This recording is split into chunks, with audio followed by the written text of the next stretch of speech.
Stockholm Syndrome. There's no one here by that name. So it's okay to choke on Lost Boy, but not chicken and biscuits? I'm not crying. I think that the only way that this book and this series in itself could be saved and salvageable to me is if at the end of book 4, Winnie just wakes up in her room and it was all a dream. An old woman living in a nightmare. Kidnapped by a mythical child man fae demon. I think it's cool if you cry a little bit. I would. I'm crying right now. Is it really how everybody mistakes your weirdness for coolness?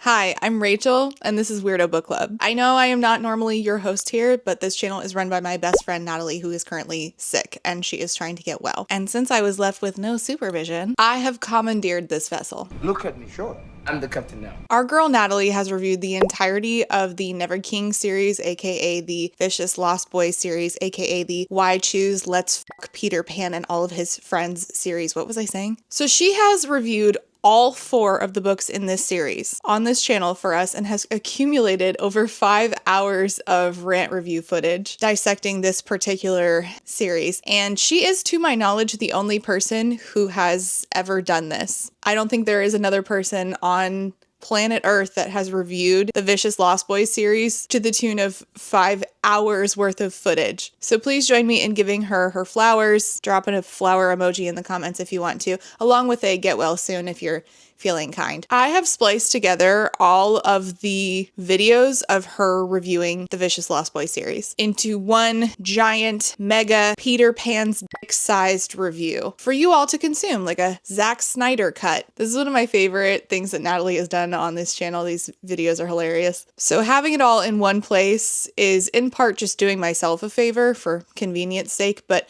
I hope you'll enjoy it too. So without further ado, here is a 5-hour breakdown of the Vicious Lost Boys series, starting with the Never King, done by our best girl. Welcome back to my channel. Today we are going to be discussing yet another terrible book that I've read. I hope you're excited. I know I am. Today we are discussing The Never King by Nikki St. Crow. We're getting into it and the 159 annotations that I made. There's only one disclaimer, but let's go ahead and get it out of the way. This review will contain opinions, spoilers, and general shit talking. If you don't want to hear me talk badly about this book, if you plan to read this book and don't want it spoiled, or if you don't know how to behave when a person on the internet that you don't know has opinions that don't directly line up with yours, this review is not for you. It's also not for the author. Just throwing that out there. Let's get into the details. The Never King is a dark Why Choose romance and spicy fairy tale retelling reimagining, including The Lost Boys and Peter Pan. Yeah, it was first published in February 2022. It has 192 pages, and it is book 1 of 4 in the completed Vicious Lost Boys series. This book has multiple POVs. I think there's 5 in total. And even though it's probably standard for something like this, because you got a lot of people in the mix, I didn't care for it in this book. We'll get to it. Synopsis reads, the stories were all wrong. Hook was never the villain. For 2 centuries, all the darling women have disappeared on their 18th birthday. Sometimes they're gone for only a day, some a week or a month, but they always return broken. Now on the afternoon of my 18th birthday, my mother is running around the house making sure all the windows are barred and the doors are locked. But it's pointless because when night falls, he comes for me. And this time, the Never King and the Lost Boys aren't willing to let me go. I'm not gonna lie to you because we're buds. I was excited to read this.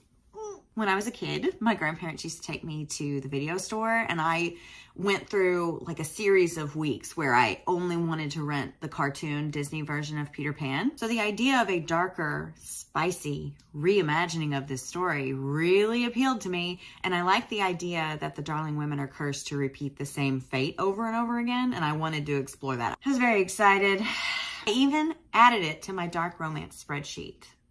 Link below.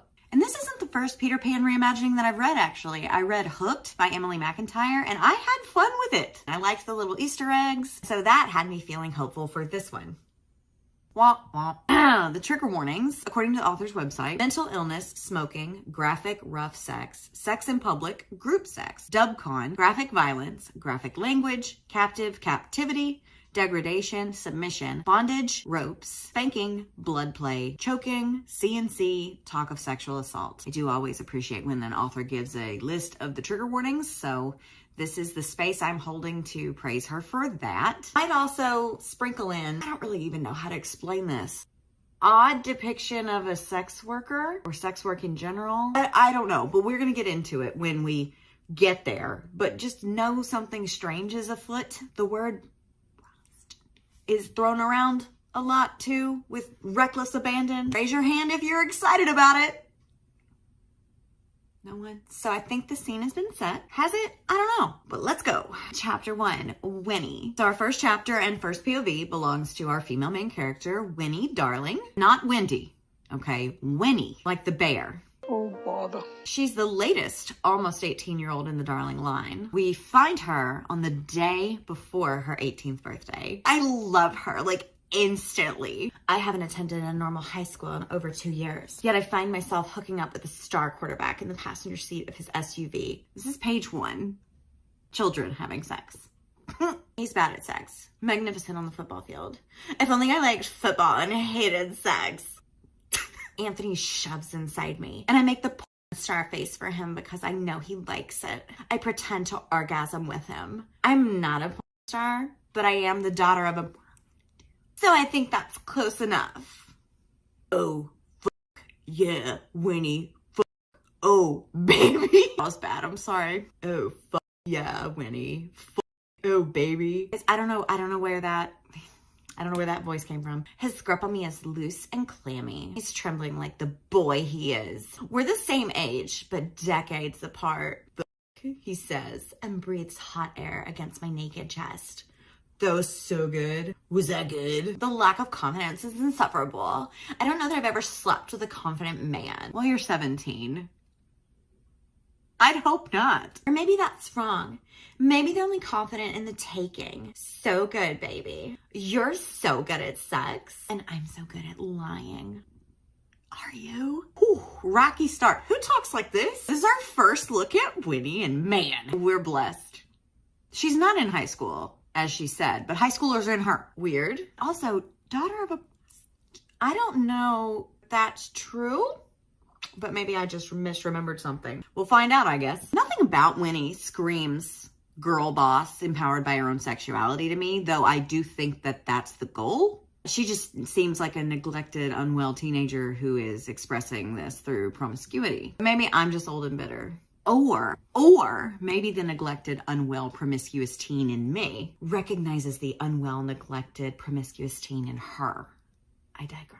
She goes on to tell us how she's dead inside and bored and hates everything. The only thing I have to look forward to is being kidnapped by a meth. So she is aware that this is about to happen to her, but she doesn't really believe it because she thinks her mom is cuckoo bananas. And her mom has been hospitalized several times, moves them around a lot. It's a very chaotic lifestyle that she's living. They threw schizophrenia in here as a possible diagnosis for the mother, which we love.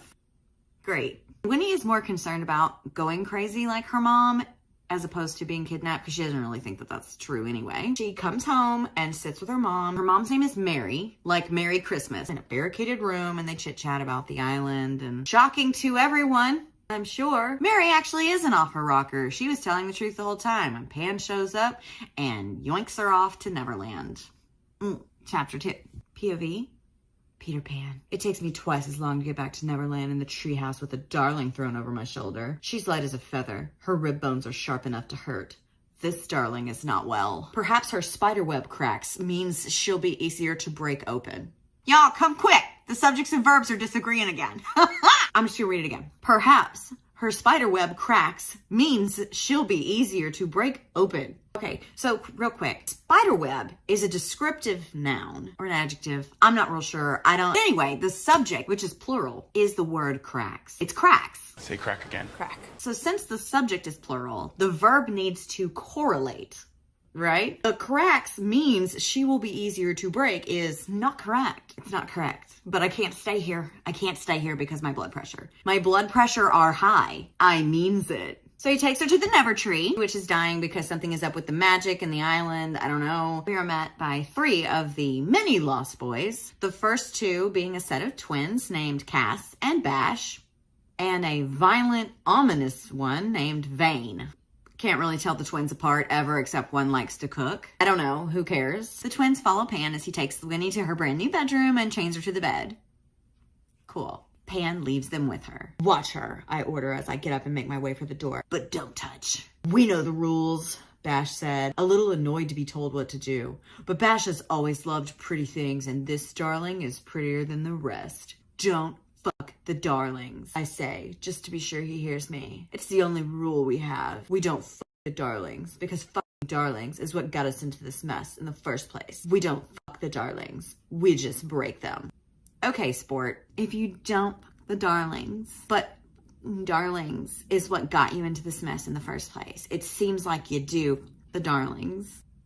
Whatever. Chapter 3, Winnie again. She opens her eyes and there's a boy staring down at her. Boy? Whatever. It's Cass. No, not a boy exactly. He has the youth of a boy, but the presence of a man. Long black hair is tied into a bun at the back of his head. His gaze is knife-like, sharp and glinting as he takes in the sight of me. His skin is the color of a bright side of a blood moon, and black tattoos run over his bare chest. All of the lines are precise and symmetrical on both sides of his body. They start at his neck and travel like a labyrinth over the rest of him, disappearing beneath the waistband of ripped black jeans. He's a vision of dark virility. Good morning, darling, he says. Where am I? I lurch upright to find him chained to a wall. That's kinky. So for her 18th birthday, this extremely unwell girl was gifted by being kidnapped by an urban legend fairy tale myth man and chained to a bed. But yeah, kinky. Kinky. Hot. There's something about these boys that's more potent than any of the boys I've hung out with before, and I've hung out with plenty. Yeah, we know. Pretty boys always make time go by faster. I hate being bored, but most of all, I hate being alone. She takes in her surroundings, has a glass of water, and then tells us information that we did not ask about. I went to school with twins once back when Mom and I lived in Minnesota. The wavy twins. The most obnoxious, annoying little girls I'd ever met. They used the fact that they were identical to get away with everything, including putting worms in my peanut butter and jelly sandwich. I wonder if these boys are the same. They look like trouble. They feel like the wrong kind of temptation, like a pretty tree frog that can kill you with a touch. I think everyone has a superpower, something they're just inherently good at. And mine has always been reading people, knowing what sort of person someone is before they speak a word. My note here was, I expect this to fall apart. It's giving manic pixie nightmare girl with a superpower that she doesn't actually have. Maybe once in her life, she saw someone and was like, I bet he likes to bone. And then they boned. Superpower. But also, why all of this just to say that the boys look like trouble? They look like trouble. That's 4 words right there. Right to the point. This is terrible writing. She and the twins exchange some more words and she's horny. Because of course she is. I've been alone in dark rooms with plenty of men, but none like the twins. They could easily take me in any way they wanted. Fighting them would be like fighting the ocean. I'm sorry. Fighting them would be like fighting the ocean. Pointless. Futile. But why would I? They look like they'd be a wild ride. I lick my lips and Bash's nostrils flare as his attention wanders to my mouth. When you grow up around, you learn a thing or two about tricks. She just licked her lips. Maybe she doesn't have any chapstick. You know what? I understand. Because I just got this and I'm obsessed with it. So, okay. The twins tell her that they're the nice ones and there's actually someone even more scary than Peter Pan. And that's when we meet Bane. Who is meaner than Pan? My mom never said anything about there being others. I never thought to ask. When he darkens the doorway, the air gets lodged in my throat. This one isn't as muscular as the twins, but there's something more distinctly sinister about him. The scar, the eyes, 3 long, jagged scars cut his face in half diagonally from one temple to his jaw. It's changed his gaze. One eye is bright violet, the other pure black. Zaid, is that you? Goosebumps lift off my arm despite the warm air. The darling is awake, the newcomer says in a cold, detached tone of voice. He comes over to Bash and steals the last of his cigarette, pinching it between his thumb and forefinger and takes a hit of a cigarette. Why is he holding a cigarette like it's the weed? Well, it's just hot. When he speaks, he hasn't exhaled yet, so his voice is stilted as he holds the smoke in his lungs. She started crying yet? Cass frowns. Something tells me this one will be harder to break. They all break eventually, the mean one says, eyeing me with his unsettling eyes. I automatically look away, my body singing with a creeping sense of dread. I draw back and try to make myself smaller. Mom said there was magic here. What kind of magic is this? I don't shrink. Not usually. Arguably, her shrinking back in the presence of a strange, scary man that she doesn't know is the most normal reaction she's had so far. Remember, she thought being chained to the bed was kinky. But Winnie's not normal, okay? There's something different about Winnie. Winnie likes this sex. Winnie's special. He tells her, don't run because I'll catch you. And then he has some mind controlling thing that he uses on her and makes her like freak out. She has a panic attack and starts crying and he's like, told you, and leaves. The twins offer to make her some food, telling her they won't bite. Not yet anyway. But the rule, fellas. The rule. Chapter 4, Bash. Bash gives us a little bit more insight into their characters, which helps exactly not at all. Cass will pretend he's not like the rest of them. Vane will terrorize her, and Bash will calm her down with food. Cloudberry pancakes, to be exact. Of all the things in this dumbass book, the cloudberries and the cloudberry pancakes, I was in it. I was in for that. I was like, drop the recipe. But no, they didn't. They all crowd around her as she eats, except for Pan, because who knows where the hell he is. The twins exchange a look, and they have some sort of like ability to communicate with each other through their thoughts. Other people around, while they're doing this, hear like tinkling bells, which is something else that I thought was kind of cool. But the thought that they share, something's different about this one. But they have rules. Pan has always had one rule about the darlings. They're off limits. We have plenty on the island to keep us busy without fucking around with a darling. We're the Lost Boys, and there's plenty of lost pussy to be found. I quit the video. I quit! I can't quit. We got so much more to do. They all stand around and watch her have an orgasm over these pancakes. Something's different about these darlings. She's basically blowing that pancake. In their weird twin telepathy, Bash asks Cass, God, say that 3 times fast, what darling smells like. And he replies, like secrets and forbidden fruit. Thank you, that told me nothing. Both of Vane's eyes go black, which is never a good sign, apparently. Something to do with his shadow of death and how horny he is for this teenager eating pancakes. They continue to marvel at the sight of her eating pancakes when a new character emerges named Cherry, a girl who was a pirate and now isn't, and all the boys hate her, but sleep with her, but hate her. Which I don't get. If there's so much lost pussy to be found, like, why are we having sex with people we don't like? But it doesn't have to make sense. It doesn't have to make sense. They say more mean things about Cherry, but she made her choices, and I wish I could elaborate, but I can't. They tell Winnie to finish eating because Pan will wake soon. Chapter 5. Winnie. So Cherry sticks around for a little bit and asks for some pancakes, and they tell her no because they hate her. But Winnie is super smart, and she's like, I can tell that this girl's desperate, so I'm gonna befriend her. So she offers to share her pancakes with her. You can have some of mine. I slide my plate towards her. Really? She looks like she doesn't believe me. Of course. I don't need them all. I beg to differ, Bash says. There's a hardness to his face now. You're just skin and bones. Oh my god, she's teeny tiny. Love it. The highlighted part here is a fragment shit show. At least a good story, right? Right? And the characters are likable.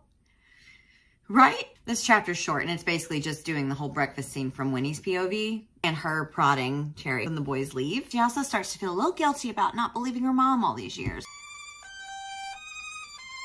Chapter 6. Pan. Ha-ha! We get some insight into Pan and his predicament. I have flesh and bones, but still no fucking shadow. How much longer do I have? So he's lost his shadow, and because of this, he's dying, I suppose. When the sun can kill you and pirates are hunting you and your magic is fucking waning, all you have left are blades. Rock on, man. Hardcore. HXC. The sun can kill you? Is this like a vampire thing? You know how I feel about vampires. They make everything better. Sadly, I don't think this is vampires. Vane comes into Pan's cave tomb, leans against the dresser looking, quote, like he was carved from war.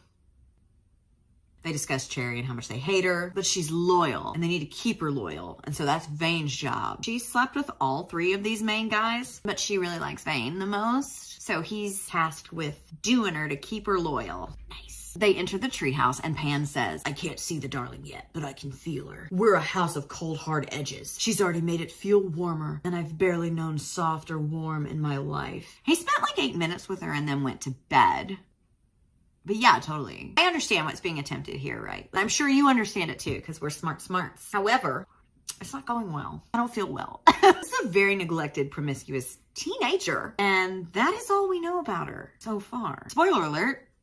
There's nothing else. So where is the warmth coming from? From her you know what? Let's just move on. Take a swig and let the alcohol roll around on my tongue before swallowing it back, letting the burns settle in. It reminds me that I'm alive, aren't I? I snap my fingers at Bash and he brings me the steel cigarette case, flips it open for me so I can pluck one out, pull the lighter from my pants pocket, flick the wheel and light the end of the cigarette. Why did you walk me through that like a child at a zoo? Just say he got a cigarette. Smoke burns differently than the liquor, but it burns just the same. I'm alive. I am alive. I'm alive. Oh, he's cool. You can tell from the steel ciggy case and the alcoholism. Swoon. Pan and Vane take Millie. What? Pan and Vane take Winnie to the beach and tell her this is Neverland. There's no escape. They also never miss an opportunity to tell us how rail thin she is. Teeny tiny itty bitty. She's not thin. She's malnourished and neglected, but okay. Let's keep talking about it. Winnie asks a few questions. Vane gets irritated. His eyes start to go black again. And Pan's like, OMG, you didn't tell me it was this bad. Winnie runs off, even after Vane specifically told her not to. Vane is told to go walk it off, and Pan goes after her. Chapter 7, Winnie again. We start this chapter with Winnie running and crying, except, oh my God, I don't cry. I don't cry. And maybe I'm just in a mood today, but you've been kidnapped. You know, kidnapped by a mythical child man fae demon. I think it's cool if you cry a little bit. I would. I'm crying right now. After all the threatening, the terrorizing, the don't run or I'll chase you, Pan catches her and does nothing. For a split second, Pan softens. I can sense it in the fading of the tension in his body. That was Vane, he says. He has the ability to make people feel terror. What?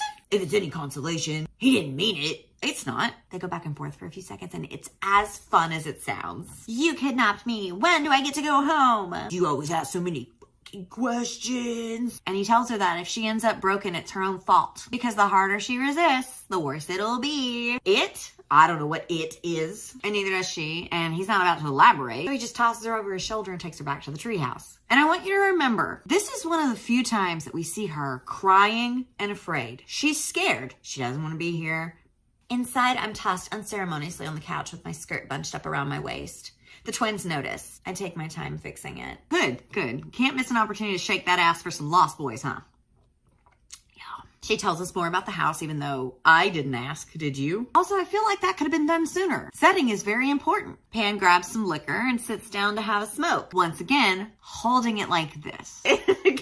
I pretended to smoke for 3 years while I was in college. For the vibes, you know. Wasn't willing to damage my lungs for said vibes, but I wanted the vibes. I wanted to be the cool artsy girl smoking on the quad in between classes. And it all worked out because I got to look cool and I could still take deep breaths in cold weather. Unscathed. Anyway, even a pretender like me knows you don't hold cigarettes like this. No, do it right. You're messing up the vibes. So Pan basically starts telling Winnie a little bit about what's going to break her, how he plans to root through her mind for information that she may or may not have, and the more she resists it, the more broken she will be. But Winnie is distracted, would you believe it, by how hot he is. And she tells us about it. Thank you, God. Oh, there is a God. When I look at him, my belly soars. There's something about him that's disarming, unnatural, haunting, like a barren tree growing in the middle of a dark lake. Something that very rarely should be, and yet is. Scooch in for a nice game of why would you word it like that? Fun fact. Here we go. Barren tree growing in the middle of a lake. Something that very rarely should be. Okay? You mean like this? This is a cypress tree. It's not barren because this was shot in the summer. But there are a lot of lone cypress trees growing out of the middle of dark lakes. So that would mean this analogy doesn't hold water. Unlike this tree, it isn't something that very rarely should be, but instead it's something that very often is. Anywho, the twins escort her back to her room and chain her back up to the bed. It's an odd feeling suddenly being held captive in a house full of boys. A year ago, I'd call this a party. A few days ago, you would have called this a party. Okay, shut the fuck up. They say goodnight and that she did really good for her first day. She's like, LOL, I'm chained to a bed. I didn't have much choice. And then one of the twins, God only knows which one, we always have a choice. When? Quickly tell me when. Definitely think that this is one of those times where the stoic, broody guy is supposed to drop a one-liner and hint at a deeper well of humanity residing inside of him, but it ain't working. Chapter 8, Winnie again. I spent the summer of my 13th year living with Mom in a rundown house that was crammed between two warring neighbors. One, a prude. The other, a okay. So her mother isn't the sex worker. There's just her mother, and the sex worker lived next door when she was 13. The prude neighbor's name is Beth Ann, and this worker's name is Starla. And Starla, quote, was rich and her body her currency. She knew better than Mom how to use it. So maybe her mom is also a worker? But then why did we need to write in another one? Winnie idolizes Starla for her confidence or some shit and starts to creepily watch her every move. Winnie is weird. How did she do it? How did she exist in her skin and love being there? I studied her that entire summer, tried to learn her secrets. I'd always loved watching people. I found they were much easier to read when they didn't realize they were being watched. Stockholm Syndrome. There's no one here by that name. They go out to the beach and Cherry and Winnie keep talking and they're hanging out with a bunch of lost boys. Some boys come from Hook, some from town, which, keep that in your noggin. We'll get there. Bash and Cass are the only fae that Pan allowed, apparently. All the other lost boys are just outcasts who didn't really belong anywhere and never wanted to grow up, so they came here. They also discussed the size of the island, which is super important. Pretty big. It would take you half a day to get to the other end by foot. So maybe 10 miles across if I had to guess. I personally love it when a damaged, delusional, freshly 18-year-old misfit knows how to properly gauge and accurately estimate geodetic distance. Not only do I love it, but I believe it. Why wouldn't Winnie Hoare have this skill set in her toolbox with her brains and her boobs? She starts to worry about going mad again like her mom. But maybe she can help without losing her mind. Can I help him find his shadow without subjecting myself to the brain melt? Yeah, she's unhinged before anybody touched her brain. Spoiler alert, the fake queen or whatever, the twin sister, Tilly, is going to come and root around in her brain to search for memories that she may or may not have about the whereabouts of Pan's shadow. I don't know. I take another sip of the wine and it immediately goes to my head and loosens the knot between my shoulders. Alcohol makes everything better. Healthy. Then she says that she's starting to like this place more than she probably should. There's something different about this girl, I tell ya. So cut to, Winnie and Cherry are playing a card game with some of the lost boys. Winnie is getting groped by one who smells like cigarettes and mischief. What? She giggles because she's hammered drunk and loves it. Oh my God, this is her favorite thing. Her name is Winnie Hoare. She's in her element. The boy edges closer and I glow beneath his attention. This is always where I'm most in my body, when someone else is touching it, when my nerves are awake. It's hard sometimes to feel anything at all. Cherry laughs and falls off her chair and the boy beside her helps her back up. My red-haired wonder pulls me into his lap and his cock presses hard at my center. He's no Bash or Cass, and he's certainly no Pan, but he'll do just fine. I lean in and kiss him. Healthy again. Red-haired wonder is something else too. They just met, and she doesn't even know his name, but she calls him her red-headed wonder.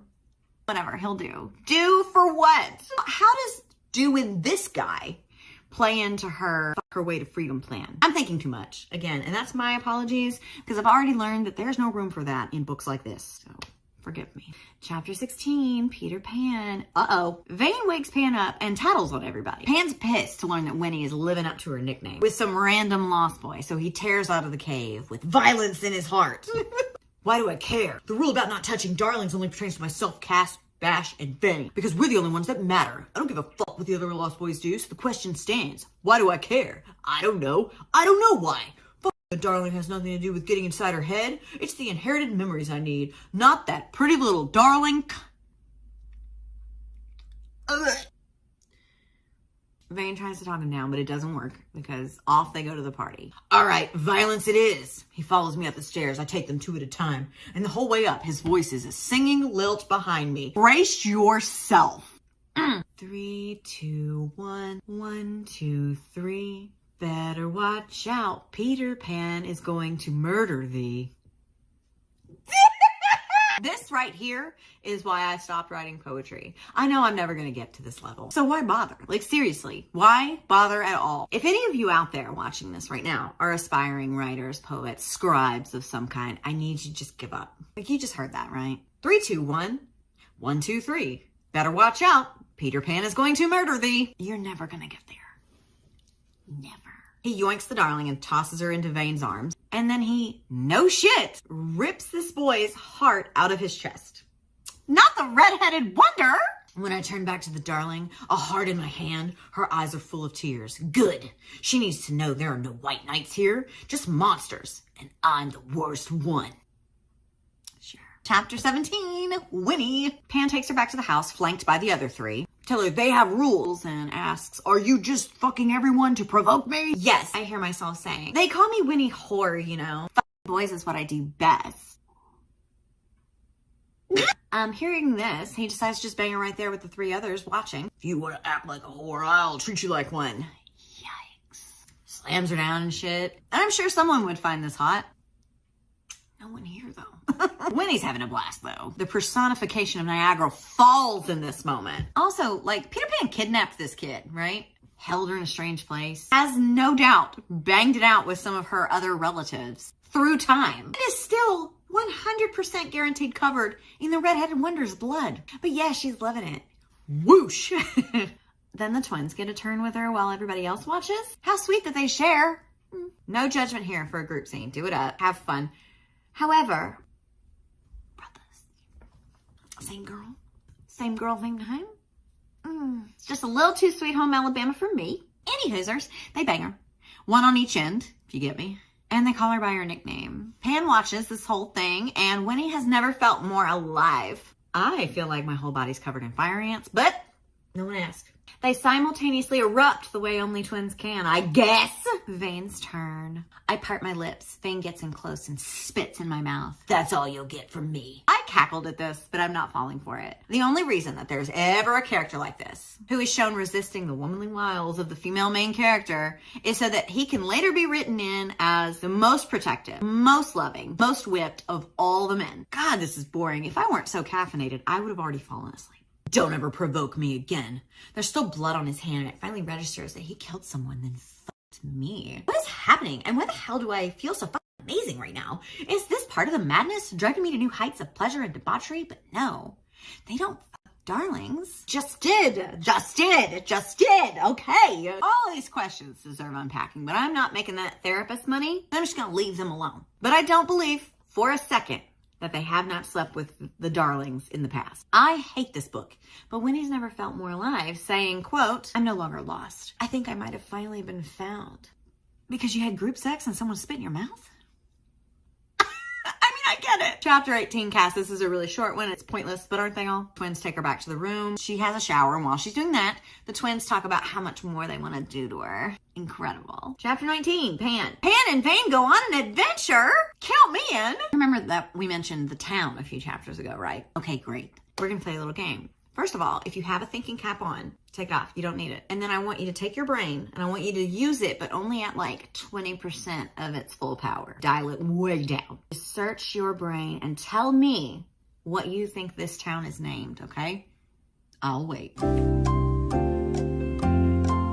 Where are we going? Vane asks. Let's go kill some pirates. Twist my arm. We follow the road from the house as it winds through the forest, then crosses Mysterious River, then finally spills into Darlington Port. Darlington is my city, founded on my blood and magic. Yeah, Darlington. No. Again, aspiring writers of the world, just give it up. Anyway, they roll into town and off two pirates for literally no reason at all. What a night. Chapter 20, Winnie. I've never slept in a bed with someone else, but as I climb in beneath the sheets with Cass on my left and Bash on my right, I feel oddly content. It's like sleeping between two ridiculously hot sentinels. If you're dumb like me and didn't know what a sentinel was, I Googled it. It's basically a guard meant to keep watch, and if you'll remember, I think it was chapter 2. As soon as Winnie got there, Pan said, "Watch her." So with that in mind, and the fact that we keep hearing about how hot both of them are, yes, Winnie, that is exactly what it's like. She's real dumb, but they don't call her Winnie the Brain. Now we know why. Then they do this, and I don't know why, but it sent me over the edge. What's that? I ask, and nod at whatever he has in his hands. He winds his arm around me and holds up my arm, tying a rope bracelet around my wrist. There's an acorn cap threaded through the rope. A kiss, he says. What? He laughs through his nose. The acorn cap is a kiss. It's a thing here. Just pretend it is. Okay, I will not. I will not stand for this. This imagery belongs only here. So scrub this from your memory as far as this book is concerned. Just throw it out. I can't allow it. They lay there, chit-chat, I'll spare you. Then one of the twins accidentally touches a sensitive part of Winnie's back. I guess no one accidentally touched it while she was getting railed in the kitchen. But okay, sure, okay, sure. Over the years, I've gotten used to the constant ache in my body, the pounding headaches, the sharp, sudden bursts of pains in my nerves. When you're carved up by witches and so-called voodoo priests, pain becomes second nature. I would take the pain over losing my mind any day, so I never complained. I did what my mother told me to do, with the slimmest hope that I wouldn't turn out like her. Okay, so now we know where the scars came from. Her mom was subjecting her to barbaric torture methods in hopes of protecting her from this fate. And that does sound upsetting and excruciating, for sure. And like a betrayal because her mother did all of this to her, which just goes to further show how neglected, how unwell this child must be. But the pacing of all of this, like it's just thrown in here and glued together with an Elmer's glue stick, and you know those bitches ain't sticking. Before she falls asleep, sandwiched between two hot fae guys, they ask her what her favorite food is, and she says croissants. Croissants. Chapter 21, Winnie again. She wakes the next morning alone, but sees a sweatshirt on the wingback chair, so she pulls it on, and oh my god, it swallows her. She is itty bitty. She wanders into the kitchen to see that Bash has made her croissants. Ah! And this could have been a sweet moment, but it wasn't. And then he got up early to make it for me. Thank you, I say. Don't mention it, darling. After the way your treated me last night, it's the least I could do. They discuss where everyone is. It's boring. Pan's in his cave because sunlight kills him, remember? Still no clue why. Cass comes in with a stringer of fish, and if you think that that is not important enough to note, please know that the stringer of fish is a main character for the next 2 chapters. Winnie is appalled by this rope full of dead fish, which I think is really funny because she just got railed by a man covered in red-headed wonder blood. But dying fish? There is a line, fellas. They see her reaction to this and they're like, you know what we're gonna do? We're gonna teach you how to clean fish. Why? I don't know. Please stop asking me that. And they go on for multiple pages and 2 chapters detailing the teaching of the cleaning of the fish. And she talks about how she doesn't need to be taken care of. I don't need to be taken care of. I reposition the fish to get around one of the fins. More scales fly through the air. I disagree. Cass's voice is light, but his gaze is dark. My face pinks again. I've literally taken care of myself my entire life, on my own. When my mom wasn't out escorting old white men, she was home, descending further and further into madness. The only person I could count on was me. So her mom is a worker? But then why did Starla exist? Why? God damn it to hell. All of it. The boys are like, oh, old white men, huh? We got a lot of those buried under the house. And then keep showing her how to clean and scale fish. Are you watching? Dad, look how fast I can run. Yes. Insert the blade here. He points the tip just below the fish's mouth. Then run it back to the anal fin. I blanch at the mention of anal. Why is everything the boys do sexual? First of all, everything has an anus. Okay? Dogs, chickens, birds. Chickens are birds. I'm upset! I mean, jellyfish don't. I don't think they excrete the same way they intake. Snakes don't technically have an anus. They have like I don't know what. Why are we talking about this? Next, they're cutting up a fish. This is the least sexy thing that anyone's ever done. And I know that because I know how to do this. But aside from that, that's literally what the fin is called. There are multiple fins on a fish. That fin is named such because of the proximity to its anus. Where is the line? Is it just hot men mentioning anal? Is that what activates you? Is it the butthole in general? If the boys take a shit, is that sexual too? Anyway, let's try to move on from this because I literally hate it. Also, the boys finally tell her that they're fae princes. Wonderful. No one cares. Chapter 22. Cass. We're still gutting fish if you were curious. Don't you worry. They tell her some more about the fae and how they were banished and lost their wings. No one cares. I made no notes. Chapter 23. Winnie. Winnie is bushwhacked, okay? She is buzzing with questions about the fae and the sister and the banishment, all these things. But she stumbles in on Vane reading Frankenstein in the library. So all those thoughts are gonna have to wait. Last night when he spit in my mouth, I wanted to tear him apart. Out of all the idiots I slept with, no one had ever treated me like a slut, even though I sort of was. I'm not ashamed of my life choices. For the last decade, I was expecting my life to end on my 18th birthday. Maybe not literally, but figuratively. A slow descent into madness. So I took what I wanted, how I wanted it, because none of it felt like it mattered anyway. Even though on my 18th birthday has come and gone, now that I'm in Neverland and a myth of Peter Pan has proven itself to be real, I still can't shake the feeling that I'm running on borrowed time. And if I am, I want to continue to take. I want to do whatever the fuck I want, even if it kills me. So she taunts him and goes over and straddles him, which I think is a great idea. Now that you're here, he says, what do you plan to do about it? He's tempting me, teasing me. He shifts again, this time pressing forward with his hips. He's not hard yet, though, and it pisses me off. All of those needy, inexperienced football players were hard on a dime. Winnie, real quick, sorry to interrupt, okay? Please tell me exactly how many sports teams you fucked. Every single detail, leave nothing out. I'm not wearing a bra, so my breasts hit the air and my nipples immediately shrink to dark beads. Vane growls again, and now he's hard. I'm full of so much pride I might float off into a rain cloud. Men sleep with dead people. Just as long as he doesn't see my back, just as long as he doesn't see my scars. I don't want him to think me weak. I don't want him to think me weak. Did I stumble into a book in the Old Testament? What the fuck is this? He gazeth upon her scars and saweth that she be weak.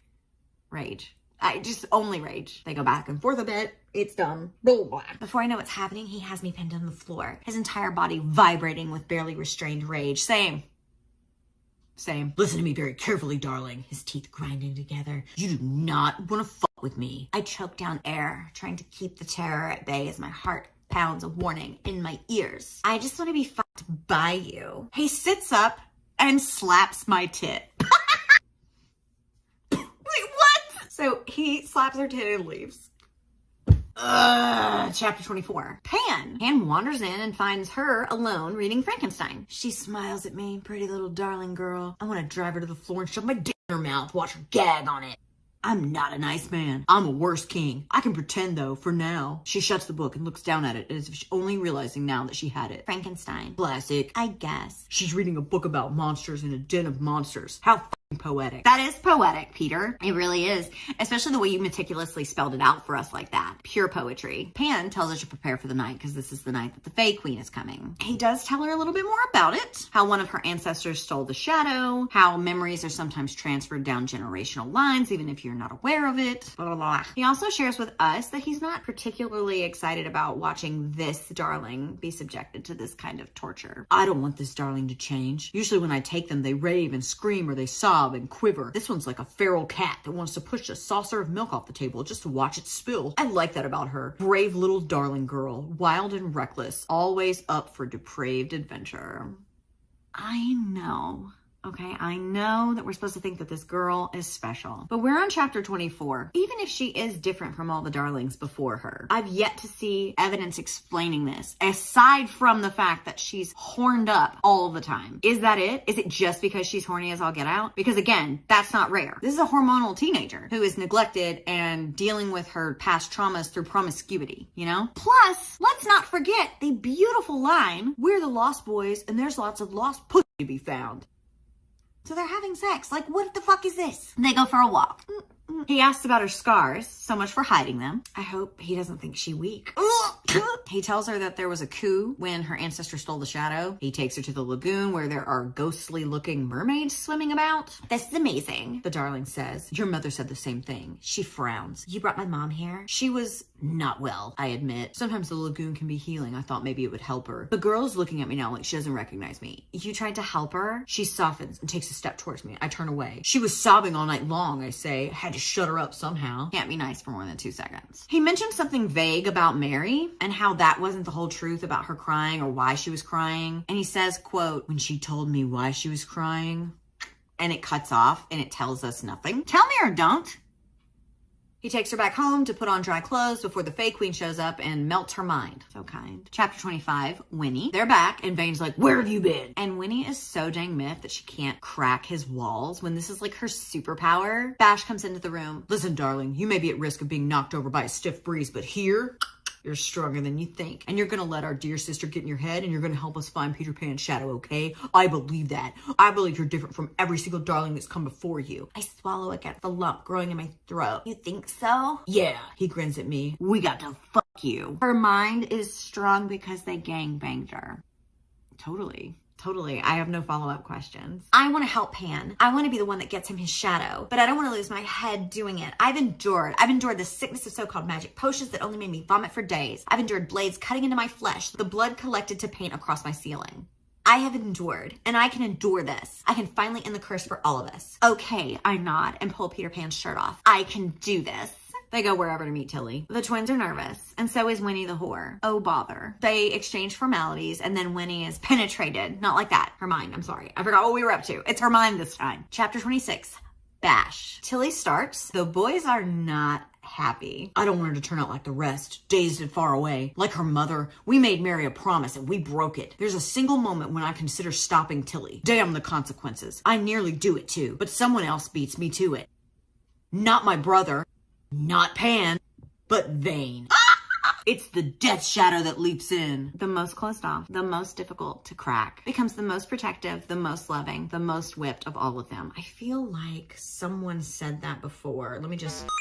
All right, it was me. Chapter 27, Winnie Bliss. Winnie's not having a good time with this. It is excruciating. This is definitely not the kind of penetration she enjoys. But she's gonna do it because the boys need her. No more, he says. His voice is a distant rumble over top of me. I have the distinct sensation of being lifted in the air and cradled against a solid chest. Vane, Pan's voice rings with authority. No, we're not doing this anymore. Vane starts away. I wasn't done, Tilly calls. I'm saying you're done. He keeps walking, his footsteps heavy on the hardwood floor. So Vane takes her back to the room, and she says, I'm stronger than you think I am. And he says, even the mighty oak believes she's strong until a man comes along with an axe to chop her down. Is that you then? Do you have an axe? All men are born with an axe in their hands, darling. To take the measure of a man, you just have to pay attention to how he wields it. Not the mighty oak. Poetry. Poetry. Putting the tree in poetry. Ha ha. Boop. Chapter 28, Winnie. Winnie has a dream, I guess. She's watching her great-grandmother, Wendy, the original darling, pop out a secret compartment in a chest that's back at Winnie's house. And she hides the shadow in there. Tink is there as well, and she kills Wendy. Winnie wakes up, storms off to the tomb to find Pan. All the boys following her. They get to the bottom of things, I guess. It might have been a darling who took my shadow, but it was Tink who masterminded the entire thing with the help of one of the lost boys. With Toodles. Toodles. What an odd name. Why would Tink do that? Because Tinkerbell was in love with Peter, Vane answers. That makes no sense. If she loved you, she may have loved me, he says, but she hated darlings more.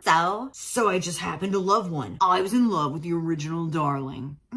So Pan, who just slept with Winnie, was in love with her great-great-grandmother. That's beautiful. I'm so glad they fucked.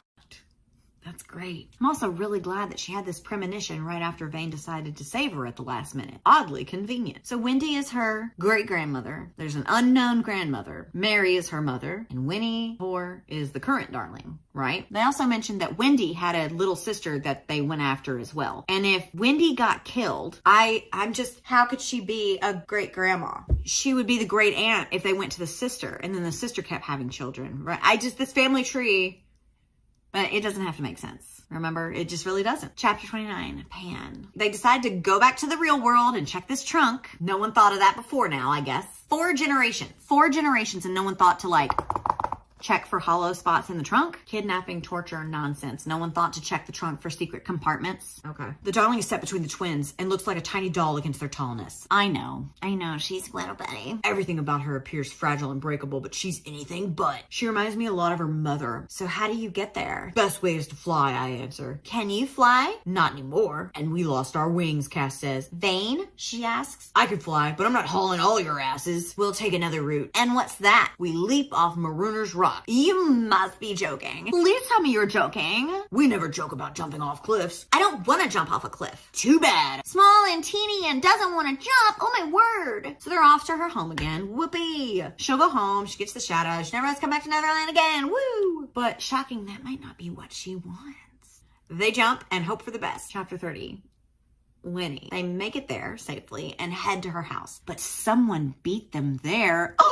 Brownie. and a bunch of little brownie dudes. I know you're probably like, what? I forgot about this. Yeah, you know that weird little fucker that talked in the third person from like chapter 5 or something? Yeah, me neither. Anyway, he's loyal to Tink and he's there on her behalf, even though she's dead too. Sure. Brownie also reveals that he always knew exactly where the shadow was. Groovy. Why didn't you just destroy it then, or claim it? Whatever it is that you're hoping to do here. Why not just do it before now?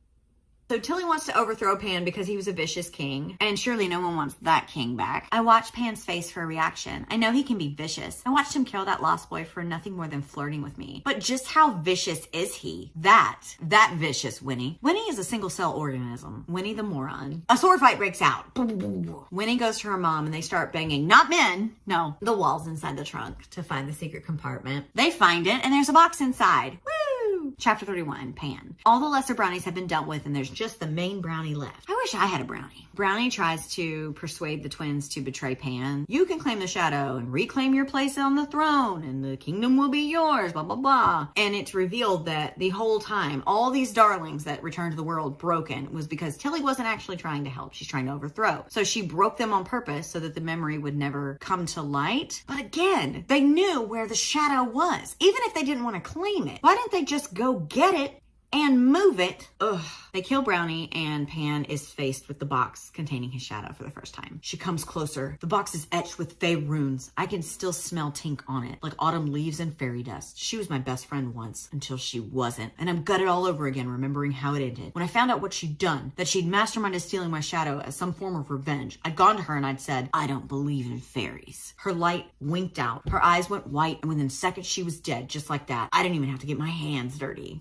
Mary takes the 3 boys outside to find shovels so they can bury all these brownies in the backyard, which doesn't make any sense because a few sentences from here they say that the brownies will turn to dust in a few days anyway. So just pile them up in the woodshed where the shovels were and wait for them to turn to dust. Pan and Darling stand together on their own and Darling's like, take me back with you. She wants to stay with them and help them rebuild. And she also has a feeling that Tilly might be up to something else because she's just really good at reading people. We've always been a house of cold hard edges. Say that again. Say it more. Would it be so bad to have someone with soft curves, someone to share, fuck her and make her quiver, make her beg for Lost Boy come? Oh my God. So sweet. Fine, I tell her. You can come back with me. She smiles triumphantly up at me. Don't get cocky. I won't. I'll just get cock. Chapter 32, Winnie. Apparently Mary's like chill now, and when Winnie's like, do you want to come back with me? And she's like, no, I'm good. Years of mental illness and anguish, paranoia and misery, but now she's cool. Sure. Will she be okay without me? She loved me fiercely, but her love always hurt. I don't know how it feels to be loved the right way or to choose to feel the hurt instead of being forced into it. She still doesn't know how to be loved without being forced into it because she was literally kidnapped, but whatever. Epilogue. Oh, thank God. Pan. They arrive back in the loft in Neverland. Pan is presented with his shadow. Vane pours everyone shots. Pan opens the lid and 2 shadows pop out. The end. I love a cliffhanger ending, don't you? Listen, I'm not done. I'm going to give you my final thoughts, but I want you to know that I do have a copy of the second book already. Haven't touched it, glanced at it, even considered it because I'm still recovering from this. However, if you had fun during this, let me know and I will consider. Here are my final thoughts. I will always have a special connection to the story of Peter Pan, whether it's the Disney cartoon classic, Hook with Robin Williams, or even the updated version in the series Once Upon a Time. I love that story so much and I will always gravitate towards it, even if what I get is a pile of wet newspaper in my hand, which is what this is. As I said at the beginning of this video, I've read another reimagining, Hooked by Emily McIntyre, and I really had fun with it. It wasn't amazing or anything, but it was fun. I enjoyed the little Easter eggs and the nods to things that you would know if you liked Peter Pan. So it can be achieved. It can be an enjoyable experience. This, however, the premise felt promising. I was very intrigued by the whole concept of this book. However, in execution, it felt half-formed and fully dreadful. None of the characters were distinct enough to form a connection with. Distinguishable or even likable aspects of the story and the plot were not fully fleshed out. So they ended up feeling one-dimensional or cheap with nonsensical and predictable resolutions.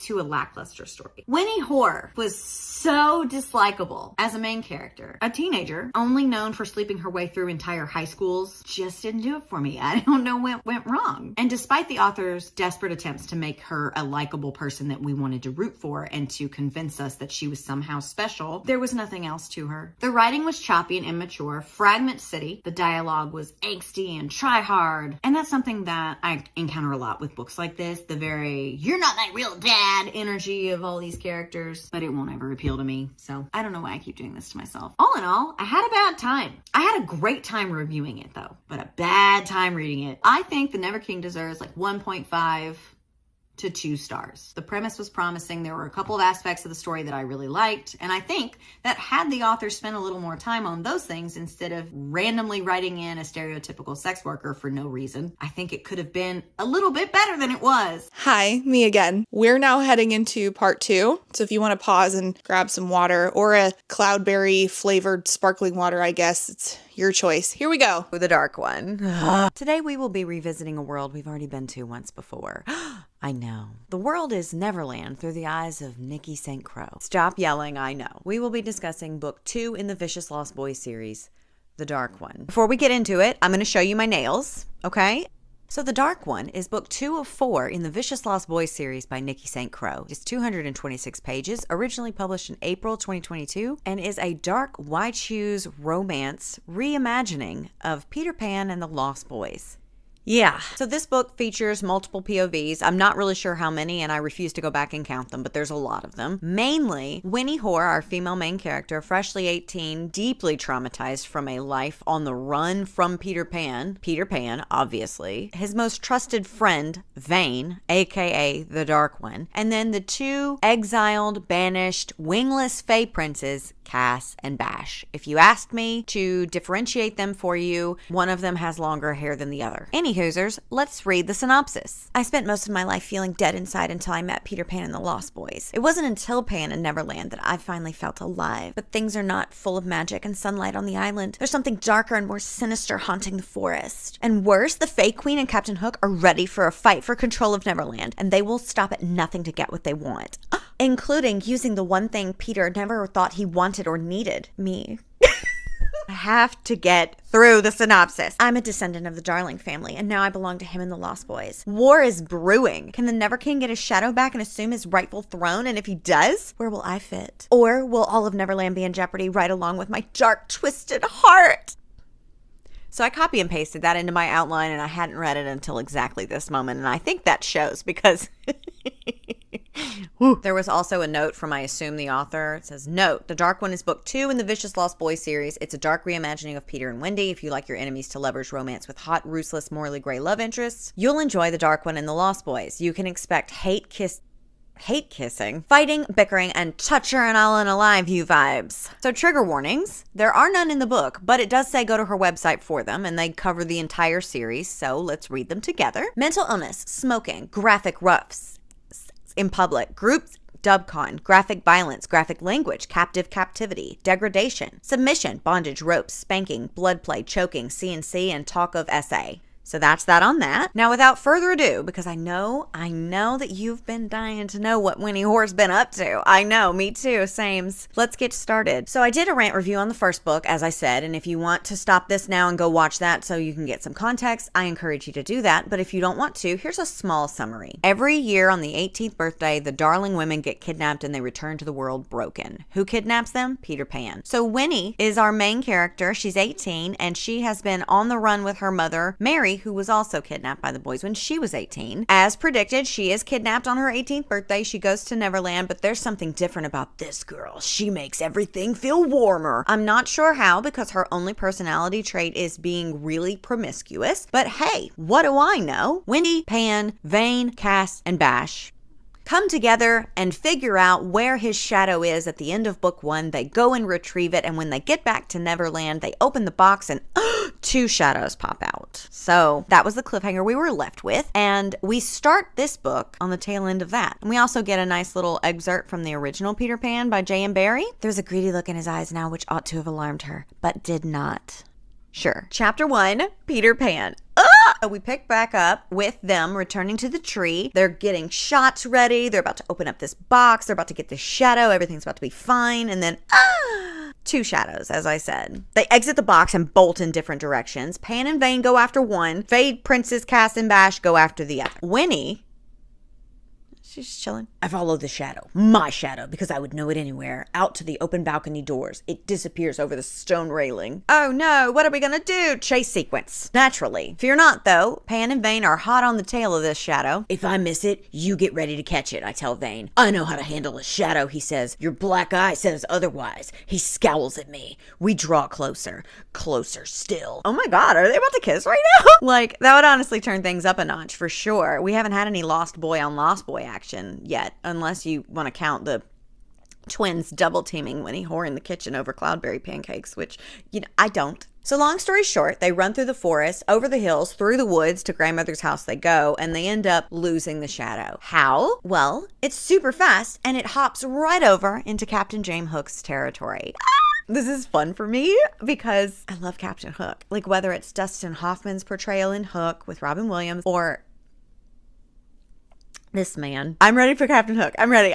Oh God, I'm so excited that he makes an appearance. We did not get any Hook in book 1, so he better be cool. Chapter 2, Cass, one of the twins. Don't know which one. So the wingless Fey Prince and his wingless Fey twin brother, Bash, are tasked with hunting down the Dark Shadow, which didn't go very far. It just slithered up into the Never Tree, which is fun. The Never Tree is where they have their loft. It's where they all live. So really not that far. We're like just right up there. So they start talking in secret in their little Fey Tinklebell language. And they start kind of going over like, what is Pan going to want to do if we catch this Death Shadow? He's not going to want it. If Bash and I were to claim the Dark Shadow, our little sister Tilly would hate us for having more power. But she made her decisions. And to see her face as one of us walks in as Neverland's Dark One, I smile to myself as my twin voice echoes in my head. Let's nab it first, then we can plot our revenge. You may recall that Tilly is their sister, the Fae Queen. She's also the one that has been tormenting darlings for so long, trying to help Peter Pan find a shadow, but really she's just messing with their minds, like lobotomizing them with her mind, and not helping at all. She just wants to hurt them. None of this is important really, but I'm trying to be thorough. I think Tinkerbell was her mother, like the Fae twins and Tilly's mother. Pan unalived Tink, remember, because he was in love with Wendy, who is the great-grandmother of the current darling child that he is having a sexual relationship with. No. Tink was jealous of him loving Wendy, so she sabotaged something. I don't know. I forget. But Peter Pan unalived her in retaliation, even though she was his best friend. Rip to Tink. So now we have the twins contemplating what life would look like if one of them claimed the shadow. But boys, we don't count our chickens before they hatch around here. No. We gotta get the shadow first. And who is gonna do that? How are we gonna decide? Paper, rock, scissors, of course. Duh. If me and Cherry, you remember Cherry, if me and Cherry were to play this game though, it would be more like rock, paper, scissors, who has to tell the whore to leave. But more on that later. Bash loses, so he has to go up and get it, and should be simple enough, right? I mean, it's an elusive shadow of death. Cakewalk. I'm not worried. The shadow lunges. There's a deep guttural roar from the thing, and the pixie bugs fly out of the tree in a bright neon swarm. The parakeets go eerily silent as Bash makes a wet, choked sound. Then I smell the blood. Arnar! So the shadow slashed Bash's throat. Wow, say that 5 times fast. Cass is distraught and he calls for Winnie. I'm not real sure what Winnie Whore is gonna do, but whatever. There's blood everywhere, and Cass tells him, Faye never die. It's very much giving Only posers die, you fucking idiot! energy, except SLC Punk is a really great 90s dramedy starring Matthew Lillard, and this is the Never King. Chapter 3 is Winnie. And I have missed this bitch. Oh my god. I bet she's better than ever. Get a towel. Get a towel. I don't know where anything is in this house. I go to the kitchen because that seems like a likely place to start opening cupboards. My heart is pounding against my eardrums and my hands are shaking. There was so much blood. Bash, oh god, I feel sick. How much blood can a Fae Prince lose? I don't know enough about Neverland and the magic here. I don't know anything about anything. Heart's pounding against your eardrum, huh? I understand what you're trying to say, but now I'm just concerned about your anatomy. And she's still stupid. I can't say that I'm surprised. This is, after all, the 18-year-old traumatized, malnourished, neglected, kidnapped girl who, in book 1, got horny because the boys, while gutting a fish, mentioned the phrase anal fin. She finds the towels, which is lucky because if I needed towels, I would go to a bathroom first. But again, this isn't my book, so she runs in, slips on the blood, and falls and comes crashing to the ground, which is a Bella move if I ever saw one. She asks how much blood Fae prince can lose before they... Cass is like, even for Fae, like, too much blood loss is too much. So it seems like Bash is in a little bit of trouble, right? All hope seems lost, but... Winnie has an idea. She recounts to us in book 1 how she learned that if she says, I don't believe in fairies, Fae die.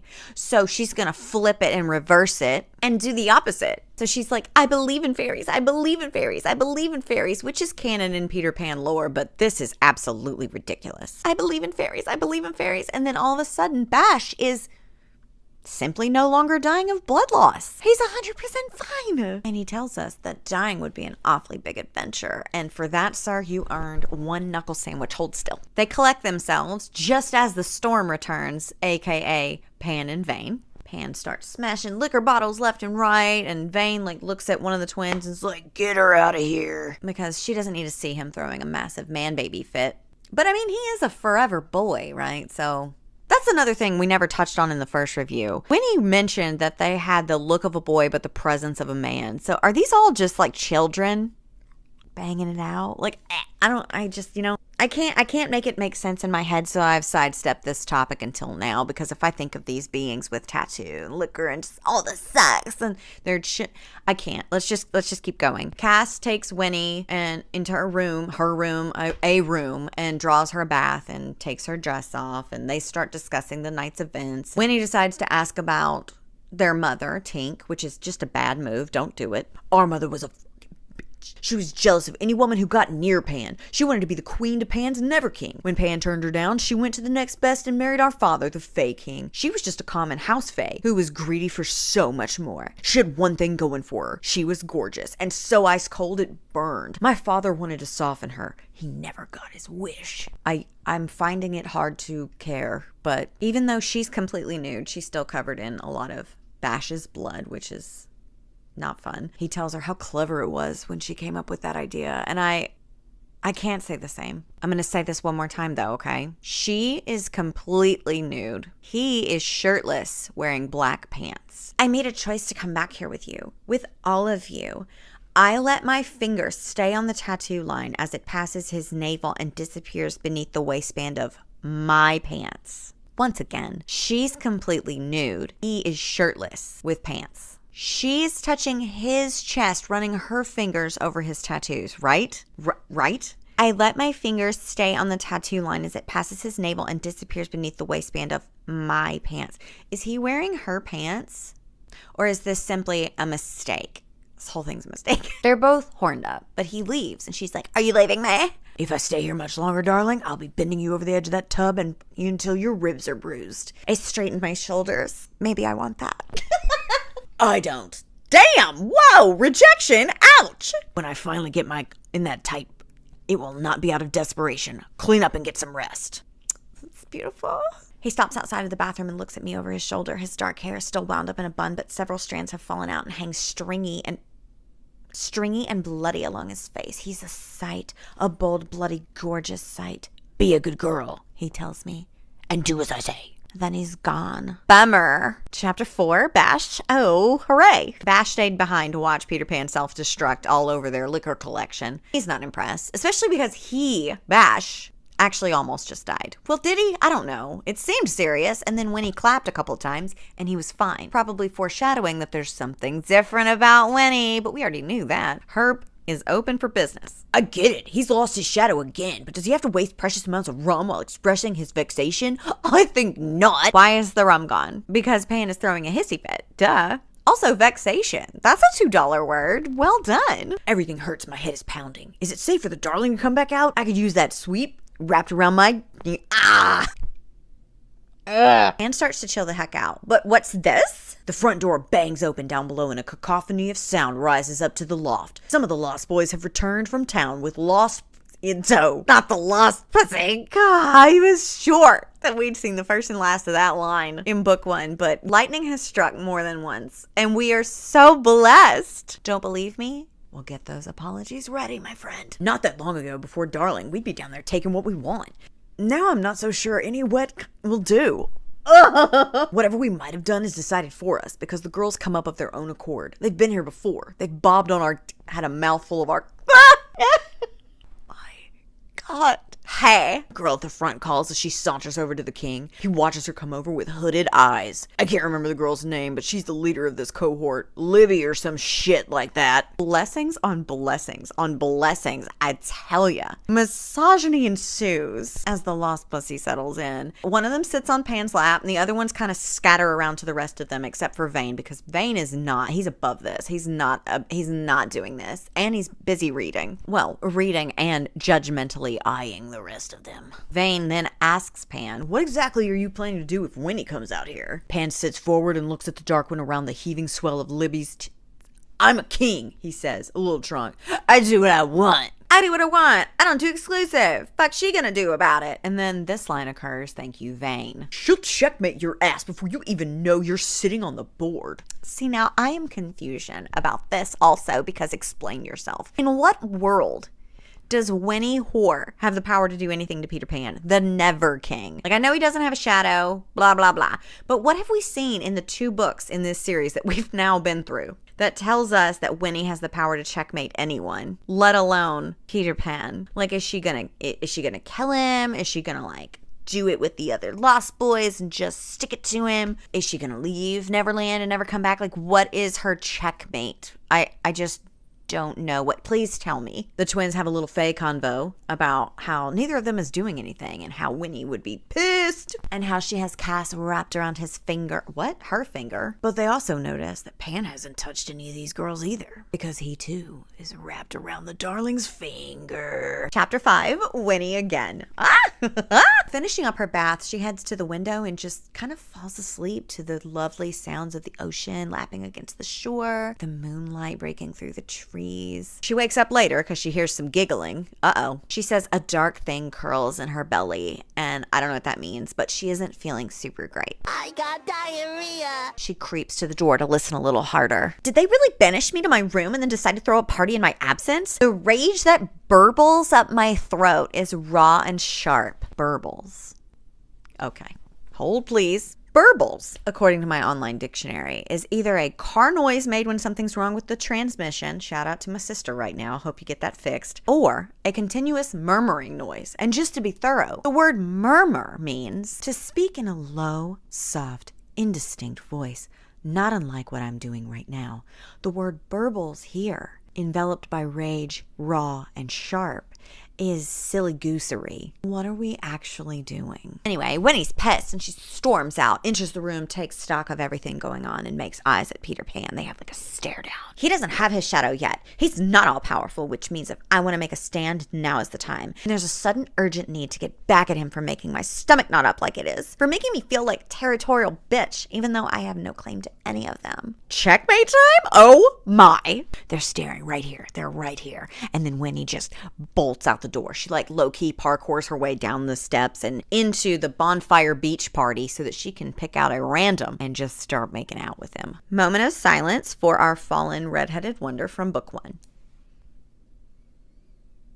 All right. Pan's after her, though, and he, like, yeets the girl in his lap and tears off after her. Pan snatches her off of this random lost boy, and they're like, what are you doing? She's like, no, what are you doing? It's very intense. She's like, if you get to touch, I get to touch too. The twins laugh from the balcony, just enjoying the show, and Pan is like, enough, and tosses her over his shoulder. Deja vu. I'm not your property, I yell, and pummel his backside. Of course, it's no use. Peter Pan is nothing but lean muscle and rock-solid hubris. Hubris. Now listen here. Okay. I'm not above admitting I don't know what that word means. I've never used hubris in a sentence. I can kind of get it when other people use it, but if you asked me to define it before this moment, I couldn't. But it means an unearned, exaggerated sense of confidence. So he's lean muscle and rock solid confidence, and it's no use if you hit him because he's solid confidence. I'm confident too. I'm confident that that is not how you use that word. No. Just no. He carries her back into the Nevertree, passing the twins on the way in, and she's like, help me. And they're like, you got yourself into this, darling. Pan yells at the lost pussy to get lost. Get it? He tosses Winnie down in a chair, plops down in one himself, and then gives us an entire paragraph detailing how he lights up a cigarette. I'm a straightforward man. I don't like to play games. If you have something to say to me, darling, say it to my face. 1. That's not true. You were just testing limits and playing games while letting a girl sit on your lap and having a stare down with Winnie in the living room. 2. Come on now, Peter. Now, how the heck can she checkmate your ass if you refuse to play games? She's like, I don't want to share. And he's like, we're 4 hungry men. You think you're capable of keeping up with our appetites? I don't even have to think about it. Yes. His gaze turns dark. What? His gaze turns dark and dangerous. And I think maybe he knew where this was leading all along. He drew the map and I followed the X right to this trap. Is it a map or is it a game? You're losing me. Then show me. How? You want all 4 of us? Then get on your knees and put that mouth to work. Show me you can be our little darling whore. The buzzing intensifies and Mike swells to a needy bud. I just want to take a second to remember that this man was in love with her great-great-grandmother. We're getting some spice though, so aren't we blessed? I moved his thing to the floor in front of him, but he shakes his head just once. Twins first. I want to watch you choke on them. I almost choked on that sentence. The hard edge of his words is meant to frighten me off, but if that's his plan, he doesn't know me very well. Because my stomach is full of wings and my pus is throbbing. Oh my God. I know what that's meant to illustrate, right? Like we all know butterflies. But I just thought of chicken. Like she just had a big dinner at Buffalo Wild Wings and she is ready to go. Anyway, Cass and Bash are already there. Bash has his fully out, ready. Preek already glistens on the head of his, and he rubs it off with the pad of his thumb and then wipes it across my bottom lip. Why is this a thing? Why is this a thing that I've seen more than once now? Is this a thing? I know that everything is a thing, technically, if you have the imagination and the gumption. You know, I understand. But I saw cum chapstick for the first time in the Pucking Rung number. And here it is again. Shrimp. At least Winnie's awake for this and aware that it's happening, you know, so I guess, good? All systems go. We have liftoff. And Pan tells them not to go easy on her. She wanted this. Make her take it. Loves it. Bash heard this and slaps her in the face with his... And listen again. In the moment, there's a lot of things that happen during an encounter that are embarrassing if you like think about them in the light of day, or like when you're having dinner with your mom. And so I understand that context and circumstances like paint these experiences. But in order for this to have landed for me personally, it would have had to been better writing all along. And we have not had that. Everything is goofy and stupid, and there's a slap. Like, stop. Stop, please. He arrives at his destination, all up in her mouth. Then it's Cass's turn. Yay! But first, Bash ties her up. Isn't that such a sweet thing to do for your brother? She's tied up. Cass approaches, and he asks her if she likes to be used. And Cass, I don't think we needed to ask her that, did we? Did we? Let's use our noodle, okay? Not that one. Not that one, okay? At ease, soldier. Her nickname is Winnie Whore. The answer is yes. But this is a vulnerable moment for our whore queen, okay? She says yes, she likes to be used because 1, it makes her feel good, and 2, it makes her feel less alone, which is understandable. Sex can be very empowering, as can exploring kink in safe ways with people that you trust. However, she's a kid. She's an unwell kid. And these are the Lost Boys and Peter Pan. This is something I find myself remembering at the worst times. This is Peter Pan and the Lost Boys. More horrible, spicy writing. Blah, blah, blah. I'm not gonna do it. And the chapter ends, but only brings us to chapter 6, which is still Winnie POV. Why exactly did we need a new chapter to continue a sex scene? Like, if we needed a new chapter so badly, why didn't it stop after Bash finished and before he tied her up and got her ready for his twin brother? Cass arrives at his destination also. So many trips, so many adventures. Then she asks to be untied so she can take care of the king, which again is Peter Pan for those just tuning in. Blah. And he's just chilling, been watching the whole thing, having a great time. He's an unholy sight and I will never stop sinning for him. I move to stand to go to him, but he tisks at me and shakes his head. Did I tell you to get off your knees? You'll crawl to me. And she does. She starts to unbutton his little britches, strokes him, tells him she doesn't want to share. Says it again. We know. And she's teasing him, waiting for for him to agree to her terms, which is she's not going to shower. She's like bringing her mouth really close but not doing anything. And he's just about to agree when all of a sudden he suplexes her. He agrees and tells her the only whore he will let near him is her. How sweet. He asks if that will suffice and she says yes. And he says, yes, what? And she says, yes, Pan. And then he spits on her. It says try again. She gets it right the second time with yes, king. I thought he didn't like to play games. Huh. Then he eats her like a spaghetti dinner. All the others watching as he does. Loves it. He stands ready to enter her and tells her that if she wants, there are 4 to choose from. Them and no one else. She agrees and he plunges into her. Woo! He arrives inside of her. Yeah. Then she's like, there's one more I need to satisfy. And she starts to approach Vane. And then we have a line that is fully getting me ready to eat lunch. I get up, cross the room. Peter Pan's dripping down my thighs. What a sentence. If anyone ever asks you about this series, just show them that. Show them that one and we're the Lost Boys and there's plenty of lost to be found. They won't have any more questions. Or they'll be really intrigued. Either way, your job is done. She approaches the dark one, gassing herself up the whole time. You can do this. You can endure. You can endure. His violet eye turns black. Remember, he has heterochromia, because of course he does. And his hair also turns white. So he's just out here looking goofy. Like, this made me giggle so hard. Like, I was giggling writing this outline because that just looks weird. I know it's supposed to be kind of scary and like, oh my God, rah. But it's not because he's goofy. But it does get a little scary when he grabs her by the throat and just throws her into the wall. Chapter 7, Winnie again. So chapter 5, 6, and 7 were all her in this one sexual encounter.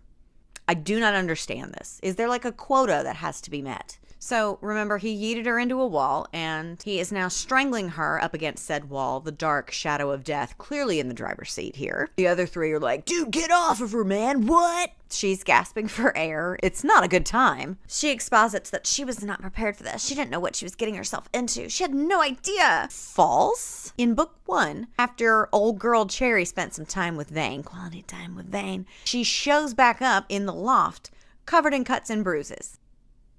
Winnie really is stupid, though, so let's just keep going. Oh, shit, I completely forgot what I had next in my notes. Maybe I am a stupid girl who knows nothing at all. So finally, we agree. The twins grab Vane, and he drops Winnie, but punches Bash in the throat. Man, Bash's throat is really taking a beating tonight. Not like Winnie's, though. And Vane turns to Cash and gives him a boot to the chest. Toby Keith style. May he rest. Pan's like, you need to control that shadow or I'm going to send you back to your island. So Vane launches at Pan and grabs him and they scrabble. He's got Pan in his clutches and the dark ink or what, I don't know what it is exactly, starts to spread from Vane to Pan. I don't know. They can't get him off of him and he's literally about to unalive Peter Pan. And Winnie, again, has the solution. Do I need to tell you what it is or can you guess? Vane! I yell. He turns just slightly, the line of his jaw meeting the rise of his shoulders. You can have me any way you need me. So that's our big idea. Magical cure. We see it all the time. I wish my magical could cure my depression. Vane drops Pan and starts heading towards Winnie. She slowly backs away and she steps on a piece of broken glass in the process, so she's leaving little bloody footprints. And the bloody footprints, is actually what kind of snaps Vane back to reality. Her being hurt or whatever. His eyes chill, so does his hair. Whew. He says, don't ever do that again, and then leaves. Chapter 8, we have Peter again. The 3 remaining men get to work on fixing up Winnie's foot. Cass leaves and returns with a first aid kit, a needle, and a thread. And I want you to think about that, okay? I want you to think about what that means, what they're implying with this, like, action. Like, they immediately sprung into action. Plus, I have heard nothing about Darlington General Hospital, so I don't think that there's proper medical care on this island. So with all of that in mind, just stay with me. Pan says that he used to be afraid of losing his shadow and losing the island, but now his fears are shape-shifting in front of his eyes with Winnie bleeding onto his pants. My dude, just grab some OxyClean, dump that shit on there. That'll knock that stain right out. Oh, he's afraid of losing. I gotcha. I don't want her to disappear like my shadow and slip off into the night and leave me alone. A hollowed man left with nothing but writhing darkness and a festering wound where my heart once was. I'm cold inside. I want to be warm. We know, we've done this. Like, we're a house of cold, hard edges. She's already made it feel warmer somehow. That was in the first book. Please, Peter, stop it. He pours some bourbon onto a rag and holds it onto her foot, which is a 3-inch gash. Listen, I understand that in a pinch, bourbon will work to sanitize small cuts and scrapes and stuff, but I don't think that this is a good idea. Also, Cass literally has a first aid kit. What are we doing? Speaking of dumb shit, in Darling's world, no. In Darling's world, they have anesthesia for this sort of thing. Here, we have fae princes. So basically, they have the power to like illusion her and project images into her brain and kind of transport her somewhere else. Not really sure why they didn't try to do that when Tilly had her hands on her in the first book, but I'm not the author. And I feel like this would be a better job for the bourbon. Just get her all liquored up and then sew her foot back together. But I'm not a doctor. And neither are they. Lie back, darling, Cass orders. She gives us all a skeptical look. You'll let us you into oblivion, but not care for you when you're injured, I say. I don't like that she looks like a wounded forest creature trembling and clammy. Please, darling, I add, let me take care of you. Hate that. Winnie wells up and Pan's like, it seems like she's never had anyone care for her before. Yeah, I don't think anybody has. They illusion her or whatever, and she's gone for a good while. The suturing begins. And listen, again, I want you to think, what can we surmise from this? They have a needle and thread on hand. They jumped into action as soon as they knew she was hurt and took it upon themselves to fix it. So I want you to take those context clues and hold them in your cute little hand, okay? While I read this next part to you. I have the wound half closed and growing smaller by the second. When you're constantly under threat from pirates, you quickly become an expert at tending to wounds. Ah, yes, that is what we could have surmised. And we understood it before it was spoon-fed to us, right? Right? I thought so, yeah. He finishes the stitches and tells the boys watch over her for a little while because he's got to get out of there because her being as hot as she is and being incapacitated, he might use her a little too hard. You know what I mean? He might cross some lines, which good. Get the fuck out. So cute, though. And Bash gives us some attitude. She's as much as ours as she is yours. You don't have to tell us to watch over her. Fae princes are pushing more than they used to, but one problem at a time. I give them a quick nod before I go off in search of the Dark One. He finds Vane walking along the lagoon's edge. They mention that the spirits that are in the lagoon are like trying to grab at him because magic likes magic, which I fear will be a thing. It just feels like a catchphrase or a little tagline that we're going to see again. It doesn't feel important. I didn't say that. It just feels like something that's meant to try to be important. They start discussing what the solution's going to be since the Death Shadow is clearly making his life miserable. Vane doesn't know what the solution is, but he knows he can feel that his shadow wants to return to the island because even though he claimed it, the shadow doesn't belong to him. It belongs to the island. Hi there from the void. I forgot to give you the opportunity to guess what Vane's island is named. I want you to think about it. I'm going to give you a couple seconds. Brainstorm. Let me know in the comments what you think Vane's island is called, and then brace yourself for the reveal. Darkland. The Dark One's island is called Darkland.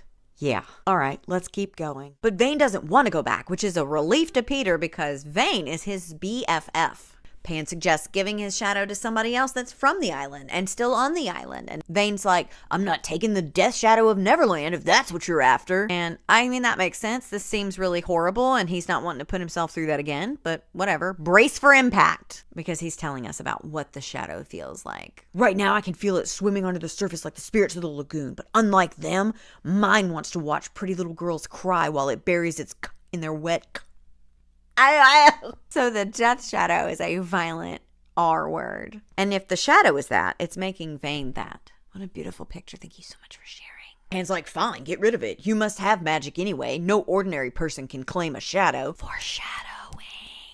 Vague foreshadowing, not elaborated on. Onward! Pen tells him that before he goes back, he needs to ask him a couple of favors. 1, he needs to go to Hook and ask for permission to enter his territory so they can find his shadow under the guise of looking for a lost boy. 2, contact Vane's brother for help. Brother? Vane hasn't spoken to his brother in years. Not since the last favor they asked him for, but they had payment for that favor. Why would he help now? What do you have? You have a secret, Peter Pan. Spill it. And boy, does he. Wendy Darling never went home. Shut the fuck up. Me and Vane actually both said that at the same time. Winnie's grandmother is where? What? Pan explains that when he went to return her, he got off course and they were ambushed and Wendy was taken from him. And since she was of no use to him, he just left her. And where did she end up? Great question. Everland. Clever. Maybe there's a Cleverland and that's where Pan really belongs. Anyway, she was taken. None of this makes any sense for several reasons. If Wendy never went home, how did the darling line continue? Like, how did she continue to have children that were kidnapped on their 18th birthday? How did her trunk make it home? The trunk with the secret compartment, with the box that held his shadow they've been searching for generations. If she never went home, how did it get there? And I also don't know why Vane's brother would care. Like, unless Vane's brother is secretly like Michael or John or something. I'm just so tired from this revelation. This one alone. Add to it the lost pussy line, the buffalo wings and cum-filled tummy. Like, I need a nap yesterday. Pan agrees to wait on the second request. They stand in silence for a little bit. But Pan breaks the silence by telling Vane that he will give in to her eventually. And Vane says what we've been saying this whole time. She annoys me and I hate her. Same. Wanting her annoys you, and hate is just an inch away from like. The line is incredibly thin. Vane says he doesn't know what Winnie wants with him. And Pan's like, well, why don't you ask her? And Vane's like you've ever asked her anything. And Pan's like, I'm a king, bro. I don't ask for stuff. I take, and that's what she needs from me. A firm hand from me, and warmth and care from the twins. What role will Vane fill? I'm on the edge of my seat to find out. That's another problem we need to deal with, Vane says. The twins. I know. They're meant to be kings. I know that too. And right now, they're two shadows lost on this island. Tension in the group. Pan's trust issues are showing, but one problem at a time. Chapter 9, Winnie. She wakes up in a hot Fey twin sandwich on a hammock in the beach. What? Hot Fey twin brother sandwich in a hammock on the beach. She says it's so cozy here. It reminds her of winter mornings, fireside, wrapped in a blanket with a cup of hot cocoa. And I'd just like to say bullshit. When exactly in your trouble-filled childhood, on the run and being tortured in hopes of evading Peter Pan, who is going to kidnap you on your 18th birthday, did you sit next to a fire and have cocoa? She does go on to say that she only did this once, but I'm still annoyed. Shut the fuck up. She shares some internal monologue about how she cares for the boys, but in different ways. Doesn't really tell us what those ways are or how they're different. I assume it's meant to be obvious at this point, and I think that if it were better written, it would be. All I've gathered, they all fuck her butt good, but that is not different reasons. So I'm still at a loss. Help me. Cherry shows up. How delightful. They are, again, mean to her because they don't like her. She asks some questions because she heard the little scuffle from earlier. And Winnie starts to tell her, but the boy's like, shut her up. It's Cherry, for crying out loud. You can't tell that bitch shut. They all take a moment and watch Vane zipping through the skies because apparently when he's angry, he likes to go flying. Cherry lets that little bit of information slip to Winnie. And Winnie is all, she's happy to tell me and rub it in that she knows something about him that I don't. I'm not here for the competition between the girlies. I know how you girls like to tussle. But spare me. None of this matters. All of it's dumb. Then Winnie exposits a little bit more and it leaves me confused yet again. Both of the boys are shirtless. Their straight line tattoos standing out against their dark skin. Did the twins always have dark skin? Is this a detail that I missed in the first book? I'm not going back. I believe it was Morgan Freeman who said, don't look back. We're not going that way. So I refuse to go back. But if you're reading it or if you know, can you let me know in the comments? Winnie takes another minute to have envy for Cherry because she's had him. I haven't. Talking about Vane. And I want you to remember that she said that, okay? I want you to remember that I just said that. In fact, let me say it again. I'm all of a sudden envious of her. She's had him. I haven't. Log that away for future use, okay? Vane finally stops flitting around and comes down and tells Cherry that he needs her. He has a job for her. And Cherry is so thrilled and bubbly and bright until she finds out what the favor is. I need to speak to your brother and I want you with me. And I am so wrecked with PTSD from all the random incest that pops up in books like this. And so I read this and I was terrified that her brother was Vane's brother too. But then I remembered there's another player on the board. Thank goodness. I almost checkmated myself before I even knew I was on the board. Hook.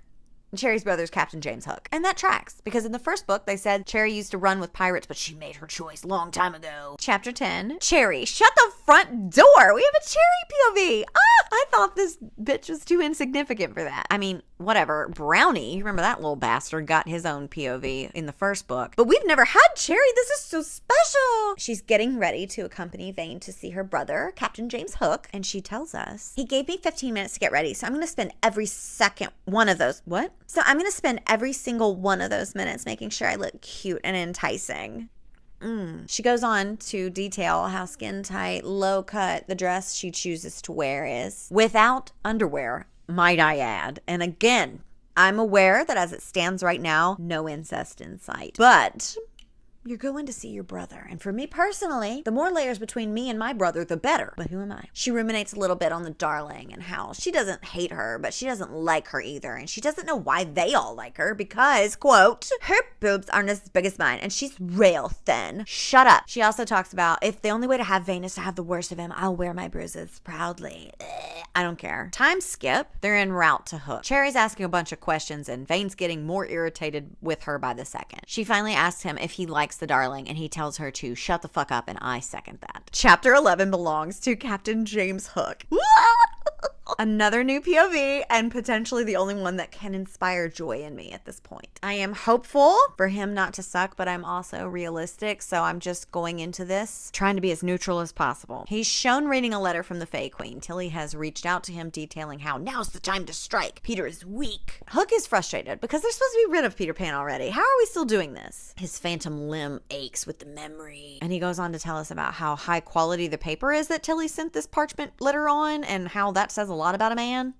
Not feeling super great about the captain right now, I gotta be honest, but let's keep those fingers crossed, you never know. The letter closes with a mention of the crocodile, which I can help you defend yourself against the crocodile should he return to the island. He describes the crocodile in a way that tells us absolutely nothing. Hard lines of his body, sharp teeth, that could describe a man or a crocodile, like a literal crocodile. So I'm not real sure what we're dealing with yet, but again, I am hopeful and ready to be let down by this book simultaneously, because if you think that I like Captain Hook, I like the scaly lizard man better. Just then, the ticking of the clock breaks him from his thoughts. He tears across the deck where the men are and he spots the Sorceress' pocket watch and he proceeds to smash that with his hook. Then we have one of the most irking parts of the story, just for me personally. Jazz. Smee puts her hand on my arm. We need to talk. Now listen, I am all for creativity when reimagining an already established little world. But Smee, I don't know why this upsets me. I could not have anticipated it upsetting me like this. Even though I think it's pretty cool, Smee's name is Samira, and she's apparently like super important to Captain Hook. And when Cherry was little, she couldn't say Samira, so it became Smee, and that's how she got her nickname. I do think that that's really cute and a clever way to change things up, but this is Smee. This guy, this is Smee right here, this man. This chubby little anxiety-riddled, sort of dumb but lovable goon. And he's at Hook's side all the time. Not what I can only imagine is a hot woman. Like, we have enough of that in this story. You know, Cherry, Winnie Horror, Starla from book 1, and all that lost we keep hearing about. Like, it's enough. And why the hell does she call him Jazz? His name is Captain James Hook. This is ludicrous. Anyway, Smee tells him that his sister's at the gate with the Dark One asking to be let in. So Hook's like, let him in. Because them showing up right when the Fae Queen writes the letter has Hook twirling his mustache inquisitively. Like, I don't know if he has a mustache here. I'm hoping. Time skip, they come together and Hook details his thoughts upon seeing Cherry and the bruises. He's like, what have they done to you? But he doesn't regret trading her because it was down to her or Smee, and he would never get rid of Smee. Smee would always mean more to him than his little sister. Such a pirate move, to be honest. He hears them out and agrees to let them enter his land in 2 nights to look for the lost boy. But he also asks what's in it for him. That's when Vane drops a bomb on Cherry and me. Some might call it a cherry bomb. We'll give Cherry back to you. As you can imagine, she had no idea about this deal, and she is not happy. Hook says, cool, 2 days, come over. Vane says, cool, we'll give Cherry back in 3. Go team! They leave, and Hook pours 2 glasses of rum, one for him and one for Smee. Hook tells Smee that he's pretty sure that Pan found his shadow. How else would they explain them showing up and the letter from the Queen and all that other stuff? So he tells his men that whoever finds the shadow first gets like $20. Hook plans to claim this shadow for himself. Everybody wanting this shadow. And if he does get to claim this shadow, then he can take care of Pan, the Fae Queen, and get Cherry back with no one who can stop him. And I'm sure that will totally work out. Chapter 12, Winnie. Now, I have a hypothesis that you can always tell a chapter is going to belong to Winnie, even if it wasn't labeled, because she just starts it with the stupidest shit. Vane and Cherry have returned from their mission, but Vane is in a bad mood and so is Cherry, though their bad moods are the difference between chocolate and a volcano. Hey, scamps! Lean in close. Bring it in with old Nat, okay? Take a knee. I will give you this $20 bill if you can tell me what the hell that means. The twins are out for a midnight run because this is apparently something that they do. Never heard about it before, but whatever, we're character building. Vane and Cherry are not approachable right now because one of them is angry like a volcano and one of them is angry like chocolate.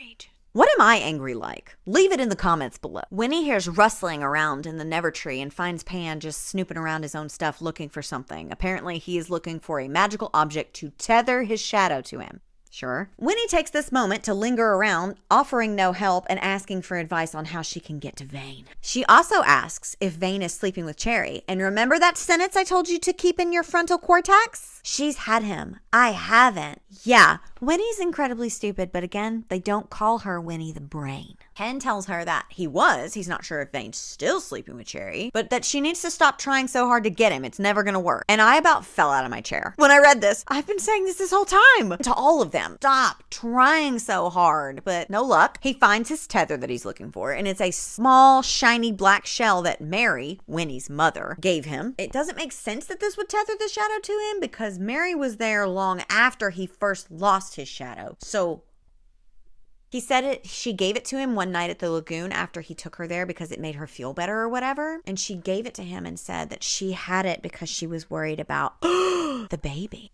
Did you hear me say the baby? The baby. Apparently, she was pregnant with Winnie Hoare on Neverland, which makes zero sense. Again, Wendy never went home, right? But somehow her trunk in the shadow did. And Wendy somehow kept the darling line going even though she was stuck in Everland. And now we have a gestating Mary on the island with fetus Winnie riding shotgun. And I still don't know how the fuck the seashell is supposed to tether a shadow to him that he lost before Mary even existed. How does Mary even exist? How does Winnie exist? How does any of this?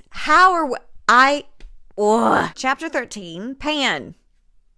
He talks more about Mary's pregnancy. Mary was like a little sister to them all, so I guess they didn't bone her. You are not the father.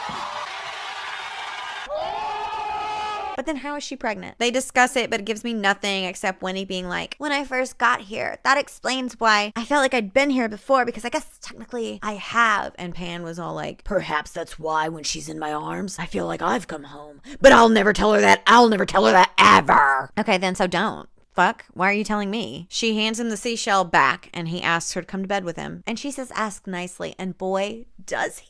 Come to bed with me, my little darling whore, so I can shove my in your wet and make you beg for mercy. 4,560 people highlighted that. But I guess that is better than I'm full of Peter Pan, which is a line that came not too after it.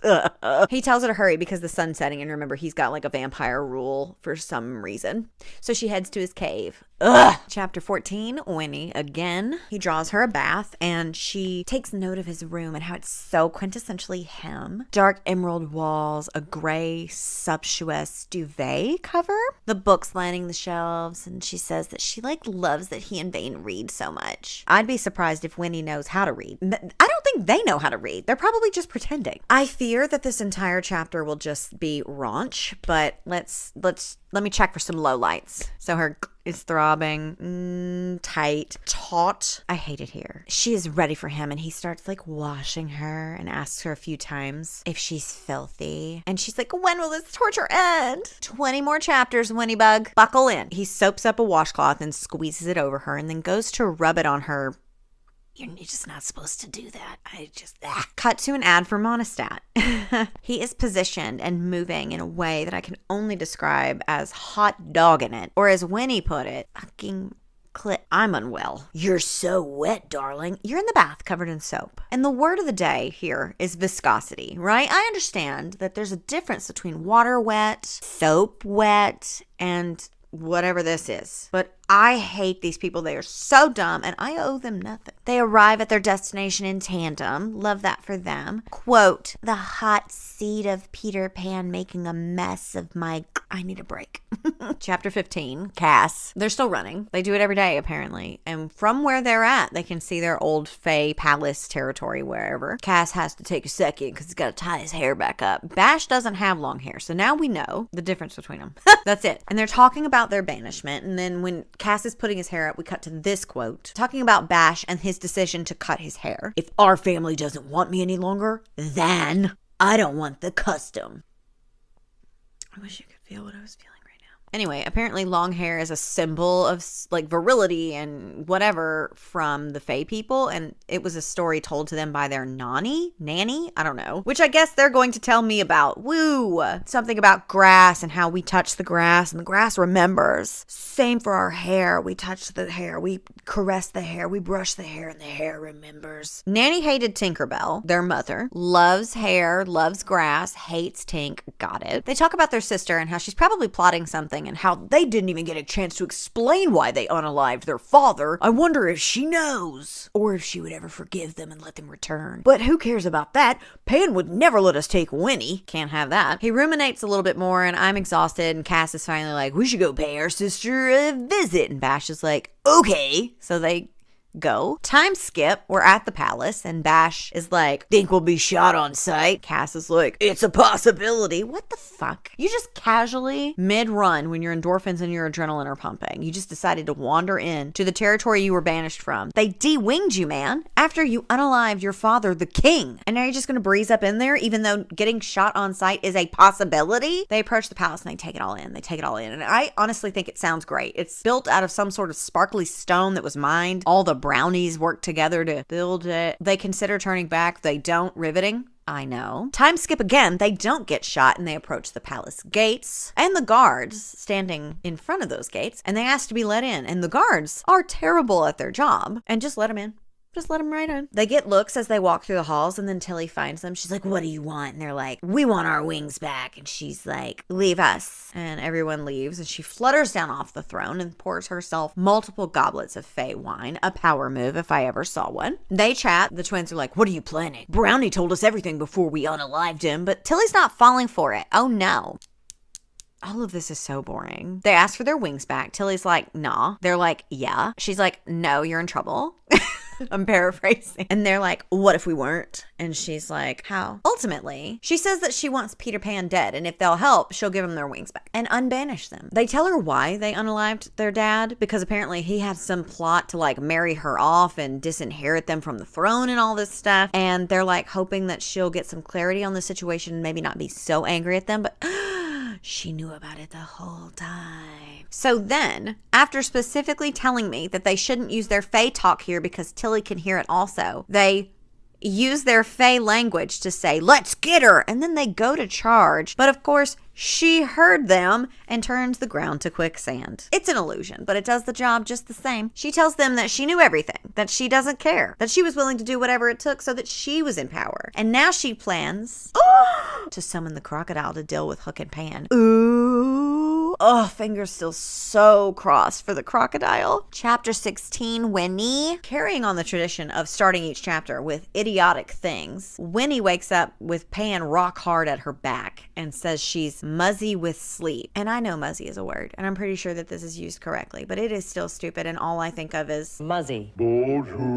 Pan wakes up, grumbles a little bit, says, Vane's coming. And Darling steels herself because remember, we're playing hard to get. We are not trying too hard. Not anymore. Let's see how that goes. Vane barges in and calls her a whore. She's like, better a whore than no one. Pan says, you could join us. And Vane says, I don't waste my time with easy. But is that the truth, Vane? Is that the truth? And Winnie takes this opportunity to slut shame Cherry. If you don't like easy, why fuck Cherry? Love it. And he says, cause she ain't you. she's like, you know what? Not trying anymore. Not trying really hard. And then she proceeds to try harder than anyone has ever tried before. She's fully nude still, leans over to kiss Pan goodbye, and presents her ass to Vane like one of those baboons in the zoo. So much for not trying hard, huh? She stumbles in her exit and Vane catches her, tells her to put some salve on that neck. It'll help with the bruising.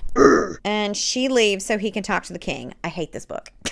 Time skip. She's upstairs in a dress and she just starts groping the twins who were not doing anything or bothering anyone. They seem tense though. So she walks up to Cass and just grabs him by the balls and says, "Are you okay?" Good thinking, Win. Bash is like, "Please leave. We've had a rough day." So then she stops groping Cass, walks over to Bash, reaches her hand in, and does the same thing. I'm exhausted. Chapter 17, Bash. They're both hard as granite standing in the kitchen as Winnie saunters away, and their little Fae language or whatever, they're like, "We're not just gonna let her get away with that, are we?" Blah. Finally, they end their convo with, "Get the rope." Cass is like, "You don't have to tell me twice." Yay. They tie her up and they talk and they kiss and they tease and whatever. They tie her up like to the tree, I think, like the Never tree that's the center of their little loft live in there. He comments on how small she is and how exciting all of this is. I'm sorry, I have to take a second. None of this makes any sense. Not the fact that two hot guys want to double team a girl. Sure, that probably happens every day. Not them being aroused by tying up a hottie. That too also happens every day, I'm sure. There is nothing about Winnie that makes her different than any of the other thirsty lost pussy on the island. And there's plenty, remember? They tell us all the time. Every single girl on this island, they could snatch one of them up, bring them into the treehouse, and they would be just as eager and willing to have all of this done. And it makes me so irritated because this could have been good and it's not. If the author had an interest in making this good and dynamic and intriguing, she would have written Winnie as a girl who is bogged down by all of her troubles, but reclaiming her power through exploring her sexuality. And I think that was the attempt.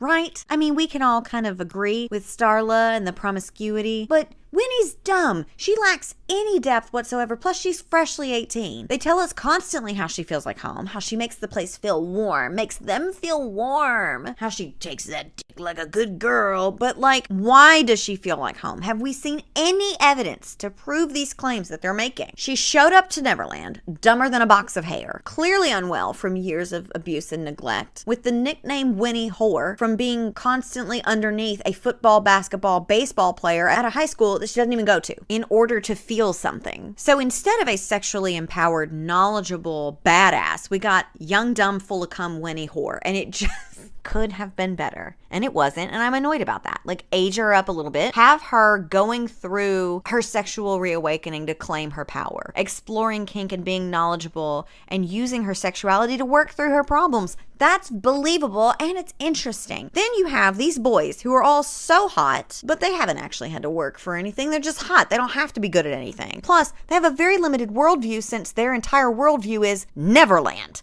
with time standing still. So then you can bring her to the island and have her presence and her knowledge and her insight complete them in a way that excites and intrigues them, and it would be obvious to the audience why they would be so intrigued by such a dynamic female main character. God damn it, right there. Okay, I'm done. Let's keep going. God bless. Where were we? Oh, they tie her to the tree. And they tell her that they're going to make her so much it hurts. Can't hurt worse than reading this book. I promise you that. Chapter 18, Winnie. Woo! Thank goodness we get to hear about this from Winnie's POV. Love it. Can't wait. Cass knows what he's doing when it comes to tying ropes. Oh, yeah? Again, how disappointing is this entire thing? The boys discuss briefly giving her a safe word, and I need to yell about it, but we'll wait. I'm just getting ahead of myself. Hold on. She's instructed to get herself to her destination, if you know what I mean, with his hand. So she's like all up on one of them while the other one is holding her by the throat, and she says, "I mule for them." And I screamed. I did. Lots of talking going on here, but I cannot bring myself to read it to you. Just know that one of them's going in one hole and the other one's going in the other one. And then they said, "You'll be full of fake." They talk about her noises too, how she's like macaroni in a pot and all that. Now we're back to the safe word.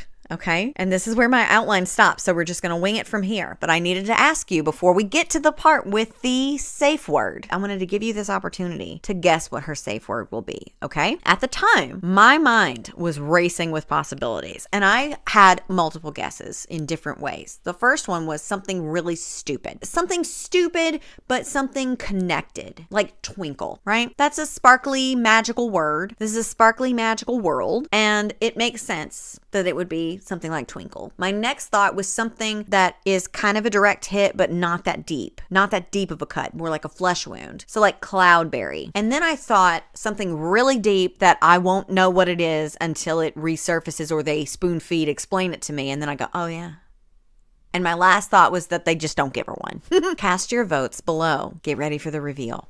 I had to go find my e-reader for it. Something is definitely bothering them, but I seem to be reaping the benefit of it. The air around them practically crackle. Her safe word is crackle. And when I read that, I screamed because I said twinkle. I nailed it. Do you know how disappointing that is to be good at something that you never wanted any part of? Do you have any idea? Well, here I am being great at it. So her safe word is crackle. So they have her strung up, right? And they're making her arrive over and over again. And she's like, I can't, no more. But she's not using the safe word, right? She's quicksand. I welcome. We will never get out, and I don't want to. Pull me under, darling.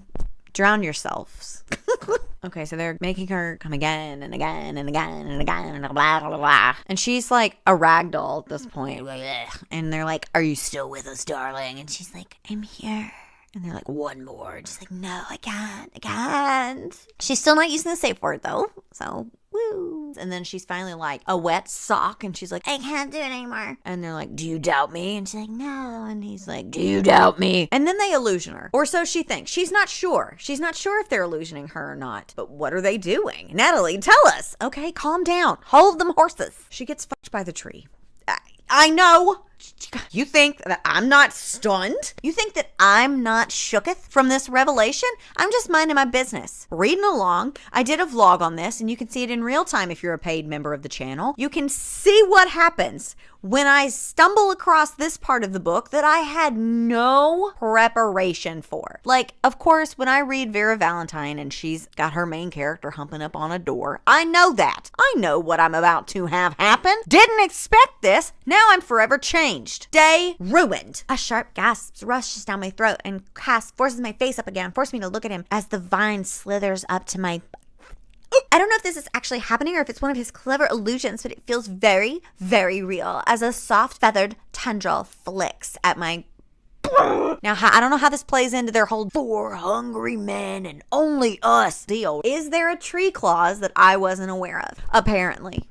So vines everywhere doing all the things, and then one slithers inside. See, because at one point I was like, oh, well, maybe they're just enchanting the vines and they hold her a little tighter than the ropes do. No, she fully has sex with this tree. She arrives again. Thank you, tree. Thank you for your service. And then they let her loose from the ropes and have her like sit on one of their faces and lift up her dress so the other one can watch that one eat her up. And I have siblings, okay? I don't want to be involved. I don't want to be in the room. I honestly, if you can't wait until I'm not in the house, I'll leave. I'll just leave. I will leave right now. It's not that serious. This is just not for me. Blech. Chapter 19 belongs to Cass, just like Winnie's butt front. I don't remember. She's exhausted. She can't do it again, but of course she does, and she's not using her safe word, so rock on, Winnie. One of them comes to the front, one at the back, and they enter her, and then they all come together. Isn't that lovely? Ugh. Then at the end of the chapter, we get this lovely little diatribe from Cass as I slam into her, as she clenches around me as we her together. Hard and fast and relentless, I realize one terrifying truth. I'll pick her over Tilly and the Fae Court. I will pick Darling over my own wings, because with her, I'm already flying. Chapter 20. Winnie. That's when me so hard my teeth clack together. Hope there's a dentist on the island. And then one of them, I don't remember which one, is like, we come together. Okay, sport. So they do. Peter Pan and Vane show up after they've concluded their business transactions with one another. I don't know why I said it like that. I don't know what the fuck I'm talking about. Pan's like, word of advice, darling. Don't ever let the twins tie you up. And she's like, I rather enjoyed it. Shut up. And then Vane comes around. He's like, I thought I told you to put salve on. And she's like, I do what I want. So he gets the salve and gets her something to drink and whatever. I don't know. I don't care. They all start trying to take care of her and bickering, which we love to see aftercare. We truly, truly do. Aftercare, safe words, consent, communication. We love it. We really, really do. But they're going back and forth and they're like, y'all should have eased her into this twin stuff. And they're like, excuse me, you had her crawl to you the other night. Blah, blah, blah. So they're going back and forth. And then finally Winnie stands up. Enough! Are you ready? I don't think you are. I'm not. Let's get something straight. You're all assholes, all right? But you're my assholes. I didn't have to stay on my knees for Pan, and I didn't have to push Vane to the brink, and I certainly didn't have to get tied to a tree. I chose those things. I choose all of you. Even you, Vane. So stop treating me like a fragile toy. I'm not. This is so stupid. I hope you're ready. I'm a china cup that has been broken so many times, I'm never sure if I'm a cup or just separate pieces held together by glue and sheer determination, molded into a cup-like shape. I know how to crack and I know how to mend. At least with all of you, I know I will never mend alone. I hate this book. They all get quiet and they're like, maybe she's right. And then they just kind of chill and start talking about the actual plan of the events that are unfolding around them and how they're going to get the shadow back and stuff, which is good because I know that this is like mostly erotica purely for the vibes and whatever, but there is actually a story here that I was initially interested in. Oh well, disappointment knows me by name. They discuss what's going on and it's at Cherry's expense that he's going to let us explore the island and look for this lost boy. And Winnie's like, should I talk to her? I think the fuck not. What the fuck do you have to say? And then the twins also tell them that they visited their dear sister and that she's planning something to do with the crocodile. But who is the crocodile or what? Chapter 21 belongs to Peter Pan. He's like a little horned up because she's sitting in his lap, but this is not the time for that when the crocodile's on his way. Okay, wait. Hook and Pan share an enemy and it's Fane's brother and he's a crocodile? Her confusion's adorable. We're nothing alike. Cass snorts. They're exactly alike, but Rock is taller and better looking, adds Bash. The facts are, darling, that my dear brother will have a bone to pick with our infamous Never King when he finds out the secrets he's been keeping. What secrets? And this is when she finds out that her great-grandmother is just on an island somewhere, potentially frozen in time, and alive and moderately well. No. Yes. How? Where? He took a wrong turn on the way back, Vane says, and left her on an island known as Everland. Color paints the darling's cheeks a pretty shade of angry red. Tell me that's not true. I can't. I won't. Pan! It was a very long time ago, darling, and I was a much different man. You loved her? Looks like you're sleeping on the couch tonight, Bash says. Wendy Darling is not my problem. That's Pan. To her great-great-granddaughter. And her being off Neverland is much better for us when the crocodile arrives. How do you figure? Because I will use the information as leverage, and once he finds out where she is, he'll be eager to race off and fetch her. Why? Because Crocodile was in love with Wendy. Darling's like, what happened? And Pan begins to begrudgingly explain. When I brought Wendy to the island, Rock was here visiting Vane. My rule about not touching a darling has always pertained to me and the Lost Boys. Rock was not about to follow my rules, and Wendy, as we've established, was a brat like you. Determined, fierce, easy to fall for. Yeah, I thought that Peter Pan was in love with Wendy. It was around that time, too, that Rock cut off Hook's hand. Hook took her from me. He obviously didn't want to retrieve my shadow, and he had always tried fucking with the darlings to keep me from the information. And it was at that time that Rock cut his hand off. We got Wendy back, but something had changed. Something between her and Rock. He asked her to stay. She said no, so I took her back. Except on the journey to the mortal realm, I took a wrong turn and ended up in Everland. We were quickly surrounded. Leaving her there was an easy decision. I had no allegiance to her. And it was her family that took my shadow in the first place. I wanted my revenge against the darlings, and this was an easy, albeit cruel, way of getting it. I can't believe you just left her. And I thought he said that he was a different man now. He does not seem sorry for this at all. He wasn't sorry about it when he told Vane in the first couple of chapters. He's not sorry that he did this. So what's different? Promise me we'll get her back. We won't have to. Rock will do it for us. Like, this is a very tense situation, right? All of this revelation, and Pan's like, all right, in the meantime, let's party so I can forget about all of this. Bash gets up. Now you're talking. No, girls. All three of us look at her and nod. There she is giving me orders again, and I'm the asshole that's beginning to follow them. She also said go fucking get Wendy. But no. Party first! Chapter 22. Cherry. She was eavesdropping and heard the whole conversation. How they plan to give Cherry back, that no one cares, that now Winnie has all of them, and Wendy is still alive. She heard everything. Now Winnie has them? All of them? All to herself? How many men can one girl have? So she runs back to her house, wherever that is, and she opens the door, and something dark darts across the room and slashes at her. I think her arm or something. And she yells, exclaims, if you will, "Holy berries and balls!" That's a Neverland shadow. That's a Neverland shadow. So it's a Neverland shadow. I don't know if you heard. And it's trapped in her room. That can't be good. Chapter 23, Hook. How hard is it to find one fucking shadow? I don't know why. That's the voice that came to me. He talks about how much he hates Peter Pan, how nervous he is about getting the shadow, why it's taking so long, blah, blah, blah. And Smee comes in. What is it? I don't think I like him. Tilly has summoned the crocodile. At the port of Summerland, the crocodile arrived 2 days ago and left quickly after. So we've got Neverland, Everland, Darkland, Summerland, and Sugarland. I cannot wait to find out what other lands. These are all so clever. If there's not a clever land, I riot at dawn. I will not rest until he's dead. Double the rewards, me. Tell the men now. Whoever brings me Pan's shadow will be rich by tomorrow night, but only if they find it before then. All this chapter did for me was let me know that this is not the of my dreams. It's just not. 24. Winnie, Pan, Bash, and Cass are all drunk and they're shooting rocks out into the ocean with a slingshot, like boys being boys. And Winnie feels called somewhere, so she starts just wandering off and she ends up at the lagoon and she finds Vane floating in the lagoon by himself, nude. You just gonna stand there and gape or get in? Gape? I want to get in the water so badly it makes my skin itch. But I can't tell if it's the water, the spirits, the magic calling to me, or one very dark and broody death shadow. Gets undressed, because if he's nude, I'm going to be nude too. Is this when we get the Vane dick? Is this when it happens? Ah! She gets in, there's spirits everywhere. And she's like, do they bite? And he's like, not if they like you. My heart kathuds against my eardrums. Kathuds?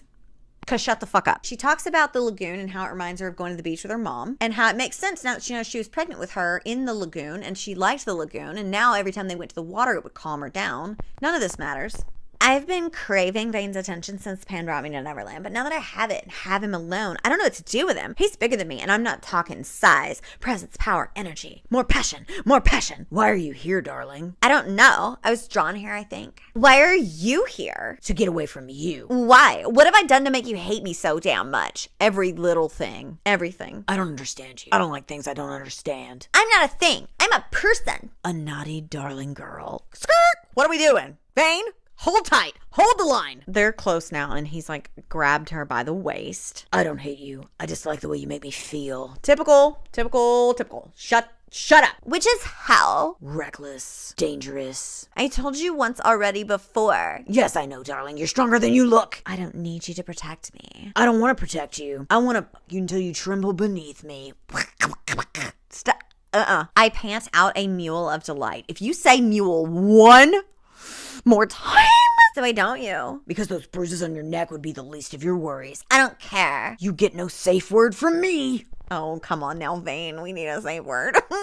Just me already. He kisses her. Then his eye starts to go black. And he's like, go! Get out of the water, slowly. He says, walk away. She's like, what if I don't? And he's like, I won't tell you again. And then she figures it all out. The cogs fit into place. Even gone to the shadow, he's still cognizant of my safety. And it suddenly clicks, the real secret to unraveling Vane. I was wrong about him, so was Peter. It's not that I have to try harder or try less. It's that I have to be exactly who I am. Every ugly, broken part. I have to be vulnerable, and maybe that terrifies me most of all. Show him all of my cracks and let him make his own on my skin. I have endured. I can endure him if it's the only way I can have him. He must read something in my body because he slowly shakes his head, grits his teeth, and says, Winnie, don't. I turn and run. So that's the secret.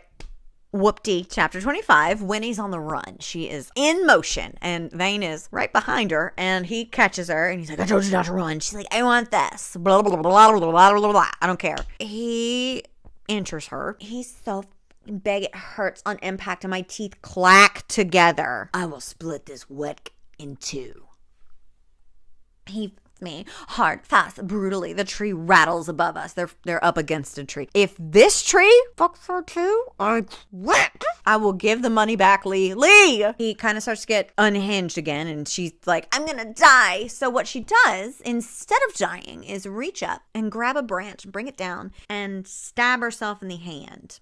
Sure. Yeah, but I mean, it makes sense because remember, she had blood on her tootsies and she was like somehow in danger a little bit on the shore. She put those little pieces together in her noggin and figured out that what brings him back and grounds him, even when the shadow of death takes over, is her in pain. So after he like chills out a little bit, she's like, do it now. So then they do, and they both arrive, and we love it. Great. And then at the end, she's very pleased with herself, and he's like, you think you won something? She's like, I did. I've had you. You're mine now. Blah, blah, blah. And then they have a conversation about how she really enjoyed him cutting off her oxygen. And if he does it again in a controlled circumstance, she would be into that. And he's like, get out. He also makes her promise that if he gets too far gone, she will stab him in the face. And she's like, sure. Chapter 26 is Cherry. And I want to say there must have been a chapter quota because these go so fast. There's like almost nothing to them. So it's going to feel like we're going really fast, but it's in fact the book. I'm doing my best. Chapter 26 belongs to Cherry.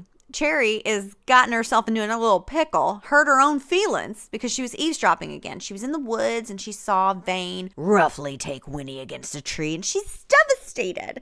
But she also has a shadow trapped in her house and maybe she takes Winnie there. We can't do that. Or can we? Chapter 27, Peter Pan. They're still blitzed on the beach, and instead of throwing rocks into the ocean now, they are just launching Lost Boys into the air. Boys being boys. The three of them like have a quick little conversation about what exactly Tilly offered them, and the twins are like, she offered to give us our wings back and unbanish us. And Pan's like, listen, I can't give you wings, but if you stay loyal to me and help me get my shadow, I can help you stage a coup. And they're like, aces. Chapter 28. See what I'm telling you about these chapters? They are just going. Next to nothing happening, but they are going, and they are here, and so are we. Chapter 28, Winnie. She and Vane come back into the treehouse, and the others are like, where have y'all been? And Winnie's very proud of herself. She's like, fucking. Pan starts to come over and like baby her and put some more salve on her neck, but Vane like grabs her and calls dibs on her for the night and whisks her back off to his room. And she enters his room and explains the surroundings. It's like another duvet, which is really bothersome to me. I don't even like a duvet because they're difficult to put on and they get all jumbled up. You think these whatever. Large bed, thick posters with carvings, ornate carvings in the headboard and the footboard, stacks of books, trinkets. She's worried that it's all an illusion and it's just gonna go away. I'm worried you're gonna go away, Vane. And Vane's like, get in bed. And so they snuggle and he's like, I'm here. Can you feel that I'm here? And she's like, promise me you won't leave. And he's like, what? And she's like, I promise to stab you in the face. So you have to promise me that you won't leave. And he does. Chapter 29, Hook. Captain James Hook. Smee wakes him up and he like explodes out of bed and almost takes her out with his hook. Don't do that to Smee. And Smee's like, how else am I supposed to wake you up? I'm here to tell you that one of our men found the shadow. And he's like, splendid. I don't think he actually says splendid, but you know, it's a vibe. Sublime! They go out and they find him. They're like, oh my God, get a treasure chest. Lock the shadow in there. And then he and Smee have to get down to business. They have to figure out how he's gonna claim this shadow before Peter Pan gets here. Chapter 30. Winnie. They're all inside the treehouse waiting for Pan to wake up. Vampire rules, remember? Today's the day they go to Hook's. Vane is sitting in the corner of the couch reading a book. Winnie has her head in his lap, sprawled across the couch the other way. And Bash has his head between her legs. And he's like, I could use a taste. And then Winnie, throwing every ounce of let's not try so hard into the lagoon with the rocks and the Lost Boys, says, I'm full of Vane's cum, but go ahead.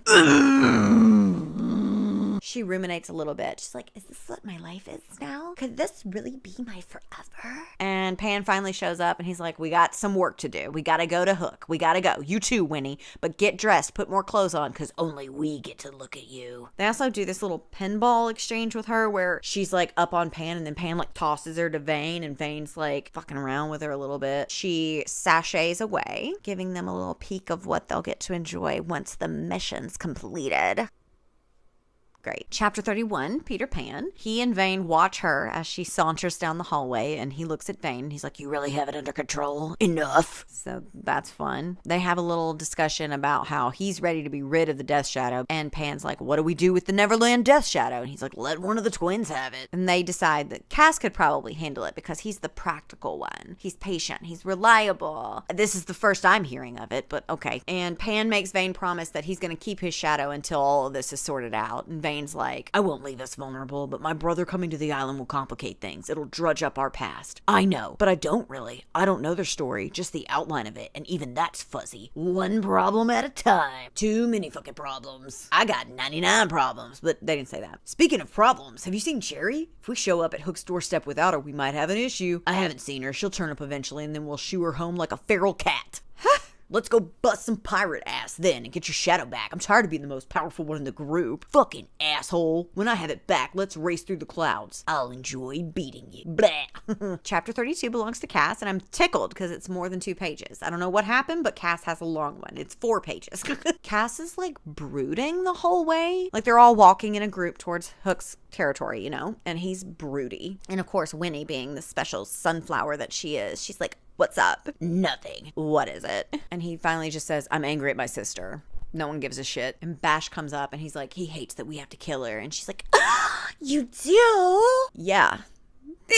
What else is there? And then the twins have a little back and forth. They're like, she's our sister. She betrayed us. It's either you or her, brother. Blah, blah, blah, blah, blah. And then they talk about, like, what if they take the palace back? They unalive Tilly and they take their power back. What are they going to do? Quote, do we plan to return to the palace, send the darling between our house like a little child of divorced parents? The fact that she's actually a child still is just bothersome. They inch into his territory a little bit more and Pan's like, you feel that? My shadow. What does that mean? It means someone has it cornered. So they know that Hook has the shadow now, right? Uh-oh. Chapter 33, Peter Pan. He talks about his opinions of Hook and how it shaped when he took Wendy, but then it was confirmed when he traded off his own sister instead of Smee. Who does that with their family? Like, Pan, now that we're all standing in the middle of the road that leads straight to Hook's house at the bay, I can't help but wonder if I should be worried about him more than I did. Or at the very least, if I should have made sure to bring Cherry with us. Why wouldn't you bring Cherry with you? So they're there. They know the shadow's cornered. They know that Hook probably has it, and that he's on to them. Pan takes a second, and then he asks everybody, what about let's kill some pirates, eh, boys? And they're like, cool. And then he says to Vane, I have another idea for you. How fast can you fly back to the house? Time skip. Vane retrieves it. I bet it's a clock. They slip into places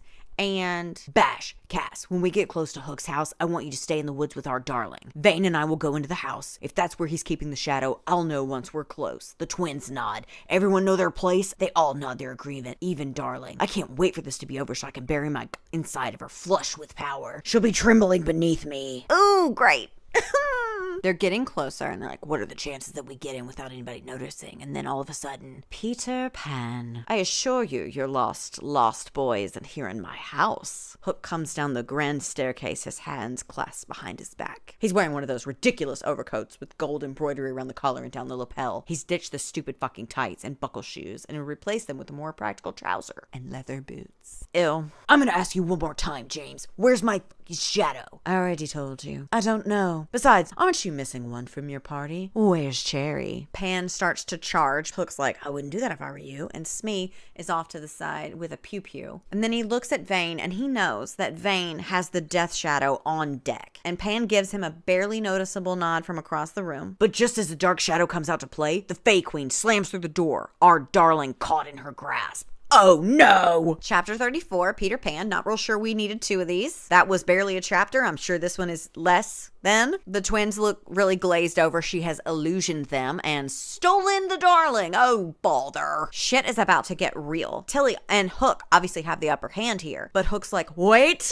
They did not bring my sister! I would just like some kind of proof that she's all right. Or near. And Pan decides that it would be a good idea to antagonize him further by telling him she's in a metal box at the bottom of the ocean. No! Hook charges. Chapter 35. Peter Pan again.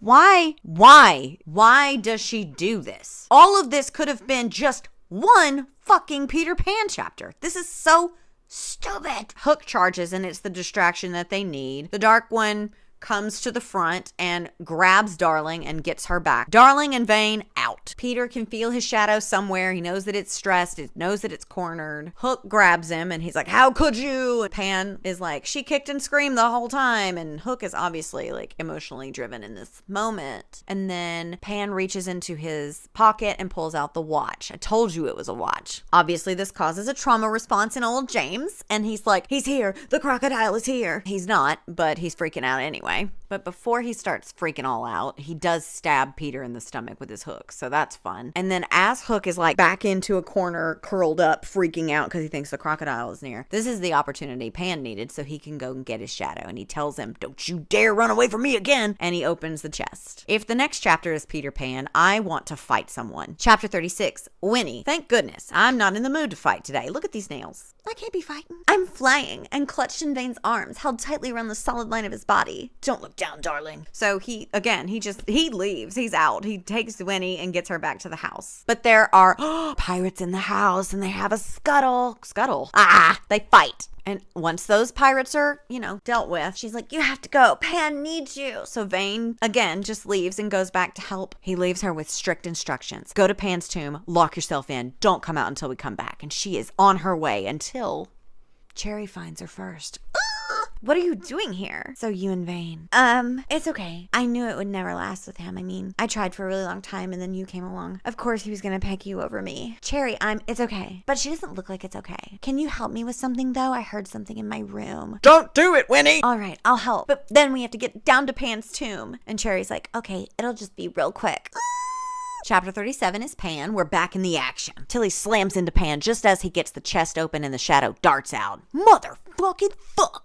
Literally. She stabs him. Pan is not having a good time here. Rapidly losing fluids and the fight. He has some words with Tilly and she digs the knife in deeper and he coughs up blood. And Vane shows up in the nick of time and he requests the shell. So Pan digs it out of his pocket and tosses it to Vane. Thank goodness they had their shell with them because he just holds it out and the shadow gets sucked into it and stuck there, so sure. Vane tosses it back to him. Pan catches it. All the while, he's been stabbed in the abdomen. Stabdomen.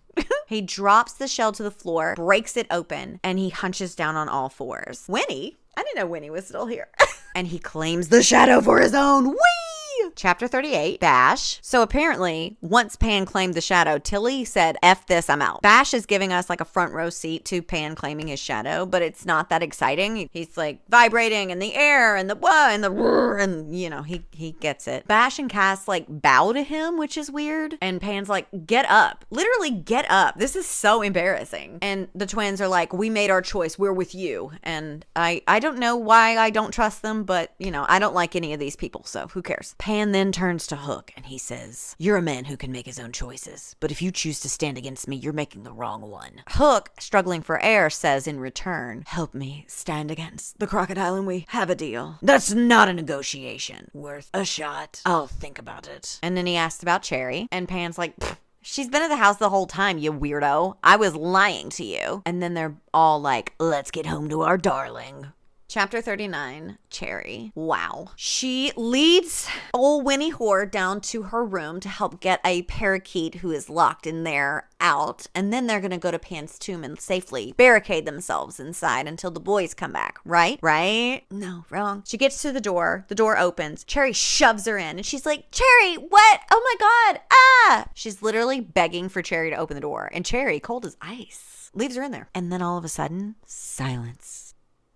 I'm terrified of opening. Will the shadows just race out past me? Do I have to worry about it? Will there be blood? What will be left of Winnie? Light spills from the crack beneath the door. A shadow stretches in it. What the? I straighten, wipe my hands against my pants, and then reach out for the doorknob, hands shaking the entire time. My shirt is thumping on my chest, heart racing so fast. So like a fucking cartoon character.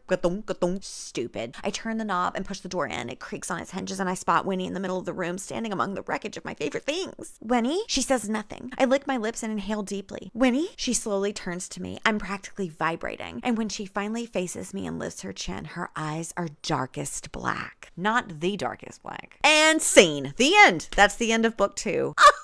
What is there to say? Really, like, what is there to say of this? I don't feel like this book was at all what I anticipated. From the synopsis compared to what we read, from the title being The Dark One, I thought that meant that this whole book would be about Vane, which I guess it was about getting to Vane's for Winnie, but I thought we were going to get some insight. Like, all we did was like, the crocodile didn't even show up. They didn't explain his land. We didn't go to his land. We didn't get a lot of his backstory. But then you could argue that it's called the Dark One because now Winnie is apparently a dark one of her own, which is concerning. Cherry cold as ice, man. What? I don't like Winnie either, but wow, that was something, wasn't it? Just a whole bunch of introducing new characters without thoroughly flushing out the ones we already have. And I still have no idea how any of the Darling women exist at all since Wendy never went back home. I don't understand how that's possible. I don't understand how her belongings got home, but she didn't. I don't understand how Winnie wasn't more upset that Pan just freaking left her there. I don't understand any of this. I have no expectations when it comes to the rest of this series. I have no idea what to expect or believe. There was a tree sex scene in this book.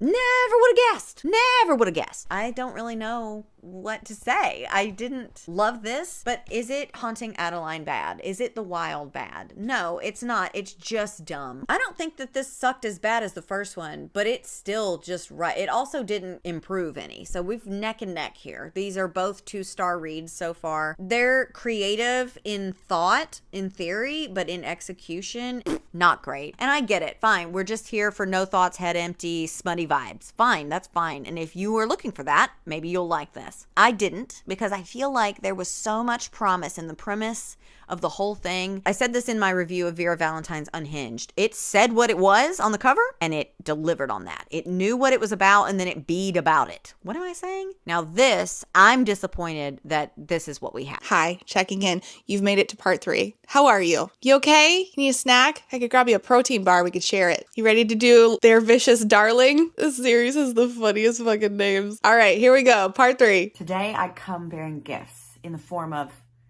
more Peter Pan Lost Boy nonsense. We are taking yet another dip into the Neverland Lagoon. Aren't we blessed? So content warnings are listed for the entire series on the author's website, and so they are the same for book 1, 2, 3, and 4, but just so we're clear, let me go over them again. Mental illness, smoking, graphic rough in public, groups, dubcon, dubious consent, graphic violence, graphic language, captive, captivity, degradation, submission, bondage, ropes, spanking, blood play, choking, consensual non-consent, and talk of essay. You ready for the synopsis? The Dark One has finally accepted me just in time for everything to change. Because Vane's brother, the crocodile, has just arrived in Neverland soil, and he's not alone. He's brought with him members of the royal Darkland family, and they want Vane's death shadow back at any cost. Of course, Peter Pan, Vane, Cass, and Bash, they're all familiar with war, but war isn't easy when love is on the line. I know those vicious Lost Boys would do anything to protect me, but what if I'm not the one who needs saving? As power shifts on the island and shadows are claimed, all 5 of us have to let go of who we were if we have any chance of becoming who we were destined to be. Okay, there's also a note. Their Vicious Darling is book 3 in the Vicious Lost Boys series. It is a dark romance reimagining of Peter and Wendy. All characters have been aged up. If you like your enemies to lovers with hot, ruthless, morally gray love interests, you'll enjoy Their Vicious Darling. You can expect an island with darkness and secrets and no true hero in sight, with a found family atmosphere and touch her and I'll unalive you vibes. The Vicious Darling ends on a cliffhanger. Okay. I guess it's fine. I don't know. I'm so tired of this series. I cannot wait to be done. Also, just a reminder that this little aged up notion is cute and all, but the canon lore of Peter Pan is that Neverland is an island full of disgruntled, misfit children who never want to grow up. Peter Pan being the leader of these forever boys, and a forever boy himself. And aged up, sure, I get that. But in the first book, when Winnie first sets her whore eyes on them, she says that they have the look of a boy but the presence of a man. Aged up. Okay, why do they look like boys then? Let me calm down. Cliffhanger. On that note, let's talk about where we left off on the last cliffhanger, shall we? The band of idiots, complete with Winnie Whore, made their way to Hook's territory. A big scuffle broke out, including Hook, Smee, Pirates, Faye, and Tilly, the Fae Queen. Amidst that struggle, Vane yoinks the darling up and takes her back to the Never Tree and is like, barricade yourself inside the tomb until I get back. Enter Cherry. She lures Winnie down to her room instead under the guise of a parakeet being trapped inside, which I'm gonna go ahead and say that in the list of priorities, barricading yourself inside the tomb so you're safe from a pirate attack is much higher on the list for me than freeing a trapped parakeet in a room. We can do that later, but Winnie is dumb, no matter what this book tries to tell you. But it's not a parakeet that's trapped in Cherry's room, oh no. It's the Neverland Death Shadow. Cherry shoves her inside, locks the door behind her, and crosses her fingers that Winnie is no more. However, instead of the shadow just Winnie just claims that sumbitch for herself. What a twist. And remember, Pan told us a couple of times that no ordinary man can claim a shadow, but Winnie's a girl, and this is the girl power book. I don't know if anyone else has said that yet, but this is the girl power book.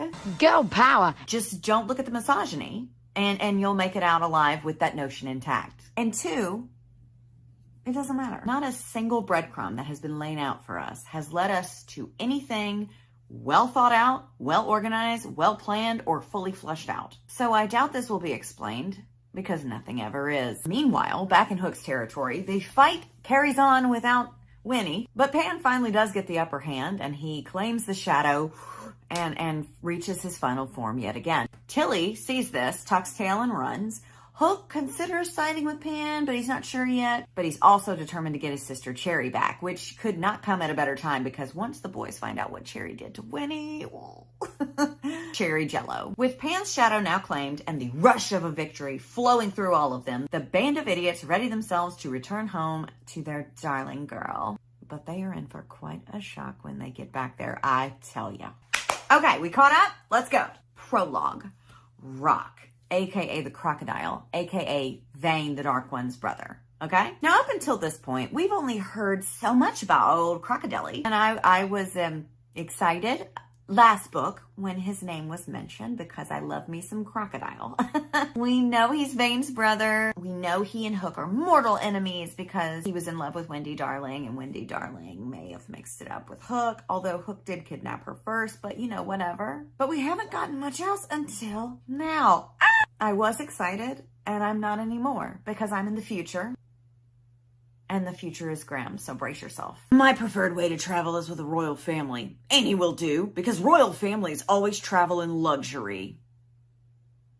No shit. I'm glad you told me that. Yeah, I had no idea. So this tells me that we are yet again in for some rough roads ahead when it comes to the writing. 2/3 of those sentences aren't sentences. But it also tells us that he's a grifter who travels the 7 Isles by way of latching onto a royal family. And when he says any will do, it tells us that his loyalty is shaky or non-existent. Currently, he's with the Darkland family, which is the Ramaldi family. Enter the youngest Ramaldi sister, Amara, who is excitedly looking for Rock, but Rock, ever the cool cat, is eating peanuts and not bothered. She's excited to have found me, apparently. I can hear it in the upward lilt of her voice. I suppose being buried nearly balls deep in her last night might have had something to do with it. Oh, swell.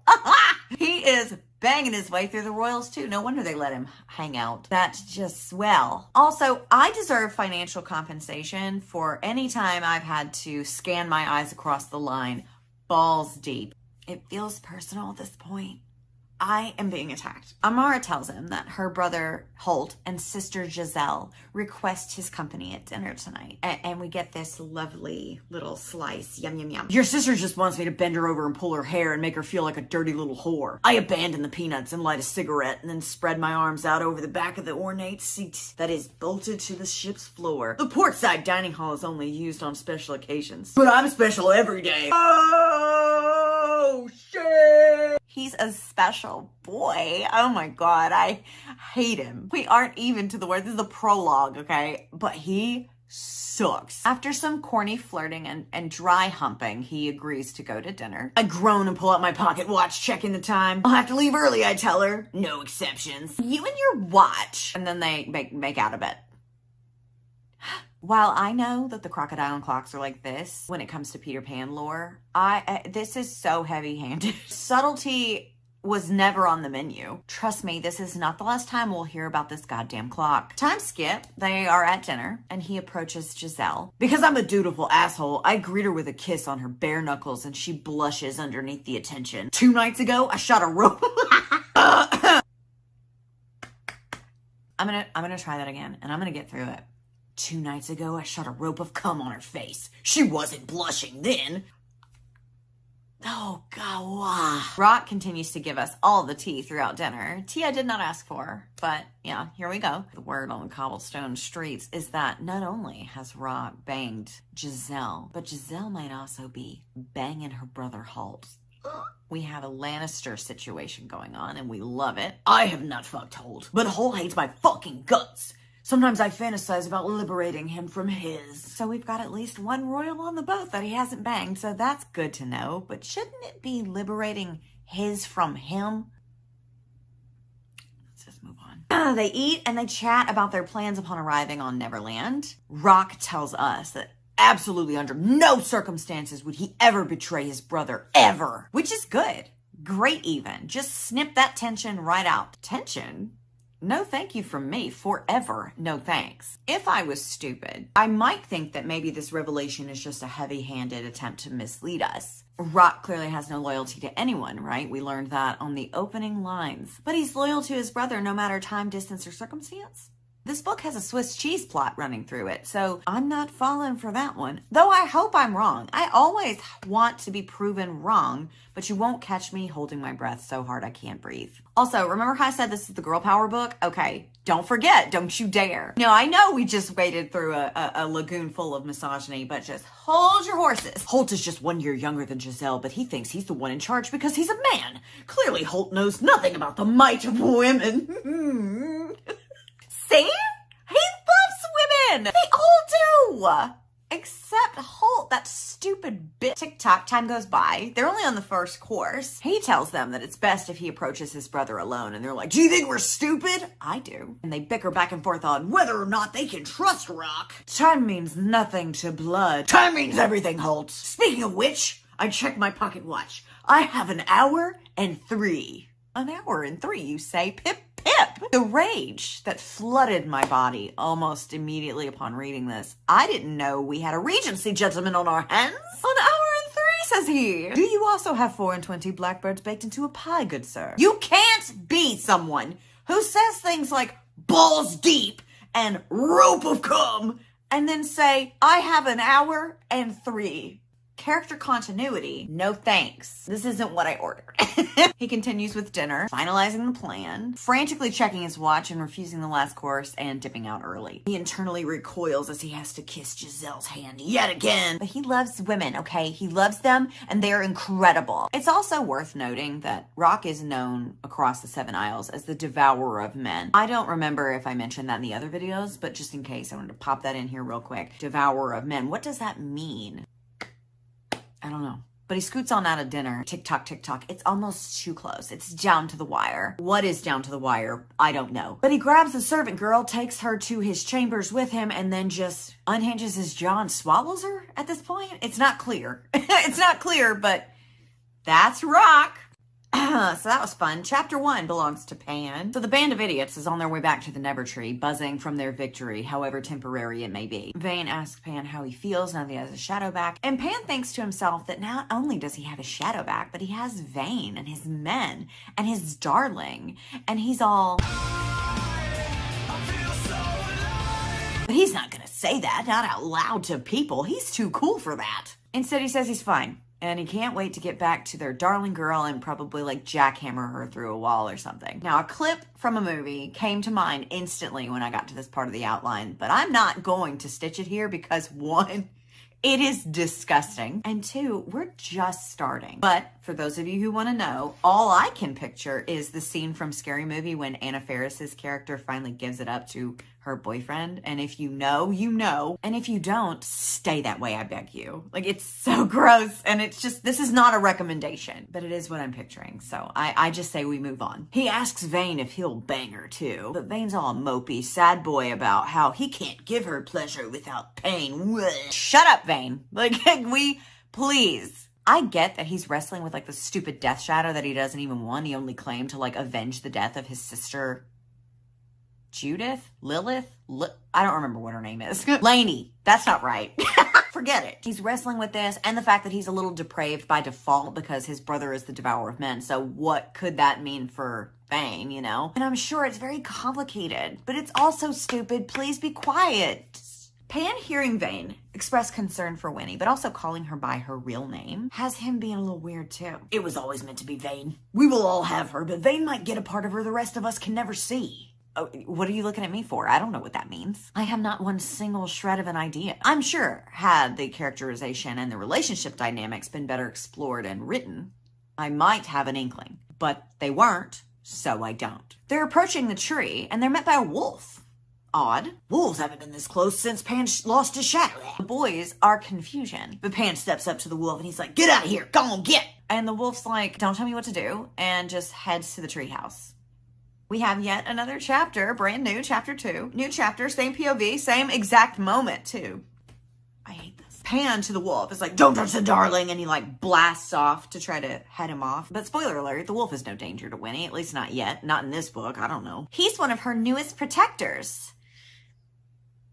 God, I hope she doesn't start banging him too. Pan approaches Winnie's room and hears whimpering from on the other side of the door. But when he comes in, Darling's fast asleep on the bed, the wolf at her side. It's Cherry that's curled up in the corner, crying her eyes out, which I can't say I blame her. I'd be fucking scared too, Cherry. What the heck are you still doing here? Get out of here.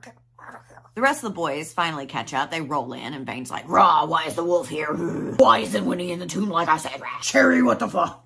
Pan's like, go have a drink and cool off. He never cools off, does he? And he does. He goes. And the Fae princess approached the wolf. And the wolf is like, cool with them for no reason? Or is there a reason? Pan questions Cherry again because she's still actively crying. She tries to lie her way around it, and she's, actually this close to giving us some truth, but the darling wakes up, kind of groggy. Cherry leaves the room. Best bet, Cherry, honestly, get out of there. Pan asks sleepyhead Winnie if she's okay, and she's like, yeah, I think so. Pan's like, come get me when you actually wake up. So he goes out to see the sunset since he hasn't seen one in so long. He leaves the Fae Princess and this wolf thing watching over her. Chapter 3 belongs to Cass. One of the twins, I still don't know much difference about them. One of them has longer hair, couldn't tell you which one. He starts telling us a story, oh swell, about this wolf cub that they had when they were younger. His name was Balder, and their stupid bitch of a mother Tinkerbell hated Balder. And everything else apparently. She seems like a miserable person. Fae, excuse me. She hated the wolf, yeeted him into the lagoon, ripped Balder, right? However, this is the circumstance that eventually led the princess to meet Peter Pan for the first time. They were out looking for Balder and they ran into him next to the lagoon, and Pan says, your bitch mother killed him. And that was it. After sharing this with us, Cass lights up a cigarette and starts chatting with his brother about what they're gonna do about the Fae Court, and then asks him if he remembers Balder, and the wolf perks up. He's like, what? Did you call me? Almost like, here is Balder. They remind us of another line from their Nani. The lagoon gives and it takes. Also telling us that wolves are seen as symbols of strength and protection. And now after all these years, Balder has resurrected to protect the darling girl. Weird. The boys think so too and start talking about why the wolf might be protecting her. It makes sense. Of course darling should be shielded from us. We treat her like our whore and the island is telling us to stop being pricks or the wolf will bite off our dicks. Don't be an idiot. Darling likes being treated like a whore, and the island shouldn't shame her for it. I know that's right. Fuck this island for trying to shame our whore queen from living her slutty little dreams. This is so stupid. God damn it, it's dumb. They chat some more. Darling finally wakes up, for real this time, sees the wolf, and screams, Chapter 4 belongs to Winnie. Yay! So Winnie wakes up, has no memory of the night before, which is helpful for Cherry, so I hope she's on her way out of here right now. But she is shook by the presence of the wolf and tells us that she can feel Vane in the house. Odd. When she said that, I can almost feel him. I got it. Did you get it? I just want to do a vibe check real quick. Did y'all understand what that meant? Like, I don't think she's reaching out to tangibly touch him, right? She feels him.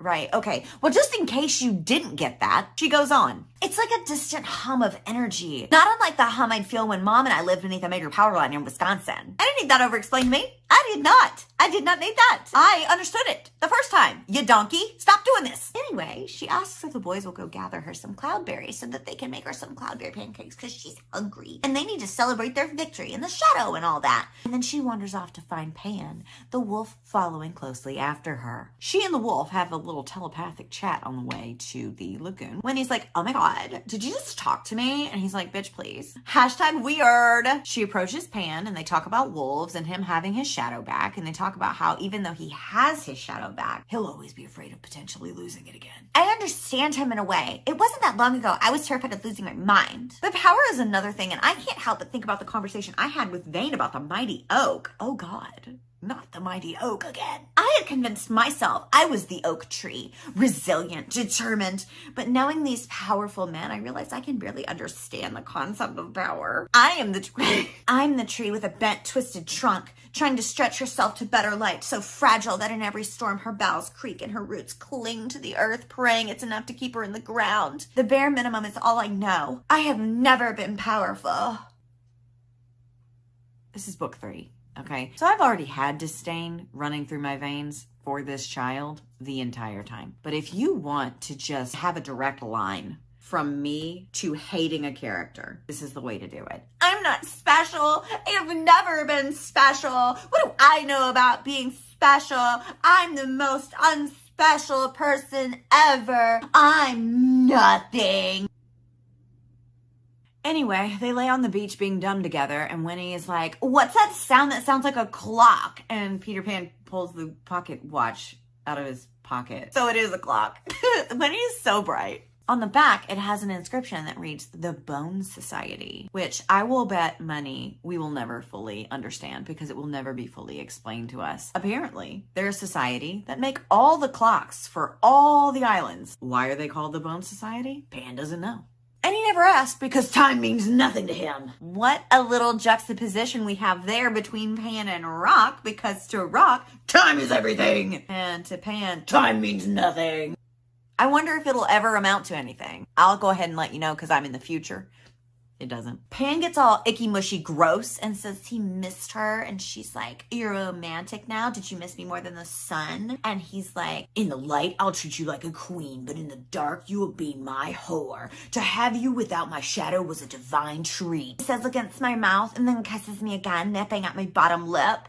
To have you with my shadow might very well undo me. So they start tearing at each other's clothing. Pan enters her on the beach, which is just a nightmare, if you ask me. But then he pulls out real quick and whooshes her off to the treehouse so that he can recruit Vane to join in on the fun. It's a party, after all. They ping-pong their way through the house and crash into several pieces of furniture along the way, which I think is meant to give that same energy of like desperation and want that this scene from The Notebook gave us. But instead, I just picture this. They find Vane. They ask him to join. He does. And the chapter ends with Vane entering her as Pan watches. Chapter 5 is Pan. He's watching Vane blast off into the Darling, and he loves it. This is like his new favorite thing. Vane's in the pink. Pan comes around and goes in the mouth. Darling bouncing on my rival Renaissance art in its beauty. I disagree. But okay, rope sitting in her mouth. Thank you, Pan. And then he requests that she sit on his face. End of chapter. What the was the point in this chapter? Chapter 6. Winnie. She is having a good old time grinding her bits all on Pan's face and having Vane as a chaser. Winnie arrives, hurrah, but Winnie also starts to feel a little funny. She hears a voice saying, let me in, not by the hair or chinny chin chin. He didn't say that part. But then boom, she passes out, hits the deck. Chapter 7 belongs to Pan. Vane says, something's wrong. No shit, dumb fuck. 3 of them are all still naked. The twins show back up with a basket full of clownberries, and they're like, oh man, no invite to the bang sesh? What's up with Winnie? They cover her with a blanket. The wolf finally shows back up, and they're all like, what do we do? And Pan's like, go get Smee. The fuck? Chapter 8 belongs to Bash. Bash is now keeping busy in the kitchen while they wait for Smee to return. Keeping my hands occupied is just the distraction I need. I've always loved being in the kitchen. It's about the only thing I inherited from my mother. Though she never actually loved it. What? What? So you didn't get it from your mother then? My mom doesn't like coffee. Or me, really, but we're just gonna stick with the coffee for this comparison. She never had a taste for it. I, on the other hand, love coffee. So, let's build ourselves a sentence, shall we? I've always loved coffee. It's about the only thing I inherited from my mother. Well, she never actually loved it. If I wanted to give the benefit of the doubt, which at this point I do not, I have no more doubt of benefits to give, I'd say that Tinkerbell was good in the kitchen, even though she despised being in there. He got his talent for being in the kitchen from his mother, even though she hated doing it. And that is what Bash meant. But that's not what he said. It might be what he meant, but it's not what he said, and I'm purely going off the text here. Anyway, he gets back to cooking and chatting with Cass about what to do with the throne now, and how it would be fun if there was just peace on Neverland and they could all move into the castle. Pan enters the room and somehow hears them having some of their Fae language secret talk and tells them that it's a ridiculous notion. And they're like, since when can he hear us? Is it the shadow? Who knows? But there goes our secret chat between the bros. Vane returns with Smee. Smee is like, what were y'all doing before she passed out? And Pan's like, I don't see how that matters. Good thing Winnie couldn't answer. Fucking! Smee produces smelling salts and wakes Winnie up like that. I am so glad that they had an expert show up to do this. Never would have thought of that on their own. Probably because they're children forever. Chapter 9 is Winnie. Now, I know what you must be thinking right now. Nothing's happened. Why is nothing happening? And to that I ask you, has anything been happening this whole time? Except for us bonding and growing closer? Has anything come of this? Is there anything of substance to note? Don't think so. Anyway, Winnie wakes up and the boys start bickering about, go get her clothes. No, you get her water. Don't tell me what to do. I'm not leaving her side. All that's going on. And Smee is like really looking at Winnie. She's like, you okay? And she's like, I think so. And then Smee, looking directly into Darling's eyes, is like, all these powerful men blind to power when it looks them right in the fucking eyes. So she clearly knows that Winnie has the shadow. Did I forget to mention? I think I did. The book starts out with a quote from the original Peter and Wendy book by J.M. Barrie that says, Wendy, one girl is more use than 20 boys. Further cementing that this is the girl power book of the series. Don't look at the misogyny, okay? Eyes right here. And see, there can be a girl power moment in a book that's filled with misogyny, but in order for that to work, the misogyny has to be dispelled. The men can't continue to benefit and not have to correct their misogyny the whole time. There's no character growth. And so but let's not talk about this. Smee finishes up with Winnie and asks for the return of Cherry, which is apparently a deal Vane made to get her to come in the first place. How many deals are these boys not going to follow through on? Like, I'd want to destroy them too. They don't honor anything they ever say. They are children though, remember? Aged up. Anyway, they tell her we can't give her back yet. We gotta throw her a going away party. Duh. The pirate girl that you've been nothing but hateful and cruel to this entire time? 3 books of being just completely shitty to this girl. But of course she can't leave without a proper goodbye party. Makes all the sense in the 7 Isles. Cherry comes in, confirms this with Smee, and Smee agrees and leaves. Upon seeing Cherry, though, Winnie has this, like, foggy recollection of, like, a parakeet. Oof! Darn it! Thinking is hard. It's right there and I can't get it. Vane knows that Cherry knows more than she's saying, though. So Cherry leaves, and he starts after her, and Pan's like, don't, Dark One. She's hiding something. Smee said Darling's fine. You're gonna believe a pirate who's our enemy? Smee is not our enemy, Pan argues. She's probably the most neutral party on the island. What? Seriously, what? Smee, Hook's right-hand woman, gal, is the most neutral on the island? It's never explained. Anyway, Pan's like, Vane, chill and leave Cherry alone. End of chapter. Chapter 10 belongs to Rock. Woo! They're pulling up to Neverland and the royals are commenting on how there are no cars, no transportation at all. These people just walk everywhere.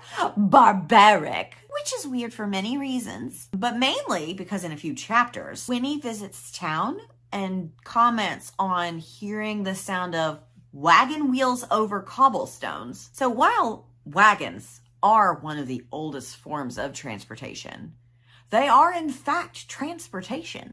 But who cares? Not me. Definitely not me. Anyway, they head off to meet They head off to meet Tilly at her palace. They're stopped at the gate and asked to surrender their weapons. They're like, what? And Amara's like, come on, guys. Would we let just anyone into our palace? And Holt says, we let him in. And then Rock graces us with this delightful little line. They let me into more than just the palace.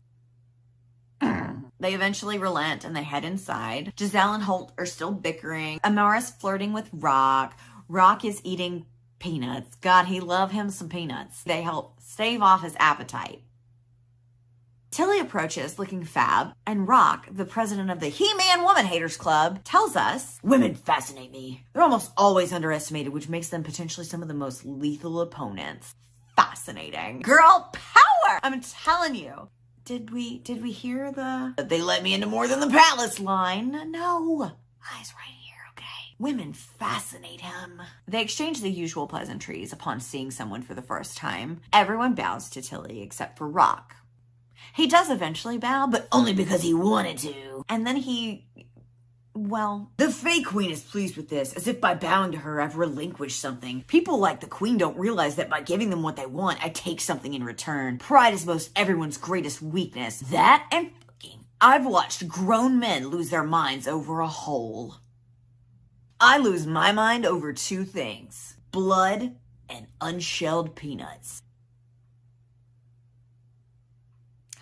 Rock eventually is like, hey, Tills, you promised me secrets. Hop to it. To which she's like, first we need to discuss you helping me defeat Peter Pan. And they go back and forth. Why should I? Blah. Finally, Tilly's like, Pan has two weaknesses, vain and his darling. News to Rockadilly. A new darling? There's a new darling on the island. This sends Rock into a reminiscent spiral about Wendy, and we're just blessed beyond belief. Honestly, this is just so fun. If I'm endlessly fascinated by women. Rock, what do you mean if? I was in total awe of Wendy Darling. Why, you ask? Don't you worry. He's gonna tell us, and I recommend holding on to something solid. She's the only person to ever beat me in a game of chess. In the beginning, I f***ed around with her because I knew Peter Pan wouldn't, but in the end, I realized she was f***ing around with me because she could. I wanted to hate her. Even more so when she denied me and told Peter Pan to take her back to her insufferable mortal land. But eventually I came to respect her for the magic she wielded over me. There are not many people I would allow to put a collar around my neck, but Wendy Darling would have been an exception. This is so underwhelming, I could cry. I might cry. I am crying. Anyway, he asks if this darling is anything like Wendy, Winnie's great-great-grandmother who he was in love with, remember? Who he presumes to be dead. To which the queen replies, she's feisty, smart too. Is she? She did help Peter Pan get his shadow back. Did she? From my recollection, Winnie's just been banging her way around the island. And when Tilly attempted to lobotomize her in book 1, Bane put a stop to that. So coincidentally, she woke up the next day out of a dream that showed her the exact location of Pan's shadow. And the entire time, the little brownie dudes and Tilly knew where the shadow was anyway. They did not attempt to get it or relocate it or hide it somewhere else. But sure, Winnie is so smart and so helpful. I mean, just like the original Wendy in the magical sense, because she beat Rock at chess. They are so similar, actually. Wow. Stunning.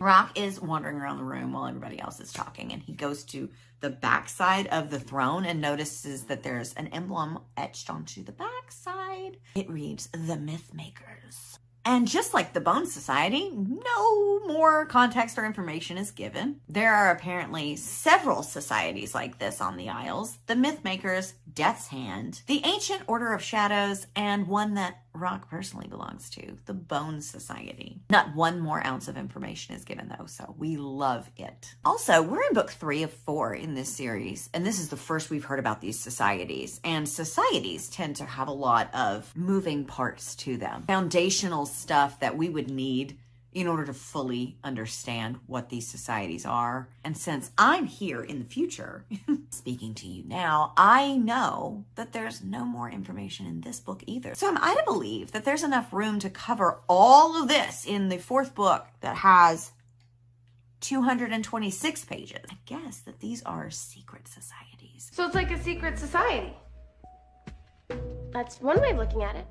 Cool. And when Nikki St. Crow says secret, she means secret. Secret society. Secret society.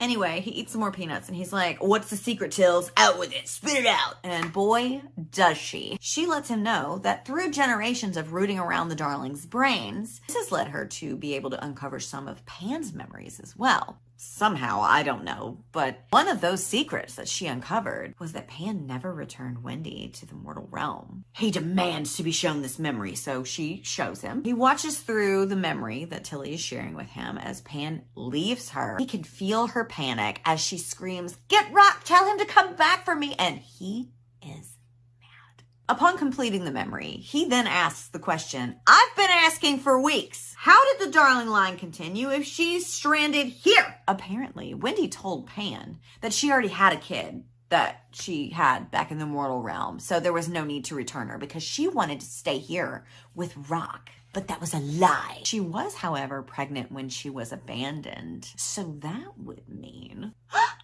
someone got her pregnant. But it can't be Rock because whatever he is, fertile he is not. So that would mean Hook! I must amend my list. I will lose my mind over 3 things. Blood, unshelled peanuts, and revenge. Chapter 11 is Cherry. Uh-oh. I am shook that Cherry's still just walking around, alive and moderately well. She is lucky that Winnie doesn't remember and that the boys are dumb. Otherwise, Cherry jello. So we catch up with Cherry in her room, guzzling down a bottle of wine. Can't say I blame her.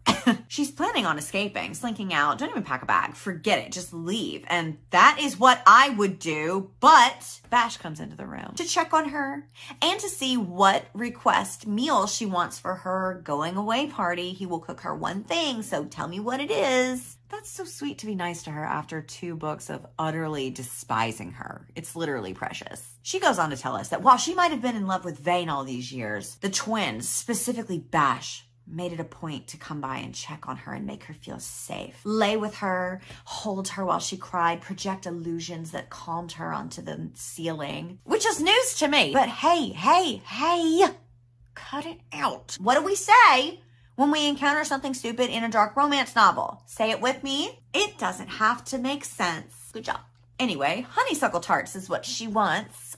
I kind of do too. They get into a little spat when Bash says that it's probably for the best that she's going back to Hook. And she's like, I've never belonged anywhere. You think I'm going to go there? Blah, blah, blah, yada, yada. He goes and comforts her and she is literally this close to telling him what happened with Winnie when Vane. And he is not looking happy. Come with me right now. And she does. He asks her again to explain why Winnie wasn't in the tomb, and she's like, and she tries to lie, but she's absolutely terrible at it. What a pity. She starts to tell the dumb parakeet story again when, boom, someone else shows up. Rock tackles Vane. Rock is here. How lovely for everyone. He's introduced to Cherry, and Cherry's like, I've never seen my brother so afraid of someone as the crocodile. Rock starts like leering at Cherry, and Vane's like, cut it out. Rock's like, she's gorgeous though. You know how I feel about freckles and redheads. And a piece of me died. Vane's like, she's Hook's sister. And Rock's like, all the better. And he leans down to Cherry, and he's like, hey Cherry, will you take me to Peter Pan and his new darling? And she does. Chapter 12 is Winnie's. Winnie is chilling in the lagoon on Pan's orders because the lagoon has like healing properties and whatever. But he's sitting on the beach because, in his words, the lagoon and I have an understanding. What understanding? I guess it's just he doesn't go in. I guess I understand. She's in there. Her stomach growls. Pan's like, you hungry? I could eat. We could linger for a while, I suggest. I'm hungry for something else, too. You're always hungry for darling, but you will never be able to keep up with me if you don't feed yourself something other than dessert. When you say dessert, are you referring to Lost Boy or pancakes? Ugh. She gets out of the lagoon and he tosses her over his shoulder and proclaims, It's time I show my face in Darlington Port and remind them who rules this land. he and Vane just unalived a bunch of pirates there in a book ago, right? Did they not? But sure, yeah. Show your face, scare the peasants, feed Winnie. Check, check, check. They roll into town barefoot and probably fucking filthy. Ugh. There's this part about the wagons that I talked about earlier. The dirt path from the woods connects to the road that goes north and south, but across it is a cobblestone road that splits downhill into town. Darlington Port, I guess. You guess.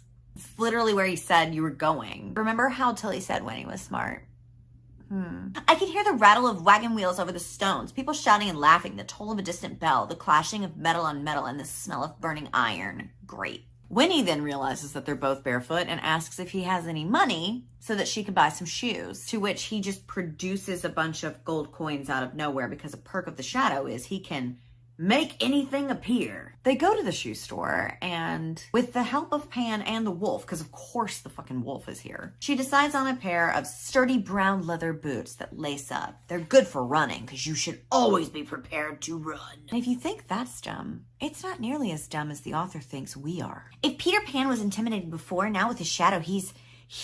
It's impossible to find the right words to describe how it feels to be near him. Okay, that's fine. You don't have to. Like trying to describe the way a hurricane feels 2 days before it reaches land. The air is different and you can feel the impending destruction, maybe in your belly, maybe in your soul. But you can't touch it with your hands, so it doesn't feel real until the carnage is laying around your feet. Okay, that was good. I'm glad that you shared that. Peter Pan is like that, like a hurricane. Duh-huh! Yeah, no, I got it.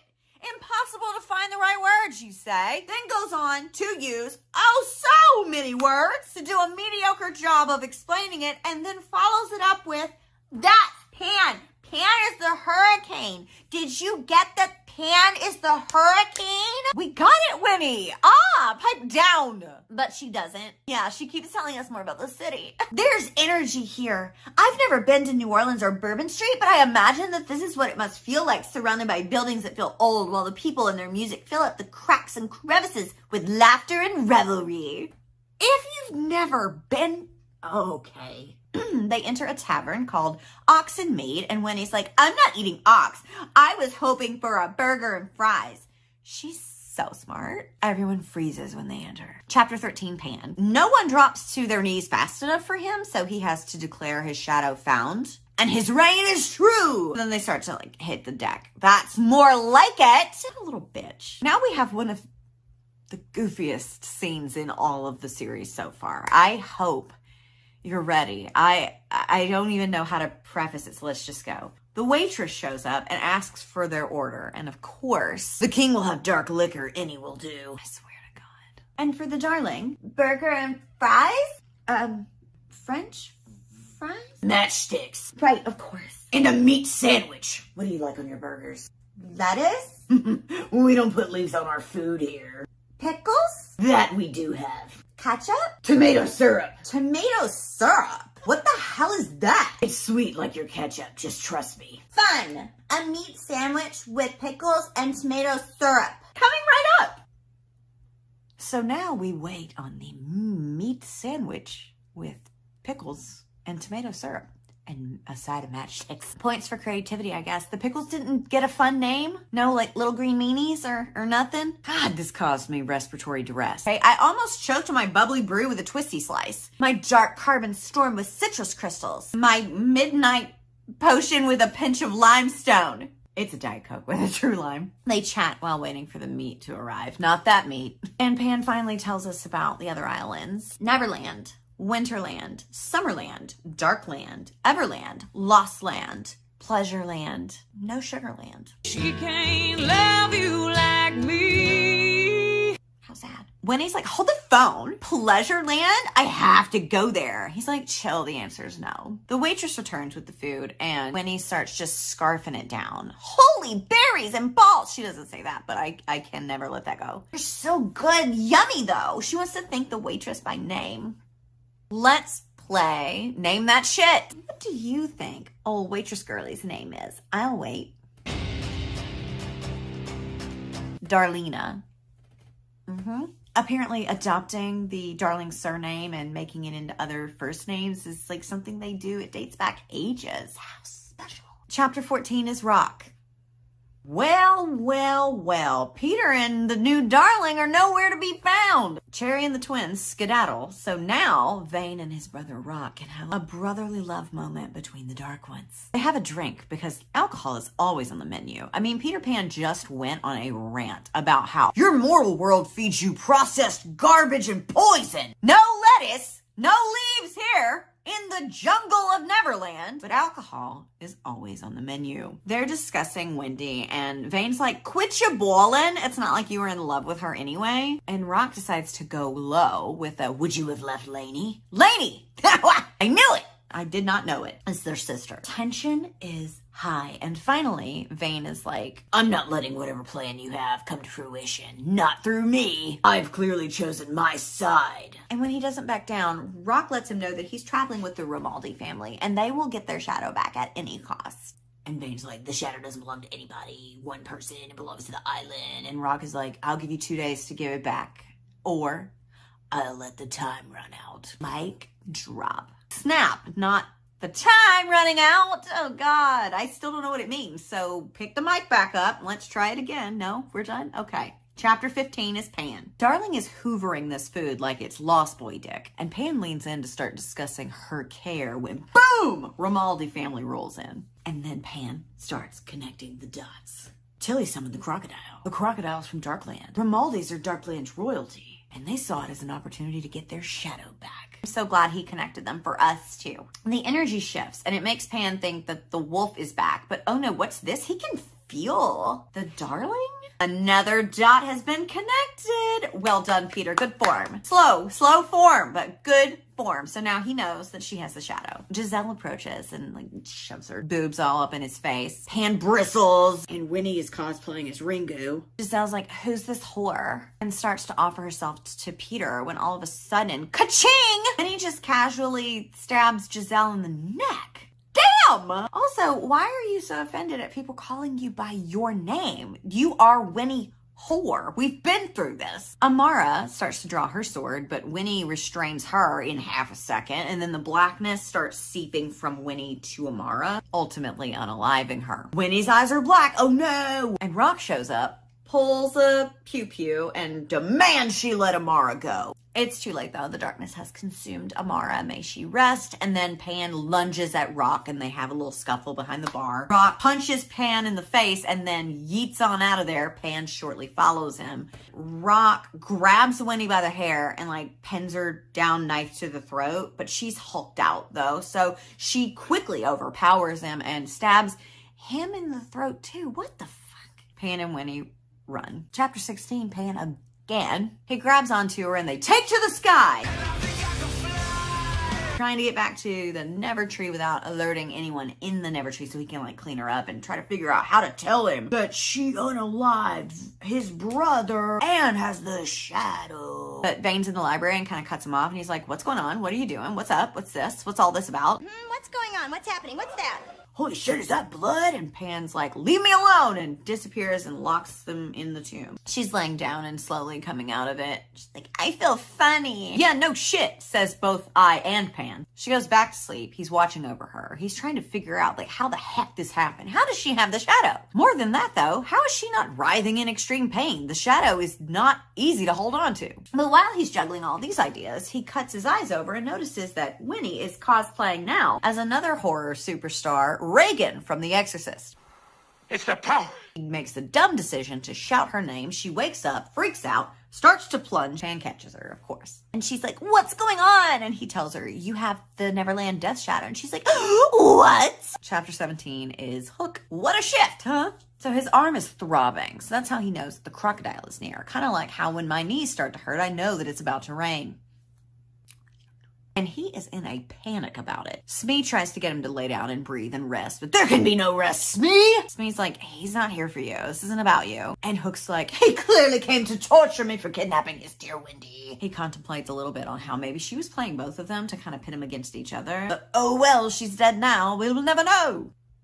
And Hook asks Smee how they can unalive Rock. But then Rock comes a knocking. Oh, I'm sorry about that. A bloody crocodile comes spilling into their room. Apparently the crocodile had nowhere else to go because after Pan and the new darling unalived half of the Romaldi clan, Holt is going to think he set them up. So he came to Hook. Makes all the sense in the world. He considers just letting him die there, but that would be bad form. So he lifts him up and puts him on the bed instead. But you know what else is bad form? Smee follows and watches me struggle with his weight. He's all solid muscle, corded with it from shoulder to bicep to forearms. Thick veins run over his tattooed hands. I imagine what he might look like shirtless and immediately regret the thought. Shirtless with my blade protruding from his ribs, that's more like it. I beg your utmost pardon, James. Is this you thirsting for a sip of the crocodile? And just like that, I have a new direction I want this to go.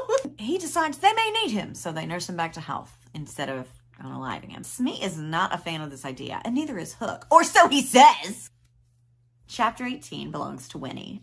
Winnie is still in denial about the situation at large, and so Pan just tells her everything. She still doesn't believe him, though, horrified by what she supposedly did to Giselle, Amara, and Rock, Vane's brother. She barrels out of the room, covered in blood, and comes face to face with the rest of the group, and they're like, why is she covered in blood? And Vane approaches her and tells her to start talking, and what she does instead is just slap him in the face. I know what you're all thinking. This would be a great time to dick her down. And now that we all agree, let's go. They do their little edgy foreplay, and he tells her to run, so she does. Chapter 19 is Bash. I'm exhausted and so is Bash, but Vane tells everyone, whoever finds her first gets to pick a hole.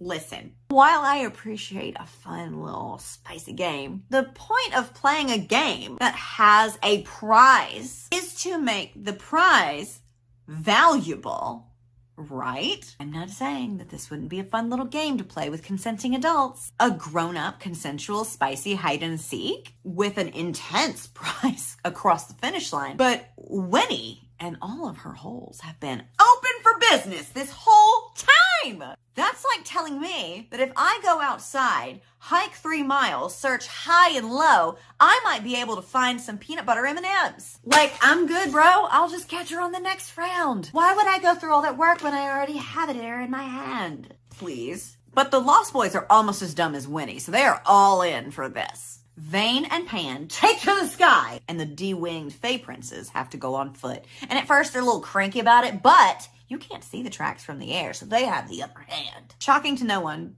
because I'm not invested enough at this point to care. The twins find her first. They blindfold her and start to take her to their own little pleasure island, or whatever. Bash takes her mouth, and Cass gets her. How perfectly boring. And this just proved my point. Vane and Pan literally just did this. They just did this in chapter 4 with her. This is not a prize. This is a Tuesday. They all arrive. How sweet. And just when Winnie is talking about how much she enjoyed it, Vane swoops down and launches into the sky. Chapter 20, Winnie. They're airborne, and she's chest to chest with the Dark One. And then Pan comes whooshing up and sandwiches her in between them. Fun for all. Vane goes in first, and I thought we were getting some deviation from stereotypical positioning. But Pan's like, shall we fill her up together? And he just slides alongside, and he just slides right. The prize was to pick a hole. They all picked the same one, with one exception for the, okay. I just think it's because Pan wanted to touch things with Vane, but whatever. They bang it out midair. Chapter 21, Winnie. Why? Starting a new chapter should not be used every time something exciting happens. If it did, this book would be 912 chapters long. Please! Anyway, same setup, same circumstances. They're banging it out in the middle of the air. But Winnie hears a voice saying, "Let me in so we can enjoy this as one." And she's like, bet. So Shadow slides into place. Vane now realizes that Winnie has the Shadow. Don't stop, Pan orders. It's better for the Shadow if we just let her take what she needs. "Yes, me Dark One, make me your little slut." You're suspended midair, sandwiched between two mythological beings that you did not think existed, these forever boy aged up men children. And they are having a sausage party in your box. And you also are currently harboring the Neverland Death Shadow, and that's the best you could do? They all arrive, I think. I don't know, leave me alone. And they head back to the treehouse where all of the guys gather to give her aftercare. They're feeding her, they're giving her something to drink, which is wild. How is the aftercare in this book, comparatively to all the other books that I've read, how is this the best one? They feed her pancakes and discuss the Shadow when he's like, Smee knew ages ago. And Pan's like, of course she knew and kept it from me, harumph. Which goes against him saying she was the most neutral person on the island. I don't know where the logic is. Whoever finds the logic gets to pick a hole. And nothing was ever found. We all died. The end. Balder shows up after having snacked on a little rabbit that he caught. Well done, Balder, I guess. I don't know. They discuss the Shadow and how to get it out of her. But first, how did it get into her? Then when he remembers Cherry, after having a brief conversation with the Shadow within herself, whether to tell or not, she spills the beans. Rest in peace, Cherry. You were a real one. Team Freckles forever. Chapter 22 belongs to Hook. I can't seem to take my eyes off him. Damn, Hook, brother, calm down. But he doesn't, though. He's too busy noticing his jaw, his lips, his nose, his eyes that are open and watching him leer at him. This is the only romance I care about in this book. He brings Rock some water, and Rock fills him in on all the stuff that went down at the tavern. They chat a bit about Wendy, and she liked me, so she liked me better. And then they, tussle a little bit. Smee shows up. Rock asks for blood, and it's better when it's volunteered. So Smee, grabs one of their drunken crewmates and brings him in so Rock can drain him of his blood. How strange. At this point, I was ready to be mad if this man turned out to be a vampire. But since I'm in the future, I know that that's not what he is. After he is flirting a tick on a summer afternoon, he finds Hook again and tells him that he needs to go get his sister quickly because she is clearly terrified of something and to be wary of all of them. Chapter 23 belongs to Cherry. God, get out of there. My bag is packed. There's no sense in even saying goodbye. None of them will miss me after all. Bitch, what about your BFF bash? Doesn't matter because Vane's waiting on her before she has a chance to leave. He grabs her by the hair and pulls her down the hallway. All the others watching and doing nothing to help her. So weird. So no going away party then. He slams her down. She tries to get away, saying she didn't mean to, which is true because what she meant was for the darling to meet her doom. But oops! And then Vane tells her to run because he's going to effing unalive her. Brutal. Chapter 24 is Cherry also. She starts running. I don't know why we needed a new chapter for that. Anyway, she's running. Smee just lunges out of nowhere and stabs Vane in the chest with a shiny dagger with a bunch of glowing emblems carved into the side of it. Most neutral on the island. Cherry begs her not to kill Vane, and Smee's like, get out of here. She does. How incredible. Definitely needed this to be its own chapter for sure. For sure. Chapter 25 is Cass. Winnie is freaking out since Vane is apparently not healing and also not Fae, so she can't use her little belief clapping to bring him back from the brink like she did with Bash last book. Rats! Finally, they're like, take him to the lagoon. And Winnie's like, I volunteer! And she takes him. Yeah. Chapter 26 is Rock. Rock is eating peanuts and Hook is pacing the floor and they're bickering like an old married couple. They discuss what their preferred outcomes to this war would be. It's dumb, don't get excited. But then Rock is like, we should team up and kill Pan. And Hook is like, he can't be killed. But can he? Rock says, maybe no one's tried the red weapon yet. Hook smiles at this. God help me! There's the slightest uptick to the corner of his mouth, and I can't help but sink my gaze into it the way his lips curl over one another. A tasty fucking snack. A snack, you say? You have such a weapon? He asks. I give a light slap to the cheek, and he growls at the base of his throat. You're looking at it, Captain. I am, after all, the devourer of men.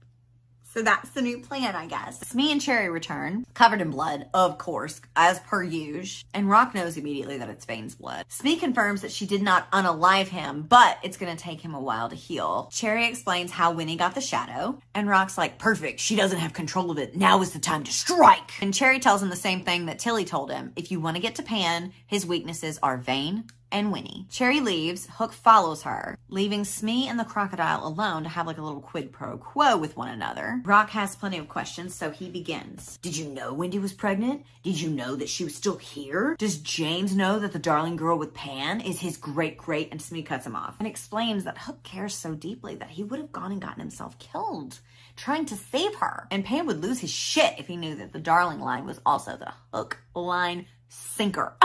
The best case scenario, she claims, was to rescue the baby and return it to the mortal land, which she did. She said she promised Wendy that she would keep her safe and hidden. Obviously, she did not do that well because Pan found her and all of her descendants for generations. Well done, Smee. Riveting, honestly. And it honestly is. Like, truth be told, I think that this is a little exciting for me that all of this stuff is starting to come together and unfold, but I already know that it's not going to be nicely like resolved and tied up in a bow, all the loose ends, all the questions answered. The writing just isn't there. World and the plot and the stories and the characters just aren't there. Almost, but not quite, so color me disappointed. Preemptively disappointed already. Chapter 27 is Hook. He finds Cherry in her old room, which he kept the exact same ever since he traded her off to Peter Pan and the Lost Boys. Seems odd to keep the room the same since you chose to trade her instead of trading Smee, your own sister. Oh, grief is weird, so fine, sure. He gives us a little bit of a backstory about their abusive father. I don't know, I skimmed this part. She woefully asks why they continue to love people who hurt them and then expresses that she wants to go home. Even though they don't have a home, she wants a home to go home to. And he promises that he's gonna get that for her. And she says that if he breaks that promise, she will never forgive him. Add it to the list of things I would never forgive him for, but okay. Chapter 28 is Rock. When are Hook and Rock gonna bang it out? Tick-tock, fellas! See what I did there? Holt shows up and launches at Rock. Traitor! Rock's like, chill the fuck out or I'm gonna eat you.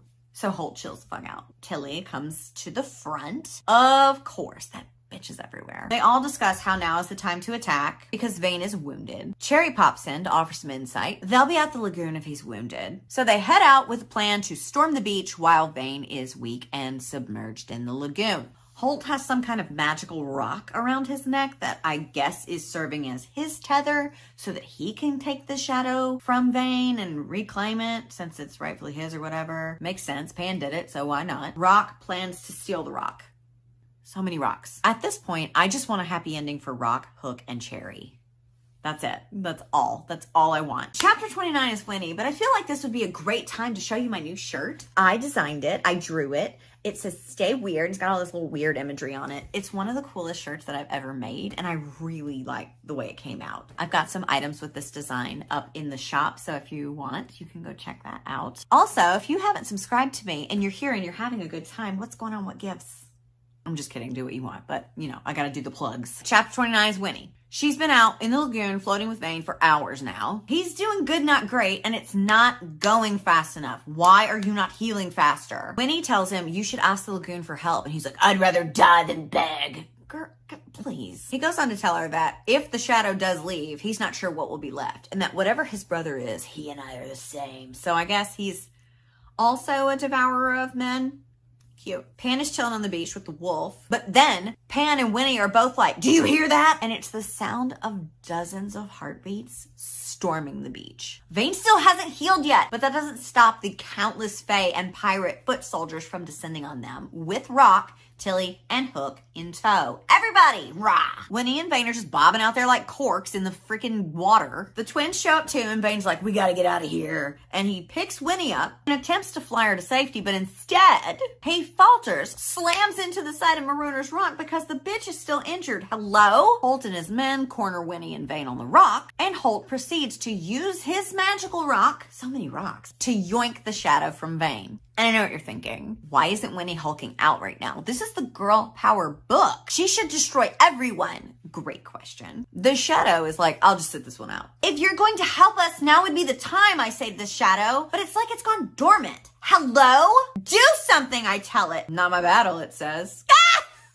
Holt does succeed in getting the shadow into the little stone thing, and Vane slumps over. Chapter 30 is Hook. So we're back on the beach, which is now quaking from Tilly's magical fae illusion that she's done. But the battle rages on. Hook is like, any day now to the devourer of men. But apparently it doesn't work like that. I don't know how much time I have left. Is there enough time for y'all to bang it out real quick while we wait? Sadly, instead of doing that, they double team Pam, but not in a fun way. While they are doing that, Rock finally morphs into whatever he is. He redirects back to Hook. Hook's like, we're on the same side, remember? How could I forget? Amidst the struggle, Rock collides with Pan and sends him flying into the middle of the lagoon. Oh no, he's not supposed to go in there. What are we gonna do? Hook just continues watching as the crocodile rips through everyone on the beach. Chapter 31 is Cass. So he and Bash have a little standoff with their sister Tilly, although they are stuck in a tree and she is flying/floating in front of them. So standoff might not be the best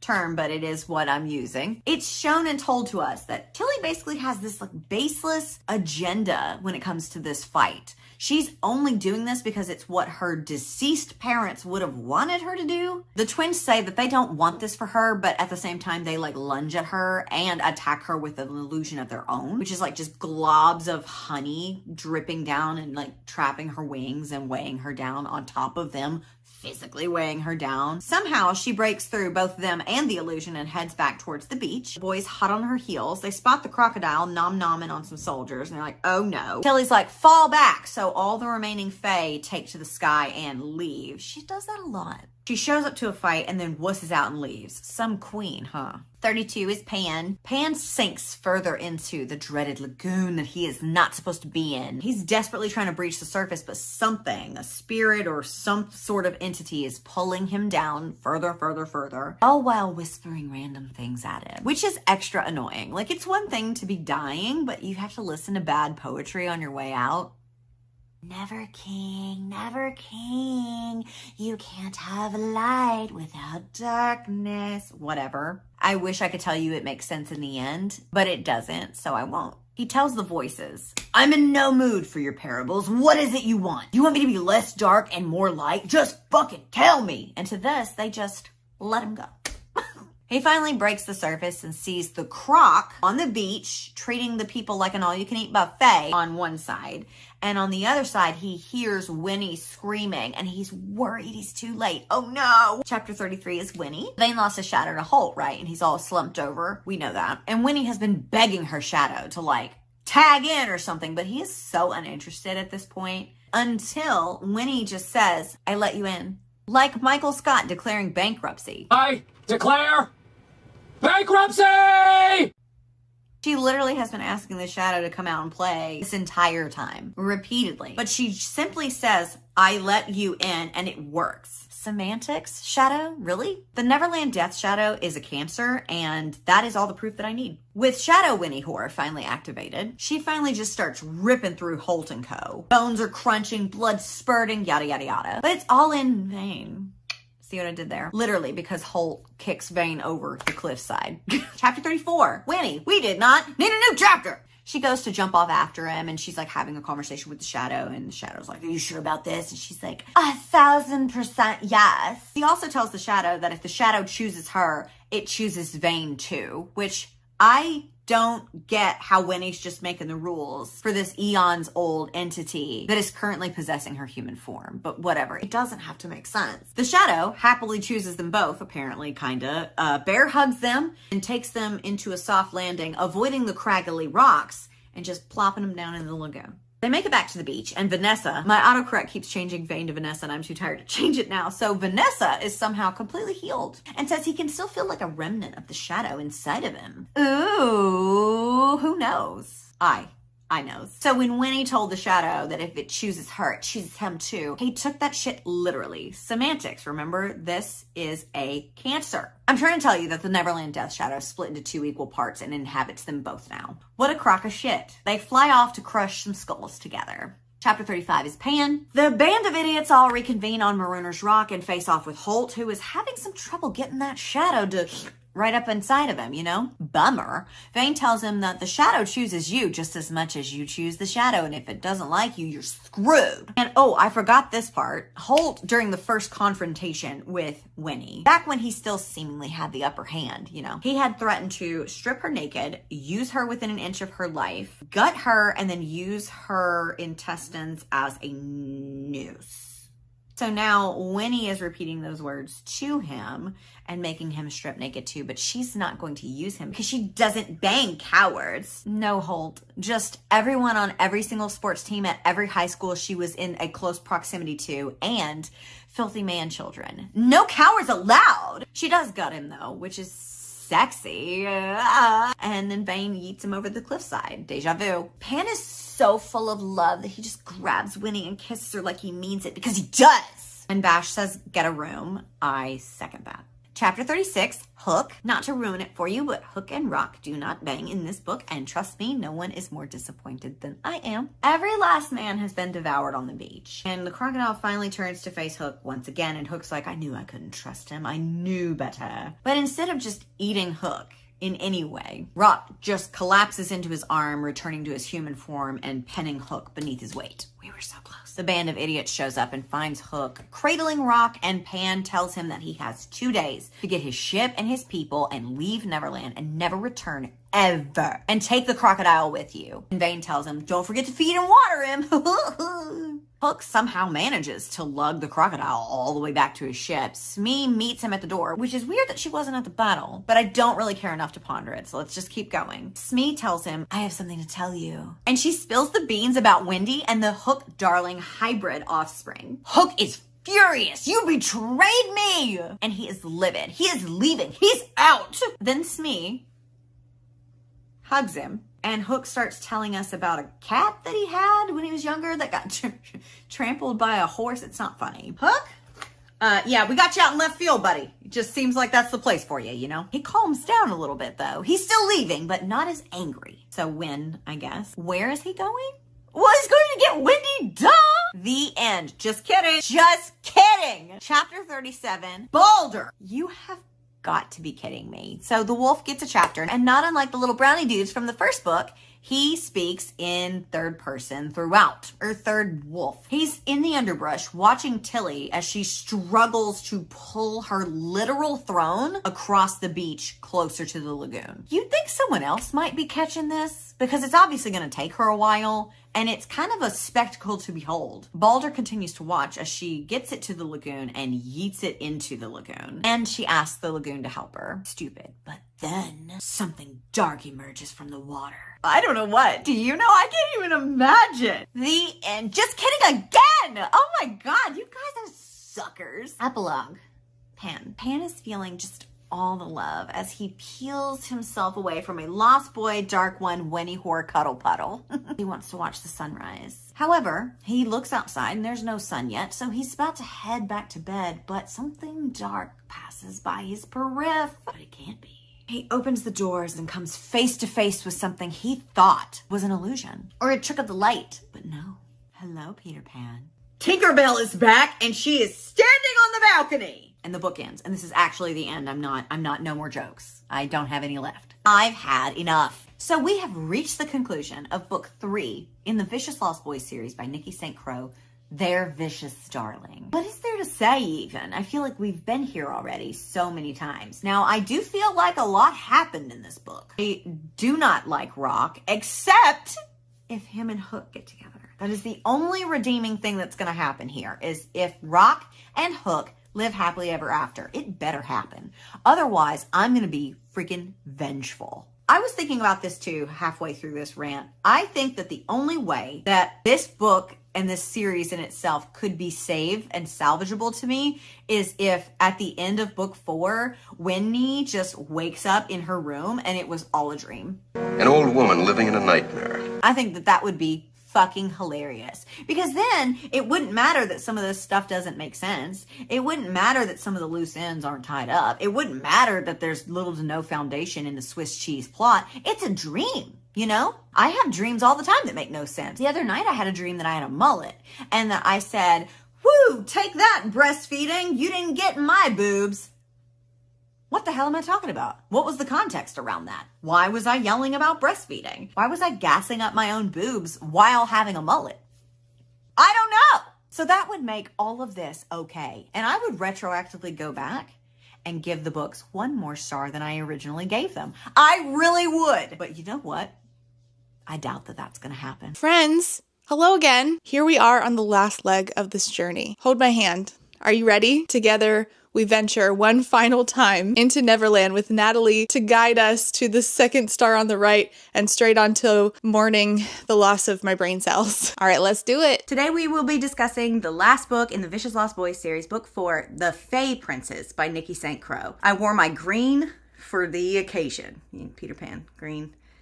You get it. Usually this would be the part where I start with the disclaimers and stuff, but today I'm feeling a little petty. I don't know if it's because I'm on my period or if I've just had enough, but I am. So we're going to do a new segment called Haters Housekeeping, where I read you some of the not very nice comments that I've been getting lately. I don't get very many, but I have gotten a few, and I thought I would use this time to clear up a few misunderstandings that these people obviously have. The biggest one being that I am not the one, and the second one being my videos might not be for you. But again, I'm feeling a little spicy today. So let's go. Item number 1 reads, why can she not go 3 full sentences without going into annoying whispering or weird yelling? The wording of this right off the bat is weird because I don't know who you're speaking to. She who? She me? Are you talking about me? But you're talking to me. I'm the only one back here. It's weird to talk to me in third person. You're being weird. But to answer your question, it's my channel. Oh, I'm sorry. Wait, it's her channel and she does what she wants. Thanks for the comment. You've been hidden from the channel from here on out. Item number 2. You talk too much, wasting 10 minutes before even getting into the point. You clicked on my face. And unless there is some sort of fan out there that is right beside you and forcing my content into your eyeballs, like that guy from Bird Box, you willingly clicked into a 2-hour-long rant review, which is just me talking. That's all that it is. And then you left a comment that said, I talk too much. Are you all right? There's also a fast forward feature where you can just skip right on through the content that you don't want to hear. And if you've watched more than one of my videos, you have a pretty general understanding that the first, 10 minutes, as you said, are me kind of just leading up to this review. So skip it or skip the whole video entirely. It matters not to me. I wouldn't personally care if you took your shitty attitude over to calmer, shorter, less long-winded pastures. I've already hidden you from the channel at this point anyway, so anything else you say in my comments, you'll just be talking to yourself, which is such a shame because you add so much to the discourse. All of this to say, and jokes and sass aside, my videos might not be for you, and that's all right. It's literally fine. There are thousands, dare I say millions of things on the internet that don't appeal to me, and the way I go about that is I don't engage or consume them. Just an idea. It's always an option and one I encourage you to explore. It would yield better results for us all, I fear. Okay, phew, got that out of the way. This concludes Haters Housekeeping. This will probably encourage more stupid people to come out of the woodwork and leave comments in hope that I will do a little thing like this, but this will be the only one, so help me God. Is it cool if I start my weird whispering and yelling now? All right, here's the synopsis. I thought Peter Pan was a myth and Neverland a fairy tale, a story spun by my mother who had lost her mind a long time ago. But there was no denying the overwhelming shadow cast by Peter Pan when he was standing in my house. Wait, I do what? He lost his shadow. Retrieving the shadow, finding the location of said stolen shadow was the entire plot. This is just the synopsis. The only reason he kidnapped you in the first place was because he needed you to help him find his shadow. What do you mean? Already, this stands to be the dumbest book of the bunch. And I know it's metaphorical, but it is still stupid. Okay. Pan took me captive to Neverland. I somehow found my place among him and the Lost Boys. I've never looked back. But now I'm entangled right alongside him in a war I can't seem to escape. We thought we had defeated our enemies. We thought we could finally have our happily ever after. But there was one enemy we never saw coming. How can that be? Because I saw it coming. A fairy who has nothing to lose and everything to gain. The fairy with golden wings and a dark, twisted heart. She wants Peter Pan and the island, and she'll stop at nothing to have both, including destroying anyone who stands in her way, even her own flesh and blood. Note: The Fae Princess is a reimagining of Peter and Wendy. Characters have been aged up for this darker, grittier version. It's still gross. If you like your enemies to lovers romance with hot, ruthless, morally great love interest, you'll enjoy this series. You can expect hate kissing. fighting, bickering, and touch her and I'll unalive you vibes. The Fae Princess is the final book in the main storyline for the Vicious Lost Boys series. Please check the author's website for content warnings. No need. Got them right here for you. They span the entire series. Mental illness, smoking, graphic rough in public, groups, dubcon, which is dubious consent, graphic violence, graphic language, captive captivity, degradation, submission, bondage, rope, spanking, blood play, choking, CNC, consensual non-consent, talk of essay. Oh. So let's recap before we get into this. Haters in the building. Just skip this if you don't want to hear me talk about it. Okay? Okay. Book 1. We meet everyone and it's precious. The line of darling women has been cursed that every year on their 18th birthday, they are kidnapped by Peter Pan and taken to Neverland only to return to the world broken sometime later. The next one up on the docket is Winnie Whore, a nickname that she got from being a seriously neglected, abused, hypersexual child that is promiscuous as a way of coping. Yes, Queen? It's just weird to have to talk about a teenager who is not doing so well. Like, sex positive and doing what you want with your body is great, but that's not what's going on here. She just needs maybe a hug and some therapy. Pan shows up, kidnaps her, takes her to his treehouse so that one day they can have the Fae Queen, which is Tilly, the daughter of Tinkerbell, dig through her memories in hopes of finding the location of the shadow, which was stolen by the original Darling. But there's something different about this Darling. Of course there is. What's different is that when Winnie starts banging Pan and the Lost Boys, she is spared from the telepathic lobotomy that awaits her. And what a coincidence that after that happens, she just all of a sudden has a vision of where the shadow is. How lovely. They retrieve it. She asks to go back to Neverland and stay with them, so she does. And Pan tells her the iconic, "Don't get cocky," and she tells him, "I won't. I'll just get..." Book 2. They return to the island with the box that has Pan's shadow in it, but when he goes to open it, wah! 2 shadows emerge and blast off in opposite directions and give chase. Apparently, on each of the 7 isles in the realm or whatever, there are 2 shadows that belong to each island, a life shadow and a death shadow. Is it important? Probably not. In between trying to find out how to track down and capture his shadow, Pan and the Lost Boys take turns banging it out with Winnie.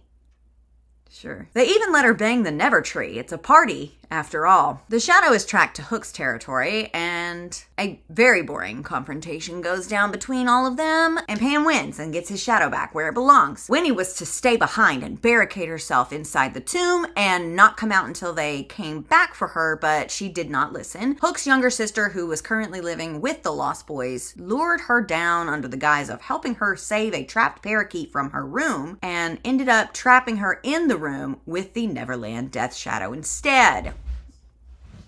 Beans is up to something. Instead of it unaliving her like Cherry had hoped, Winnie just claims the shadow for herself. The end. Whew. Book 3. The band of idiots make their way back to the treehouse and find the Darling different. There's also a wolf that shows up named Balder, who may or may not have been the prince's long-dead wolf companion that their mother unalived when they were kids. More banging. This time they go airborne. They take to the sky. And all the while, everyone is anxious about Vane's estranged brother Rock, aka the Crocodile, aka the Devourer of Men, and his return to Neverland soil. Yikes. At some point, it is revealed that when Wendy, the original Darling, went home, she actually didn't. She was trapped on another island called Everland. Yikes. Not good. Oh no. She was in love with Rock, kidnapped, but also being sexed up by Hook and not hating it. And then abandoned by Pan when he was on his way to take her home. They were ambushed by somebody, I don't know. Wendy and Tink had some sort of an altercation, which led to Pan having to take her out,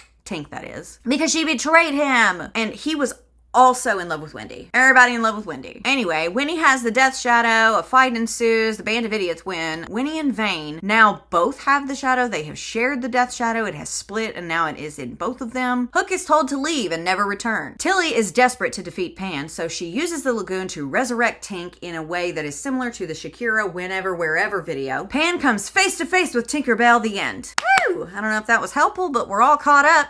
Let's get this over with. Okay, the acknowledgements. This book was not possible without the help of several readers. We can all agree that the original Peter and Wendy, the depiction of native characters, was extremely problematic. Yeah, for sure. When I set out to do a Peter Pan retelling, it was important for me to keep the native presence on the island, but it was of the utmost important that it be done in the right way. I have to thank several sensitivity readers for helping me portray the twins and their family stories in the Vicious Lost Boys series in a way that was accurate and respectful to native culture, even if the twins reside in a fantasy world. This was especially important for the book where we visit the Fae and dive deeper into the twins' backstory. So she thanks her sensitivity readers by name for help in the book and names another person who helped in the portrayal of Smee in the last book. I didn't note anything about that, but then goes on to state, any mistakes or inaccuracies that remain in the book are entirely my own. So I had noticed that the Fae had been somewhat embodying the cultures and the customs of native or indigenous people. And I've been wanting to discuss this for the entire series, but I honestly wasn't sure how to approach it or what I would say. And I kind of wanted to read the entire series before I gave my thoughts on it, but I honestly still don't have any. I feel like wanting to do it in a respectful way and change it so that it's not disrespectful to indigenous people, but still keep the customs and celebrate those things. I feel like that is a good thing. And I feel like her saying, you know, any mistakes in this is my own, like taking responsibility if there is something that she didn't do right. I got it. I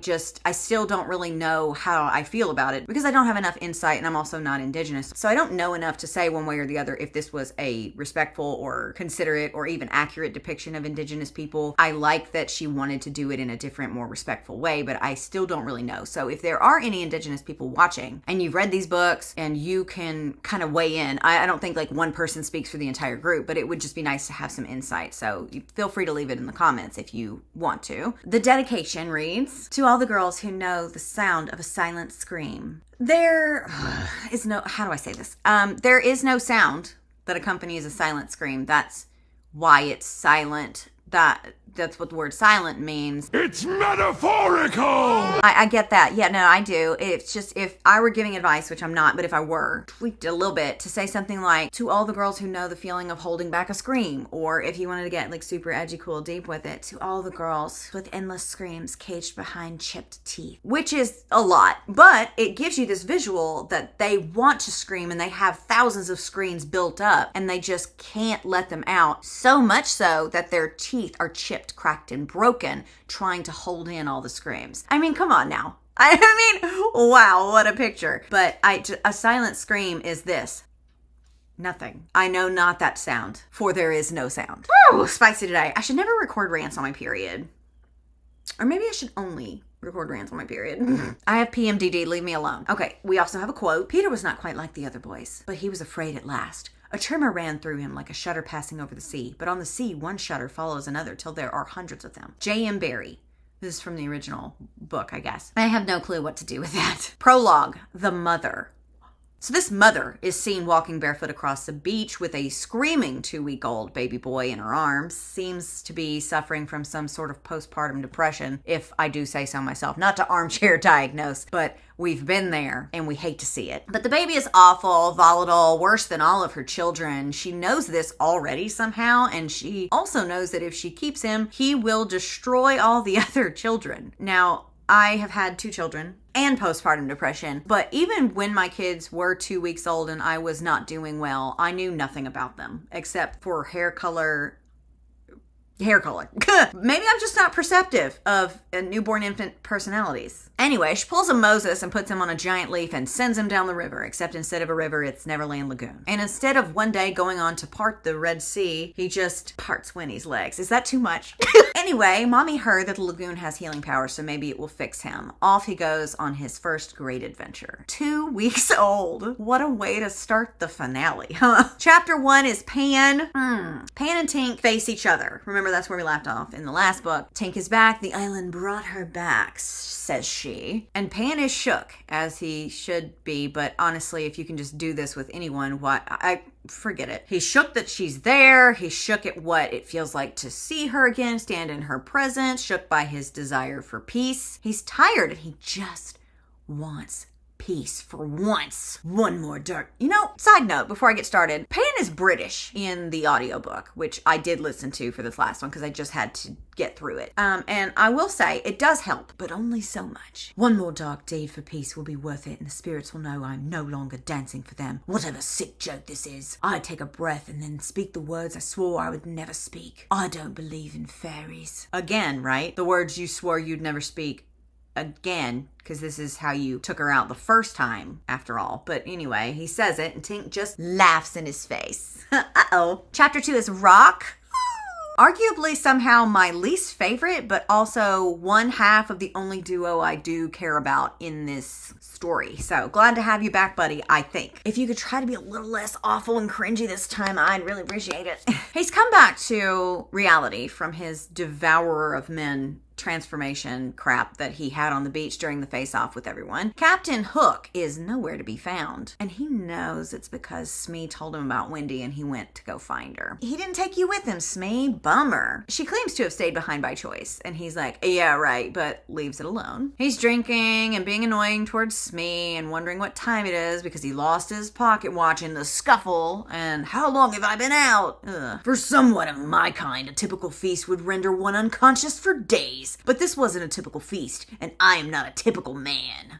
I've heard, yeah. Wouldn't that apply to other people of your kind, right? I mean, like, you've implied that there are others, so whatever. And if you're not a typical man, what are you, a lamp? Are you a lamp? He's ready to go after Wendy himself and tells us that he will skin Hook alive if he finds her first. Okay, cowboy, whoa back. He left first and has a kid with Wendy, a kid that he just found out about. Shouldn't he be allowed to go deal with that? I guess he would be if we were dealing with a typical man, but we are only dealing with atypical men here.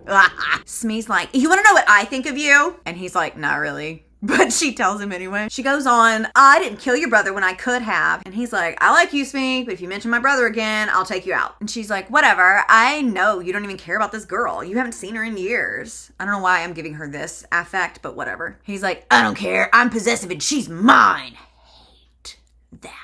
Sorry for that weird whispering, bud. I'm gonna chill. Oh, goody. The clouds roll in. It starts to get chilly. Rare for Neverland. This must be when Tink showed up, like Shakira. Finally, Smee is like, fine, then go. And Rock's like, I'm gone. Go. I'm gone. Go then. Well, I am. He asks if she knows where Wendy is. And Smee's like, why? So you can destroy her like you destroy everything? And Rock goes on to tell her that destroying things can be fun. I think he's talking about the sex. I lost track of Wendy Darling long ago. Jazz has no more information than you do. She says goodbye and leaves the room. And he says it's time for Plan B. What was Plan A? Chapter 3 is Winnie! Our last first time reuniting with Winnie is hitting a little harder than I thought. Will I miss her? She wakes up freezing despite being in a Lost Boy cuddle puddle. Rise and shine. It's so cold and that's just not normal here. It's usually so warm and lovely on Neverland, further telling us that Tink's return has caused weather-related consequences. Winnie stirs and goes to look out the window. Is it snowing? She asks the sleepyheads if it ever snows on Neverland, and they're like, never. And she's like, well, it's totally snowing. And that gets them up. Rise and shine, Sammy. All of this starts to give Winnie a panic attack, which is, it's just snow. Like, I understand that it's weird, but it's snow. Breathe. Vane comes to comfort her, and they're all like, where's Peter? She can feel Peter moving around somewhere in the house, and that's when she realizes that this dread she feels isn't hers. It's Pan's. Okay, so she's having a panic attack by proxy. Is this the shadow, or is she just an empath? She goes to pull on some clothes and head out to find him, but he's not alone. Tink stands with a blade to his throat. And Winnie's like, what do you want? And she knows this is Tink because she had a vision of her when she unalived her ancestor, the original Darling. Tink's like, it's nice to meet you, Winnie. The twins, Tinkerbell's sons, are shook. She tries to approach them lovingly, and they're like, stay away from me, fam. Tilly, is this your doing? Cut this shit out. And Tink tries to approach them again, and Winnie steps in front of her. Cass steps around her, though, to check and see if Tink is actually real. She is. They all take turns addressing her, and she's like, I want to make amends. Come to the palace for a feast. We can all be friends. I don't know why that's her voice. And Bash is like, we're not stupid. I disagree. But Tink's like, my boys need to be home where they belong. I've asked Tilly to give your wings back. We can all unite Neverland and stop all this fighting. And then she flies off. I really hate how bored I am with this series at this point. Like, the return of Tinkerbell, the King Koopa boss of Neverland, should be exciting, and yet it is not. Chapter 4 is Bash. The boys are shook. I can't, it has to be an illusion. It can't be real. There's stupid bitch of a mother back from the dead. How can this be? First Baldur, now this? What the heck is the lagoon up to? Bash heads back to the loft, grabbing a bottle of human whiskey on the way. Anytime anyone in this house is thirsty, they reach for alcohol. Bottoms up. Loves it. Cass follows him, and so do the rest of them. Pan looks like he's seen a ghost, which... yeah. Vane's like, it's clearly a trap. This is so boring. I don't know what to do. I'm sorry. I don't know how to make it fun. Maybe they can have like a fivesome with a tree or something. They do enjoy banging it out with Winnie when times get tough. How have I come full circle to now wishing for a bang sesh? Pick a hole. But instead we just get more boring narration. Vane seems different now that he shares something with the darling that the rest of them don't. See, if you remember from the last book, the last video, before any of this shadow sharing occurred, Pan said something similar in this realm where it's always meant to be Vane. He will get parts of darling the rest of us can never see. But back then, that made no fucking sense because they were all breaking off pieces of Winnie like she was a slutty Kit Kat bar. It just made no sense at the time. The timeline was just all stupid, and instead of saying that, Pan could have said something. Nobody's asking me, but Pan could have said something like this. I know darling cares for all of us, but something tells me there's more connection between her and Vane. What could it be? His British, it's messing with my mind. Anyway, that would foreshadow what we know now, that they share a death shadow, but it wouldn't make such bold statements with nothing to back it up. Like, there was no way that Pan could have known this. He's not able to see the future. That's not a feature that he has. This time, when one of the twins says it, it makes sense because Vane literally has half of the Neverland death shadow, and the other half is inside of Winnie, aka access to a part of her that the others don't have. I'm being really picky here, huh? What are you gonna do?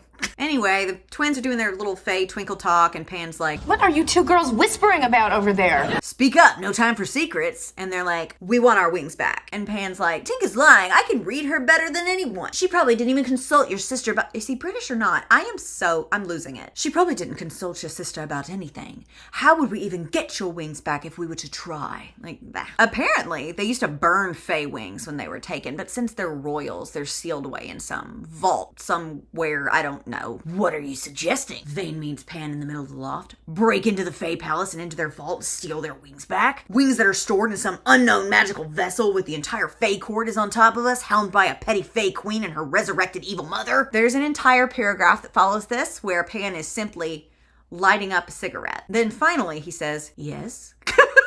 Pan knows that they want their wings. He also promised to help them get them back, and since Tink will always use them as leverage, the time for them to get them back is now. And they want their wings back, okay? They want to feel whole again. Everybody else in the house can fly. It's not fair. But Vane's not having this. This is a stupid idea. And if y'all want to fly so bad, I'll kick you into next week. Clap if you've ever wanted to kill somebody. And Bash is like, I don't give a shit. Vane turns to Winnie. He sits up straight. What is that mortal saying, Win? The one about fools? Fool me once, shame on you. Fool me twice, shame on me. Fool me, we can't get fooled again. I did not expect to ever be able to work in a George W. Bush clip, but here we are. What a stupid book. I think I'm dying. I cross the room and shove his boots off the table so I can sit on the edge. Elbows on my knees, I lean forward towards him. He scowls at me. Look, Dark One, would I rather get shit-faced and tie Darling to my bed until she screams or deal with my undead mother and conniving sister? Obviously, I want the former. The latter makes my head hurt. But once upon a time, you had a sister too. Low blow. And all of that, what a weird thing to say. Oh, wait, no, okay, so Tilly. They're worried about Tilly because they don't know how Tink got here. They don't know that she's involved in it. So naturally, they'd want to go get their wings back so that they could protect their sister. I get it. But still, you want to bring up Vane's sister? Yikes. A scuffle breaks out naturally. Darling tries to stop them. It does not work. She asks Pan for help and he doesn't do anything, so she hulks out and lunges at them. Isn't this what Tink wants? For you to turn on each other? Bash ends the chapter by telling us that Pan seems worried. I think we're all worried, buddy, but not about Tink. I'm worried about Chapter 5. Chapter 5 is Pan. I can't get Tink's words to stop echoing in my head. All the time I spent down there with the spirits of the lagoon, you hear many curious things about myths and men who think they are myths. Men who think they are myths. Is this like an existential thing? Then he thinks, was that aimed at me? I know it was. Yeah, no shit. Golly. Was anyone on a different page with that? But what was she hinting at? That I'm not who I think I am? He ruminates a little bit more on the words that the Lagoon was whispering to him after he got yeeted in there in the last book. What is the Lagoon trying to tell me? What is Tink trying to tell me? I don't know, Peter. I just want it done. I just want to be done. It's still snowing. I don't know if that's relevant other than to show us that something is amiss. There's evil afoot. But it was noted here again, so here we go. Here we are. Walking in a winter neverland. Darling approaches him and calls him Peter, and he's like, don't call me that. Tink calls me that. She's like, cool, I won't. He breaks his silence by telling the rest of the gang that they are absolutely going to go to the palace, and everyone is gagged thinking he's lost his friggin' mind. But he knows that the last time he stood by and did nothing, a darling died, and that's not going to happen again. Hello from the void. I just had something scream to the front of my brain that did not show itself whatsoever in the initial read-through of this review. What darling died? Pray tell. I would love to know, because Wendy Darling is very much alive, and every single person in the book knows that now, including me, because unfortunately I am also in this. Wendy Darling was abandoned and left on Everland by Peter Pan when he was sent to take her back to the mortal realm. So who the hell is he talking about? Which darling died? Somebody give me a family tree and show me who's deceased. I do not know what he's talking about. This book makes no sense. I'm so angry and tired and ready to go to... Look how over this Beans is. This book has gotten to Beans. And that is just unforgivable. All right, let's get back to it. Ugh. No one else likes this plan, but it's the only one they've got. I'm going to try to do this British thing. Okay.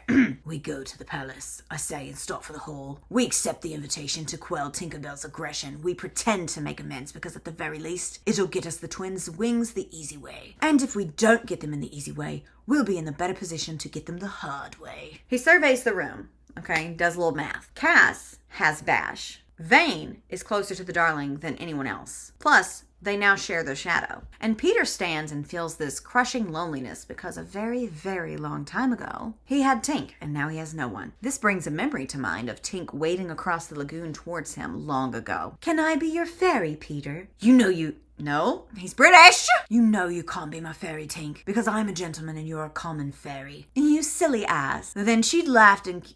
He's British, he's British, he's British. Then she'd laughed and kicked a splash of water my way. When the memories burble up, they're always followed by grief. Tinkerbell was my best friend for as long as I can remember. And if my best friend could turn on me... We go to the palace, I tell them. Be ready just before sundown, and then I leave them to discuss what a silly ass I am, no doubt. Woo! Lots of insecure projection coming from Pete. I get it. I mean, this is a lot for an eternal being with the brain capacity of a walnut to have to unpack. Lots of feelings. However, what I don't get is how it's still so boring. It shouldn't be this boring. Chapter 6 is wrong. Ugh. For all its faults, Neverland is a place with a lot of magic and many magical things, and magical things can help a beast find a missing darling girl. Say magical more. Say it one more time. So I start marking things off the list. Peter Pan might know how to find Wendy. Why does he need a roadmap to Wendy? Just go to Everland and do your best. Try to hunt down Hook and follow him. I don't... How is the Devourer of Men not even able to deduce things in a way that Kronk can? We find the village, we find him, and if we find him, we find Cusco. Come on, Devourer of Men, where's that go-get-em attitude and can-do spirit? He thinks to himself that maybe the Fae Queen knows, but he isn't sure how she fared after the whole showdown. Like, she might be dead, but he decides to go off in that direction and find out for himself anyway. First, he goes to Captain Hook's house at the top of the hill to get a better vantage point on the town. I thought they didn't have a home. Like, isn't that what Cherry was on about before? Like, she wanted a home to go home to. Meanwhile, they have like an entire house. It's metaphorical! I know. He's looking down over the whole town like the Grinch overlooking Whoville, and he notices it's got some weird weather going on, and sees a statue of Hook right at the center. He thinks to himself, fragile masculinity on display. And then he starts following a scent like Pepe Le Pew. A scent of what? Roasting peanuts. Dear God, here we go again. He approaches the old man who runs the nut stand. Old man, you have delighted this old man. Say old man again. Bloody fucking hell, you know how to roast a nut. And then he practically orgasms on the spot over a roasted peanut. I am so tired He narrows his gaze from beneath the wide brim of the newsboy cap. It's smudged with peanut oil and dirt. His shirt is denim, which is an odd thing considering denim only exists in the mortal world. Of course, bits and bobs and trinkets and whores make their way to the island chain from many realms, and I suppose a denim shirt has as much of a chance as a naughty slut. Though I do prefer a slut over the denim, I'm happy to stick Mike into a wet, warm hole, not so much into hard pants. Is he telling me that he prefers to be inside of a woman than inside of pants? Is Rock wearing pants? It's never said. I will say that if I was invested in this story at all, I'm not. I've never been so bored in my life. But if I was invested, I would say that this harmless peanut roaster probably is someone important. Like, I would think that he would be. Maybe like a brother of the original Darling or something, because for him to be wearing denim, you know, maybe he's more than what he seems. It's denim, for Christ's sake. How'd he get here? Plus, while Rock was feasting on his favorite nuts, he asked the old man if he knows where to find Wendy Darling. Why the would he know? What on earth would make you think that this random dude wearing a denim shirt would know where Wendy Darling is? Spoiler alert, I'm in the future.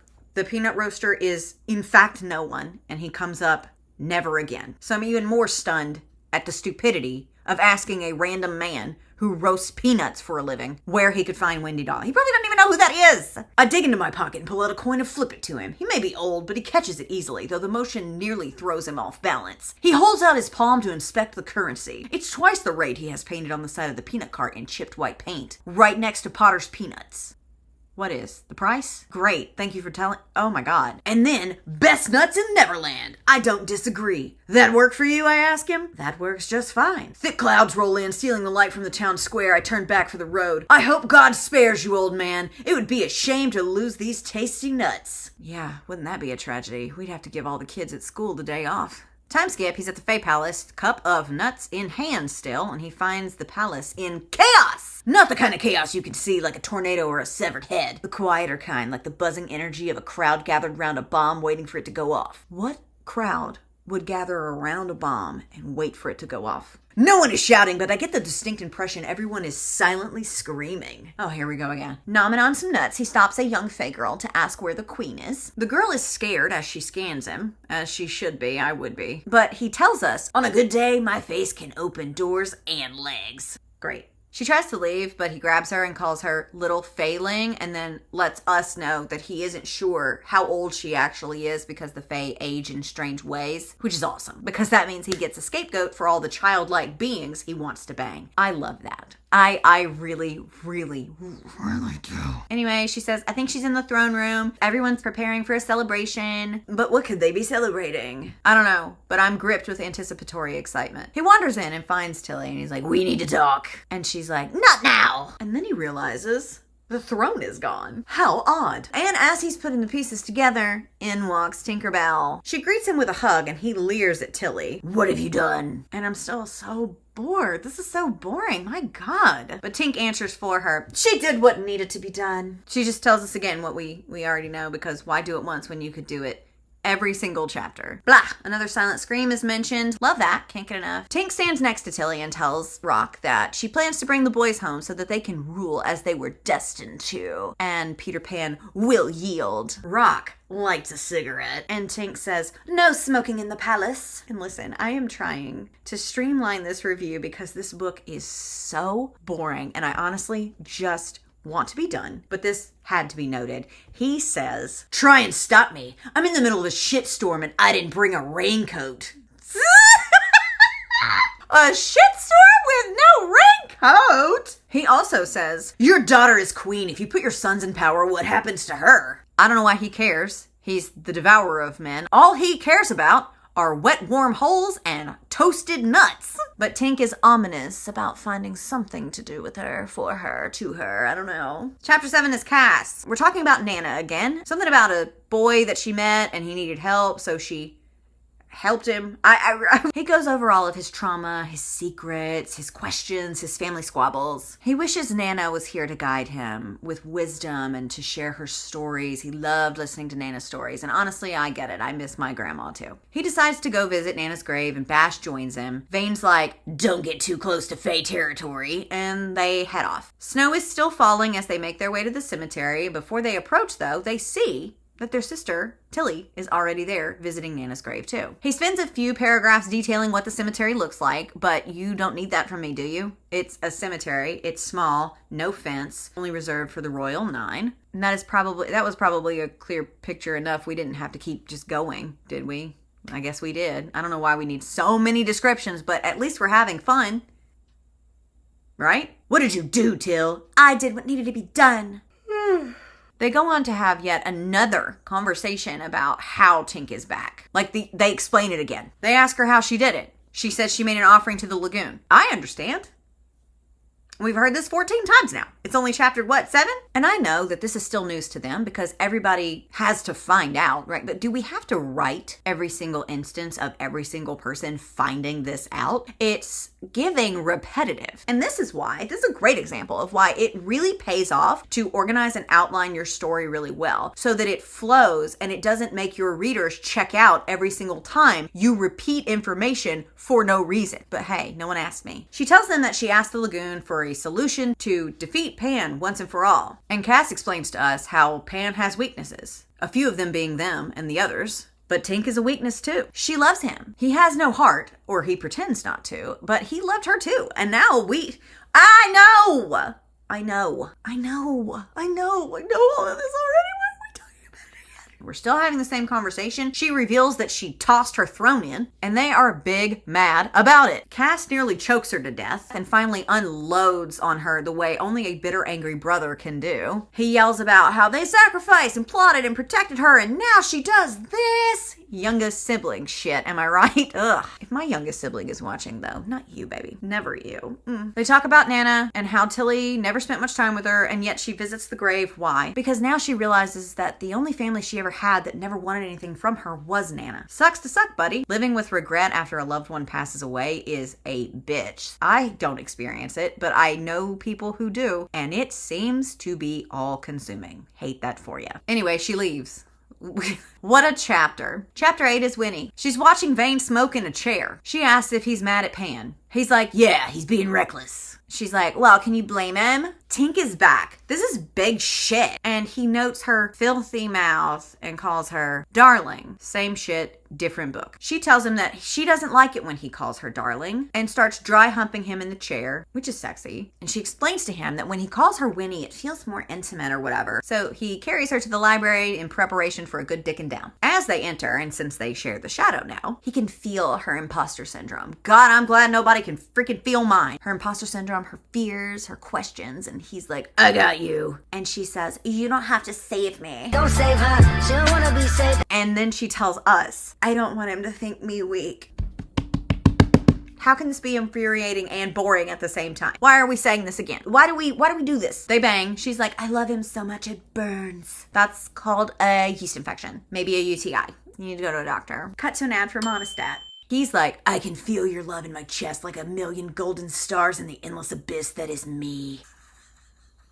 Almost 6,000 people highlighted that line, if anybody was curious. And if any of those 6,000 people are there today, can you please explain yourself? I'm just kidding. Do you? Chapter 9 is Pan. He hears them banging as he makes his way down the hall. And I swear to God, if this is just another chapter of smut and them banging it out, I will cry all over you. Thank goodness, instead of barging in and literally inserting himself, he goes down the hall and deals with his own imposter syndrome in the form of, you don't deserve the shadow, being whispered over and over in his head. And he tries to remember what it was the spirits of the lagoon were saying to him that night that he yeeted in there. Never king, given light, trapped in the dark. OMG, what does it mean? I don't know, nor do I particularly care because the answer is no doubt boring and inconsequential to the story. I would bet my life on it. The lovebirds emerge from their fucking nest and Pan is in a mood. He's rude to Vane, he's rude to Winnie, and everybody's like, what's wrong, fam? And he's like, bestie, everything. That's it. That's the whole chapter. Chapter 10, Winnie. Peter Pan is an asshole. Uh-huh. Has been this whole time, buddy. Yeah. She's worried about him. So is Vane. So am I. But I'm worried for all of us at this point. So they decide to take a bath. Riveting. She brushes her hair as he runs the water, and she tells us that she's never really cared much about her appearance because, quote, boys didn't care if my hair was shining if my legs were spread. Ugh. People deal with things, right, in their own ways. What makes sense to them. I know that. And hypersexualization is certainly one of those, but call me old-fashioned, call me square, but I don't want to keep hearing about that. I'm not your therapist, Winnie, though you desperately need one. Throw one of the Lost Boys into the lagoon and ask it for a therapist. They get in the bath and they discuss the Fae Princes, and Vane's like, I don't care about them. And she's like, liar. And he's like, fine, but if you tell them, I'll edge you to death for the rest of your life. If you really want to torture her, Vane, you can make her read this book. And he tells her that when they visit the palace, she's not to leave his sight because Tink would destroy her given the chance. That's the whole chapter. Chapter 11 is Bash. They return to the loft and Bash is heavy from the encounter with his sister, and that makes sense. Thankfully, Winnie and her milky skin are there to make him feel better. Gosh darn it, why do we always have to fight? I just want to eat and bang all day instead. Same, brother. Same, I get it. Up top, we have yet again another recounting of events. Tilly threw the throne into the lagoon. I don't know if you knew that. Didn't ask for Tink specifically, but it's what she got. Because the throne is a symbol of, I know. Oh God, I know, we know. Darling wants to eat something and Bash is like, what do I get for it? She's like, you can tie me up later. Thrilling. Then we have a daddy play mention dropped in the book, and I couldn't hate this book more if I tried. Somebody says something about Vane being daddy now. Vane's like, and Winnie's like, I'm sorry, you have daddy energy. And one could argue that I have daddy issues. Very big daddy issues. I want to leap into the lagoon and request to be brought back as a clothing hanger. Apparently during a game of strip poker that was written in a bonus chapter that is nowhere in this series, Bash called him daddy and now it has stuck. Anyway, Cass takes Winnie to feed her. Food or the D? We may never know. Vane asks Bash about Tilly and Bash is like, maybe if I can get her alone, I can save her. And Vane is like, well, cool, let's do that because if you don't, you'll always regret it. Chapter 12 is Winnie. We're flying through, except we're not because there's almost 20 more. Okay, I lied. Cass doesn't take her to get food. He takes her to Cherry's room to get dressed in something appropriate for the palace. They find her a poofy emerald green gown and Cass helps her into it. I got my green on. As he's zipping her up, he asks if he's able to join later when Bash ties her up. Can I just take a second and tell you one more time? I feel like I've already talked about this, but I want to tell you again how disgusting and sick I find this tandem twin fucking. Like, this is your brother. Your brother. You're not supposed... This is incest. I mean, there's a whole section on Hub, right? That is like stepbrother, brother, twins. Wow, I know. But it ain't for me, man. It's not for me. Just stop it. She gets in the dress and it's too big because even though she has put on weight while being here, her chest will always be smaller than Cherry's. So Cass illusions that it does actually fit her and that she's wearing makeup. Pops a filter on her, basically. I don't see how, so my sensory issues could never, because unless the illusion covers all 5 of the senses, would you not feel that the fabric doesn't fit you? Would you not feel it kind of falling off of you and it just looks to everyone else on the outside and to her that it fits? I'm thinking way too much. I'm thinking way more than the author did when she wrote this. So just... Afterward, they go back to the kitchen and she is, quote, stuffing her face, which seems stupid to me. Why would you put on your outfit and then scarf down food? Now, Jersey Shore taught us a lot. Gym tan laundry, cabs here, fist pumping. Fist pump till my arm falls off. Don't headbutt a concrete wall when you're in Italy. Run. Look at my face. Are you friends with her? Yes or no? We got so much from them. Yeah, buddy. And another thing that they taught us is about t-shirt time. Before the juice heads on Jersey Shore go out for the night, they wear a round the house t-shirt. They have everything else ready. Their hair's done, their cologne, they got the jeans, the shoes, the drip. They're ready except the shirt. They have a regular shirt on. That way, when they're doing their last minute little titters around the house, their shirt doesn't run the risk of getting spilled on or damaged or stained in any sort of a way. And then when it is literally time to walk out the door, they tell us that it is in fact t-shirt time. And then they change their shirt into the shirt that they're gonna wear when they go out. This is the shirt before the shirt. T-shirt time, okay? Frantically stuffing your face with chicken biscuits and veggies in a full ball gown is as stupid as it is unnecessary. You could have done this first and then gotten dressed. Vane comes around the corner and he is suited up and it almost makes Winnie choke on her chicken biscuits. I wish she had, because then the book would be over and I would be done. Vane looks over at me. Swallow your food before you choke on it. So it's okay to choke on Lost Boy, but not chicken and biscuits? I'm not crying. So Winnie looks at all of them and they're all wearing black tuxes and she's like, am I the only one wearing any color tonight? And that's when Pan finally reemerges from wherever he's been, and he is in fact wearing color too. It's an emerald green suit. Of course it's green. It's Peter Pan after all. Chapter 13, Winnie again. They're approaching the palace and Winnie is just like gagged. It's gorgeous. Cass is nostalgic, but also talking about how it just never felt like home, that Nana's little cottage in the woods felt like home. Cool. They enter and start to move through the palace. Some little fairy named Kaleo escorts them through. She says something insulting towards the fallen princes, and Winnie almost hulks out and threatens her life. There are also some girls giggling and like making eyes at the twins. So she is big mad. Yeah. And Vane's like, look at me when you feel like the shadow is taking over. I'm having so much fun. Chapter 14 is Pan. Yeah, that was it. That was the only, that's it. He knows that he shouldn't drink in enemy territory. But why would he let logic and reason stop him from getting sloshed? It wouldn't, so he downs some Fey wine. Tink approaches, embraces the twins, and tells them to go get ready in their dressing rooms, and like takes a dig at Peter Pan, saying that, I assumed you wouldn't have anything that my boys could wear. No offense. Much offense, but also it's not even, who cares? Why would he be stocking a full wardrobe for all different occasions for them when they are literally just half naked on the beach banging Winnie all the time? They don't need a tux. What do they need a tux for? They aren't supposed to split up, but they do. Sure. And Tink's like, walk with me, Peter. And they stroll arm in arm. Teases him about those questions that he used to ask the lagoon over and over years ago. Spirits of the lagoon, do I have a mother? Rude, but sure. And this leads her to tell him that she actually has an answer. She spent so much time in the lagoon, she heard whisperings while she was down there. He doesn't want to hear it, but he does. Apparently, he did have a mother. We know this already. I love it when information is repeated. He did have a mother, but because he didn't fit in with the family, she was worried that he would take from them, so she abandoned him to the lagoon. And with that, Tink takes her leave with a promise that they'll talk more later. Chapter 15 is Winnie. Rock is here, being the worst, as usual. No sign of any nuts, though. Rats. He dances with Winnie and tells them a little bit more about their sister, yet again repeating information that we already knew. He details all the horrible things that were done to his sister, and Winnie just weeps over how much pain that might have caused Vane. Shut up. Chapter 16. It's Cass. So they're in and they're getting dressed in their whatever, and then they wander off and sneak into the vault. And the vault somehow magically opens for them in spite of them being banished. And they're both like, that seems too easy. No shit. Chapter 17 is the other twin, Bash. Sure, they're still in the vault, finding nothing. They note that they didn't find their wings. They're not where they were supposed to be, but there is some sort of hint of residual dark magic in their place. Anyway, they head back. Wasn't that fun? That's so fun. Chapter 18 is Pan. Pan continues to act like an asshole, and it's elevated now because now he has mommy issues. God.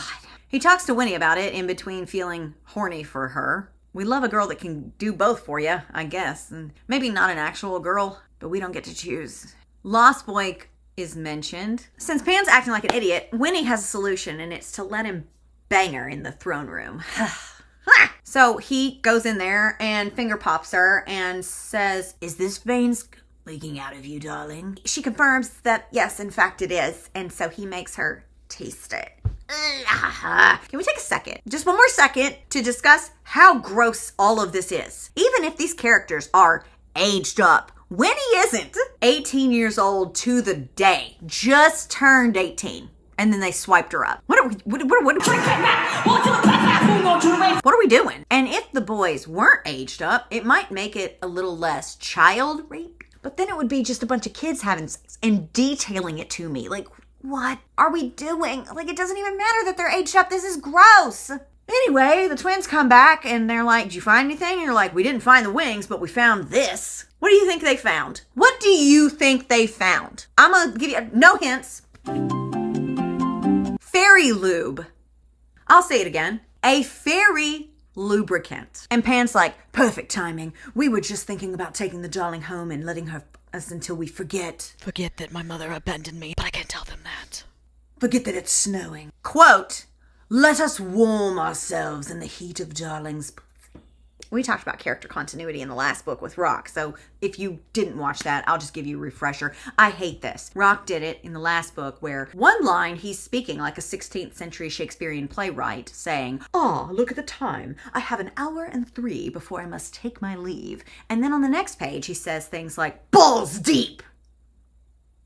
The language that these idiots use throughout the book is mostly normal. And then every now and then, they wish to warm themselves in her heat. Figure out your shit before you make it my problem. That's all that I ask. I am begging at this point. I am so freaking exhausted. Time skip. They're on their way back home for the 4-for-1 bang fest. How delightful. Pan and Vane chat about nothing. Chapter 19 is Winnie. Oh, good. I love getting the freshly 18 POV for these encounters. Yum. The house is cold, and they note the absence of lost boys. Isn't that the point? Aren't they supposed to be lost? Come on, Winnie. Get your head out of your ass. It's so cold in the house that they suggest taking her to Pan's old room up top. And then Winnie tells us all about this one house that she and her mom lived in that had this tiny Coraline style door that led to a little secret attic space that she loved. Pencils down, guys. This will not be on the test because it's not important and it doesn't matter. They go up to the loft or whatever and they still don't bang. They just edge each other with words. Chapter 20 is Winnie again. We're doing the thing again. We're doing the thing where new chapters start in the exact same moments in the same POV with no new circumstances for no freaking reason. They tie her up and blindfold her and ask her if she wants to play a game. I want to play a game. No. Not like that. Not that kind of a game. Please. She's to guess whose hands and lips are on her. And if she gets it right, she'll be rewarded. And if she gets it wrong, she'll be punished. I'm not going to lie to you. This sounds fun. Okay, I'm not reading all of that, but they bang, they play the game. Some of them she gets right, some stuff she gets wrong. Fantastic, to be honest. They do use the Fae lube. I know you were freaking curious. And they tell her that it's like nothing you felt before. And she says, "Warmth spreads through me, then pleasure, as the lube moves like living water, rippling over my skin with a soft caress." So it's just lube with warming and a tingling sensation? And we have that here. Walmart, aisle G19. They finish taking turns in every orifice and then giving her water and tucking her in. Chapter 21, Winnie, again, she wakes up and is met by Tinkerbell. They exchange words, but none of them do I remember. Guess what? I don't recall. And all of a sudden, she hears her mother crying for her out on the beach. Oh no! She bolts down there, falls into a trap, no doubt set by Tink. A lost boy puts a lid on top of the trap, and she is being buried alive. No, she just wakes up because it was all a dream. Cass is there, and he's like, "No, you're fine, you're safe." He calms her down. Chapter 22 is Pan. Pan wakes up in a lot of pain because the lost boys are attacking, and he's been stabbed. He takes a couple of them out. Vane tosses one over the balcony. So the lost boys are attacking. I thought it was all a dream. But okay. Pan does tell us that the lost boys seem to have kind of a sheen, a glaze over their eyes. They don't really seem to know what they're doing or where they're at, which would lead us to believe that they are illusioned and being controlled in some sort of a way. Who cares? But the darling is missing somehow. This doesn't make any sense. Was she dreaming or not? Pan's stomach still hurts because of the type of blade he was stabbed with. Because you know he has the shadow, so he should be healing, but he is not feeling good. It's forged a volcanic stone from Lost Land. Cass explains. He snaps his finger at his brother. That's what was missing from the Fae Vault. Christ, that's not good. Oh, buddy, back from the void. Hello. Christ. Jesus Christ? As in the Lord and Savior according to the Christian religion? What is Christ doing in here? A few chapters ago, Vane had to ask Darling what that mortal saying was about fool me once, shame on fool me twice. But y'all know the Lord? Stupid. All right, back to it. And they're all like, "It doesn't make sense that the Lost Boys would turn on us. They seem possessed somehow. What the fuck? This isn't right." Y'all, how stupid are you? This is book 4 that has things like magic and illusions and all this other stuff. Like, Pan can summon things out of nowhere. He has a life shadow. Darling has a death shadow. So does Vane. They can fly. So I ask again, how stupid are you? They have to find Darling, though, but they have to go without Pan because he is not doing well from the wound. Which is odd because, like I said, he has the life shadow. He should be healing. This blade. Yeah, I put those together too. You didn't have to. Okay. Just as they're about to leave to go find Darling, zing! 3 more blades come in and hit Vane right in the chest. He goes down and in walks Tink with a reluctant Tilly following. They exchange words and it's all pointless, all to say that Tink is here to put the twins back on the throne where they belong. It is their destiny. We know. You already told us that. But the boys are like, absolutely not. We're not letting you do that while you're here to unalive Pan and Vane. We just want our wings. We don't want to rule. And then Tink tells Tilly to spill. And she does. Tilly actually never had their wings. Once they were taken, they were promptly destroyed. And chaos just erupts in the treehouse. And Tink is like, there are other ways to fly. Implying that they should take Pan's shadow. And the twins are like, as if. And Tink's like, fine. I guess you'll never see your darling girl again. They're freaking out, but Pan's like, take it. And they're like, no way. But Pan's like, yes way. I'm paraphrasing. He goes on and on about how he was never meant to have the shadow. He's got his whole imposter syndrome and mommy issues coming right up to the front, along with all the blood he's losing. But there is a final test to see if the shadow will go to them. Because, you know, the shadow, we've heard several times that a shadow will only go to someone that it chooses to go into. The shadow pops out of Peter Pan and envelops the boys in some sort of light. And when they emerge, they have their wings again. Woohoo! Chapter 23 is Cass. They come to, they have their new wings. They're like, oh my God, is this real? Hold on, beans break. You gonna stay with me? Okay. That's fine. And then Tinkerbell goes to embrace them, but they're like, no, where is Darling? And she's like, what is it about Darling girls that makes everyone lose their freaking minds? You got me, Tink. I have the same question. Anyway, they're determined to find her. Pan's like, Vane, go find her, take the twins with you, nothing else happens. But like, why should Vane go? He just took 3 to the chest. I guess he has a shadow, so he should be fine, but doesn't he need to like rest? Don't we all need to rest? Chapter 24 is Winnie. She is actually trapped. It was not all a dream, after all. She's buried in the earth inside of some sort of a box, and she works out that Tink must have made an illusion to make me feel like I was safe with the boys. And she vows to unalive her as soon as she gets out of there. She pleads for her shadow to do something, and it's like, nah. This bugs me, because what's the point in having a shadow if it literally just opts out of most of the things you need help with? Anyway, she's saved. By whom? Tilly. Why not? Yeah. They have a little chat about how Tilly was never loved by her mother, and she was only doing what she thought she had to do. But now, she just needs to help Winnie so that she can save her brothers. And just as Tilly's about to pull her out of the hole, Vane just blasts into her. And Winnie has to be like, no, don't. She saved me. She's okay. She's cool. And then she noticed that Vane is covered in blood. And he's pale, so the blood must be his. Uh-oh. And he tells her that Pan sacrificed the shadow over to the twins. To this, Winnie initially tries to just dart off in the direction of Pan, but Vane's like, whoa, don't, Winnie. The shadow went to them. And Winnie then takes another, 500 or so minutes of my life that I'll never get back to explain to us something that we already know, which is it has to accept the host. It has to choose you. And again, we know that because of how it's been spoken of for the last 4 motherfucking books. Then after all that repetitive narration, we get more repetitive dialogue where Winnie's like, we have to save him. And Vane's like, we can't right now. It's chaos back at the treehouse. Tink is somehow controlling the Fae and the Lost Boys. What in the world? And Tilly tells us that they've always been good at infiltrating minds and casting illusions. But Tink is obviously better at it, and especially now since she returned from the lagoon. No shit.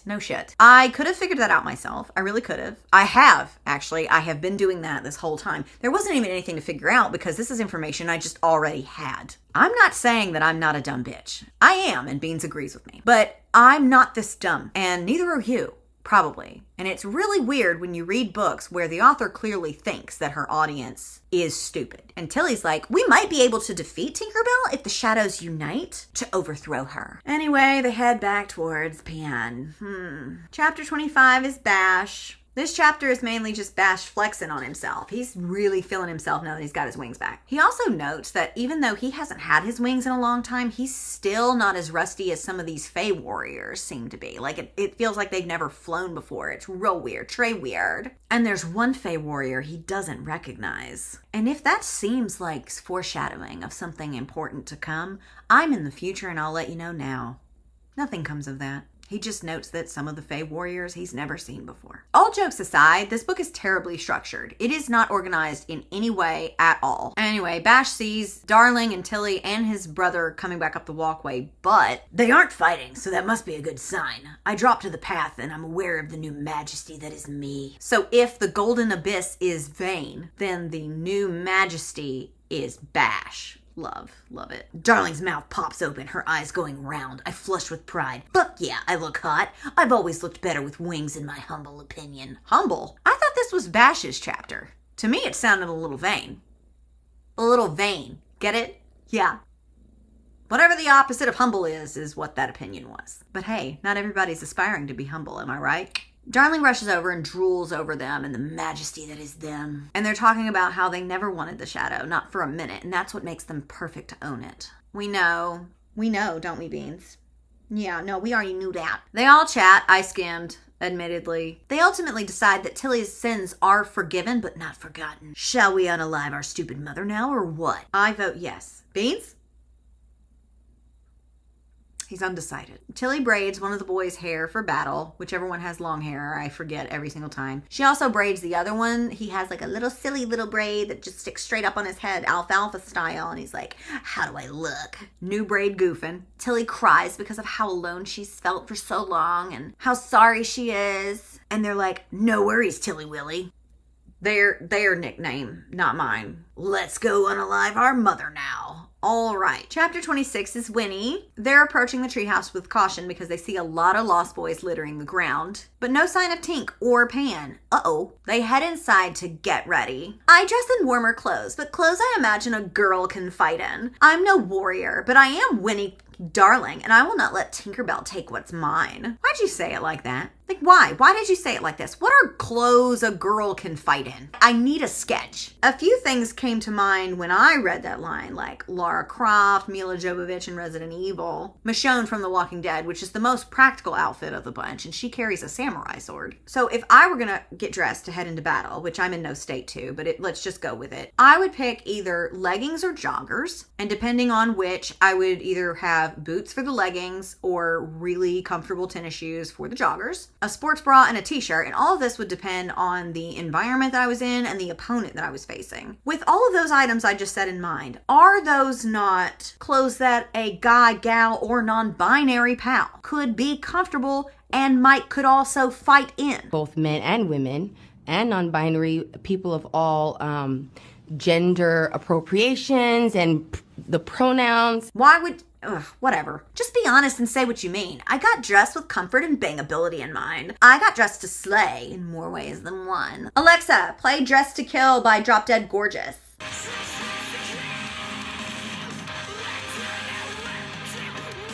Anyway, the boys are dressed now too. They're both wearing dark royal blue clothes with like metal plates and leather cuffs. They're looking cool. They're looking great. All of those things a girl could also wear, but whatever, I digress. Vane is dressed in all black and looks like an assassin. We never get to hear what Winnie is wearing, shockingly. Even after everything we just went through and the specific distinction of how she plans to wear what a woman can fight in, I still don't know what that looks like or what it means. What does that mean? Sometimes it catches me off guard how otherworldly they all are, how they're all mine. Someday, when we're no longer at constant war on Neverland, I'll take them to my world and parade them around the people I used to go to school with. I got along with most of the girls in my town, but there were definitely a few who knew I was beneath them. Like literally, were you banging the girls too? Because up until now, you've only said boys. I'm just kidding. It's metaphorical! They would lose their ever-loving minds for Vane and the twins. Who wouldn't? This is such an 18-year-old thought to have, though, and it just further icks me out. One day, I'm gonna bring my hottie boyfriend back to town and show him off with all the losers I used to go to school with. No one fucking cares, Winnie. As a 30-something-year-old millennial, no one gives a shit. Hot iron candy or not, you're still a fucking idiot. Also, it has been said multiple times through the course of this series that she never stayed in one place for too long. So where are you going back to? I'm gonna take them back to my world and parade them. Are you doing a road trip? Are you gonna just show them off to everyone that you've ever known ever? Are you taking them by Starla's place? Will she be proud? Anyway, the plan is to distract Tink while Tilly stabs her with the same blade that almost killed Vane. And since Tink doesn't have a death shadow, it should work. If it doesn't, there's always plan B. What's plan B? They don't tell us. They don't even tell Winnie when she asks. This is a theme in this book, I guess, because Rock did the same thing earlier when he was like, I guess we'll go to plan B. So much for plan... What was plan A? What's plan B? What's the plan at all? What are we talking about? Peter Pan's not there, by the way, but he's not with Tink either. We find that out in a few pages. No idea. Last we left him, he was bleeding and not feeling so great. So they head in the direction of the palace, but as soon as they step out of the trees, Tink and an entire army are waiting for them, and she's like, No Pan, I see. Maybe he's dead. Mayhem ensues. Darling and Vane let the shadow drive most of the time, do most of the work. She does mention that her coat is getting covered in blood, so we do know Girly Pop's wearing a coat. A special girls only coat, I bet. Lots of fighting, stabbing, unaliving of Faye and Lost Boys. The boys corner Tink. Tilly comes out of nowhere but it does nothing. Big surprise. Really wishing right about now I knew what plan B was, fellas. Anybody gonna tell me? Chapter 27 is Rock. Holy shit, I almost forgot about this guy. He is apparently watching everything unfold from a distance and says that this is the only time he'd prefer popcorn over peanuts. Peanuts is said 16 times and nuts 6 times. So Rock finds a bleeding Pan on the beach near the lagoon and he wanders over to have a little chat. Pan's crying and Rock is like, boys cry too. Wow.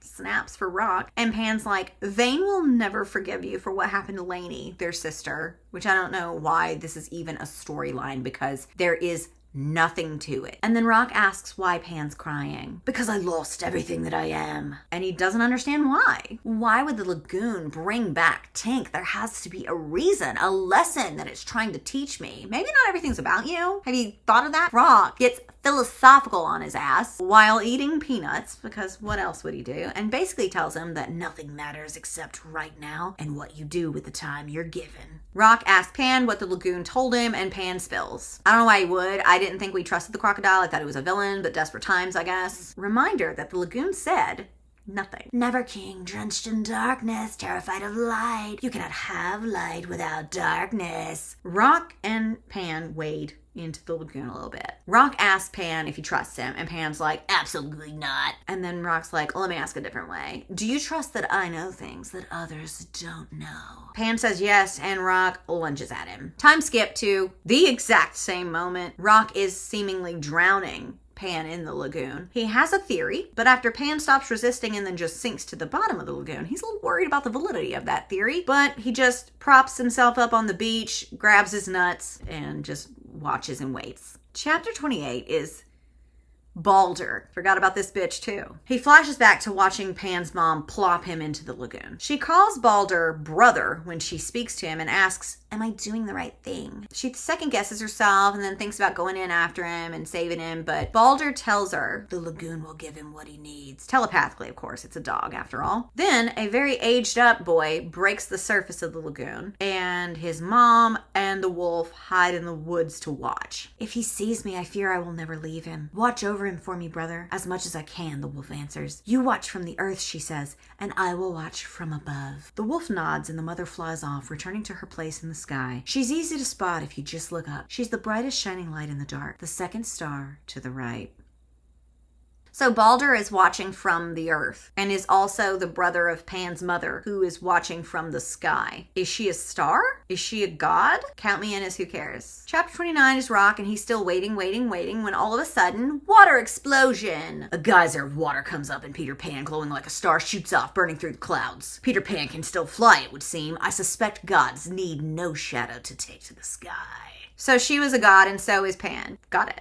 Makes no goddamn sense, but okay. Chapter 30 is Pan. He regales us on how he can now see Balder's memory of that day and how he's always been afraid of light, but the shadow was there to ground him until he knew what to do with his light. He zips through the sky and sees his chosen family fighting down below, and he messages them telepathically that he's coming and he knows that they can hear him. I don't care, and we are so close to the end. Let's just keep going. Chapter 31 is Winnie. Winnie's hurt and they are losing the battle. Tink is giddy over this, but then a magical glowing light shoots through the sky and straight into Tink. No time to suss this out now. We have a fight to win. Pan tells everyone to restrain Tink while he takes her head in his hands and kills her with light, I guess. These chapters are as short as they are boring. They're still boring. I'm still bored. Chapter 32 is Bash. The boys are holding their mom as she dies by ultraviolet light exposure and expires in a poof of pixie dust. Winnie rushes to Pan and says she was worried. Oh my god, what happened? And he's like, I'll tell you later. I'm still waiting to hear about what plan B was. Tilly approaches her brothers and asks to speak with them so she can thank them for cleaning up yet another one of her messes. She tells them, you're right to rule,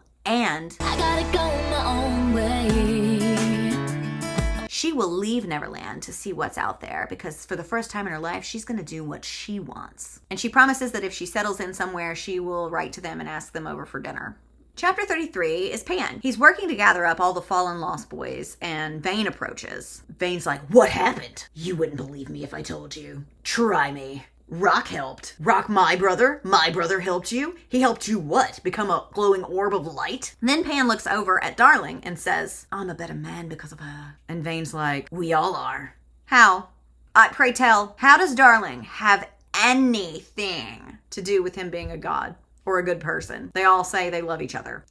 Chapter 24, Winnie. 2 weeks later, we find her looking through a telescope. I'm looking at you through the glass. The mighty Peter Pan was once birthed by a star goddess, abandoned on Neverland as a boy because he was too volatile, only for the lagoon to give him the shadow so that his true nature would be subdued by the shadow. Or at least that's my theory. That's her theory. Bravo, Winnie. Well done. Pan has been stingy with the details. When I asked him if he was a god, he just scooped me up and carried me to his bed and me until I forgot the question. They all toast to the boys being kings again, and they ask Winnie if she will be their queen because she's a darling whore who likes bossing them around. So why not boss around all of Neverland? Great idea. They all bow to their new queen. Not me, though. I look around the room at the 4 men before me on their knees. I love them, each one of them, in my own way, and they love me in turn. My vicious men, all of them, mine. Bravo. Epilogue. Rock. He and his nuts have joined Tilly on the ship set for Everland, assumedly to get Wendy, but Tilly asks Rock if he's excited to see Hook too. I snort.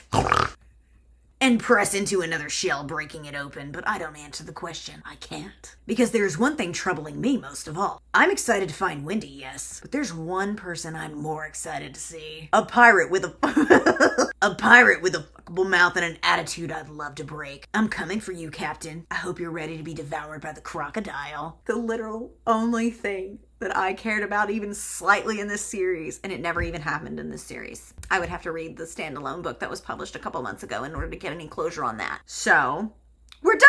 Oh my god. Okay, so I'm gonna try to organize my thoughts in a way that this series could never, and try to properly sum up my collective thoughts on these 4 stupid books.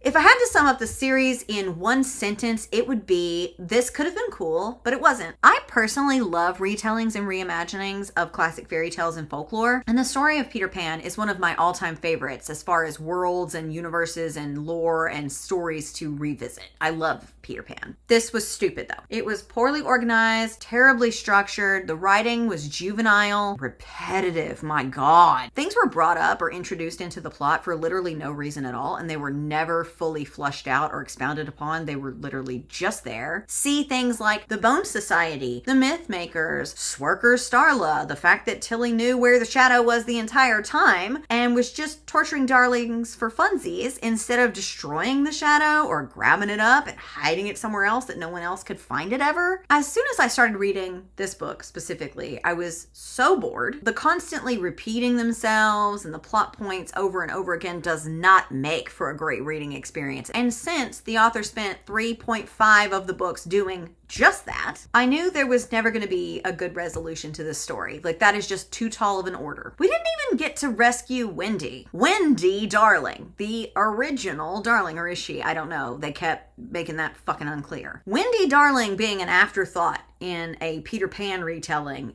is a choice. The entire series felt like an accident. It read like a first draft, and not even a well thought out one. A first draft that was basically you just word vomiting out all of your ideas onto the page in real time, and then being like, good enough, publish. But it wasn't good enough. It wasn't good. Sometimes the first ideas that come to mind shouldn't be the things that you let take flight, pun intended. But the worst part, every book was like that. Not just the first one. Because I'm willing to let it go that maybe the first book in a series is a little wobbly and you clean it up throughout the rest of the series. But never once did this feel like a cohesive story. I'm just here for the smut and the vibes. Well, I got some books for you then. However, me, I wanted a little bit more. I want to be able to trust that you can build a decent world and tell a decent story that will make me want to turn the pages alongside good smut. Since we're talking about smut, let's talk about the smut. No thanks. The only sexual tension that was properly built and held here was between Rock and Hook, and we don't even get any resolution to that. Everybody else were just horny, magical, misogynistic man-children waiting to bone the abused, neglected, traumatized hypersexual, freshly 18-year-old literal child that they just kidnapped a few days ago. Call me crazy, but I don't derive any sort of pleasure from that. Hearing graphic details of how properly this child is banged by these undead, magical, century-old beings who are not interesting enough to be able to tell the difference between. This is like, Ho, we're gonna make it fashion. except instead it's like, ho, but make it Neverland and grooming a little bit. And all of this was made even worse by some of the cringiest smut that I've ever seen. Don't get cocky. I won't. I'll just get cock. It's okay to choke on Lost Boy, but not chicken and biscuits. We're the Lost Boys, and there's plenty of lost to be found. Did not do it for me.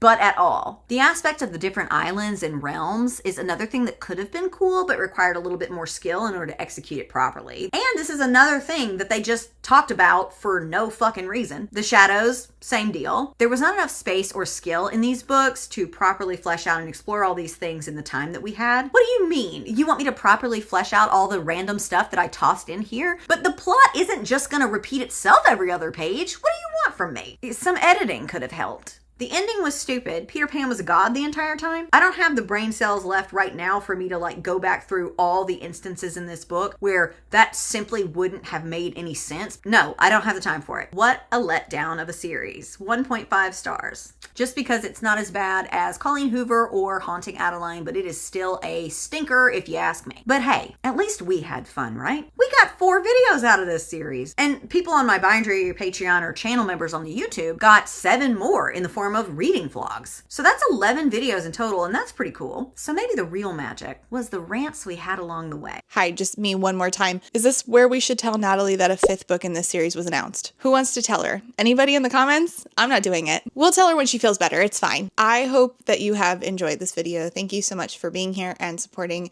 Natalie through this time of trying to get well. This channel is Natalie's job. It's how she supports her family. So being able to sort of upcycle some older content and repost some older content that was demonetized by the overlords here is how we're trying to make sure that she still gets her paycheck while focusing on getting well. So thank you for being here and supporting my best friend. It means a lot to me. Natalie, we love you, and you do not have to say it back.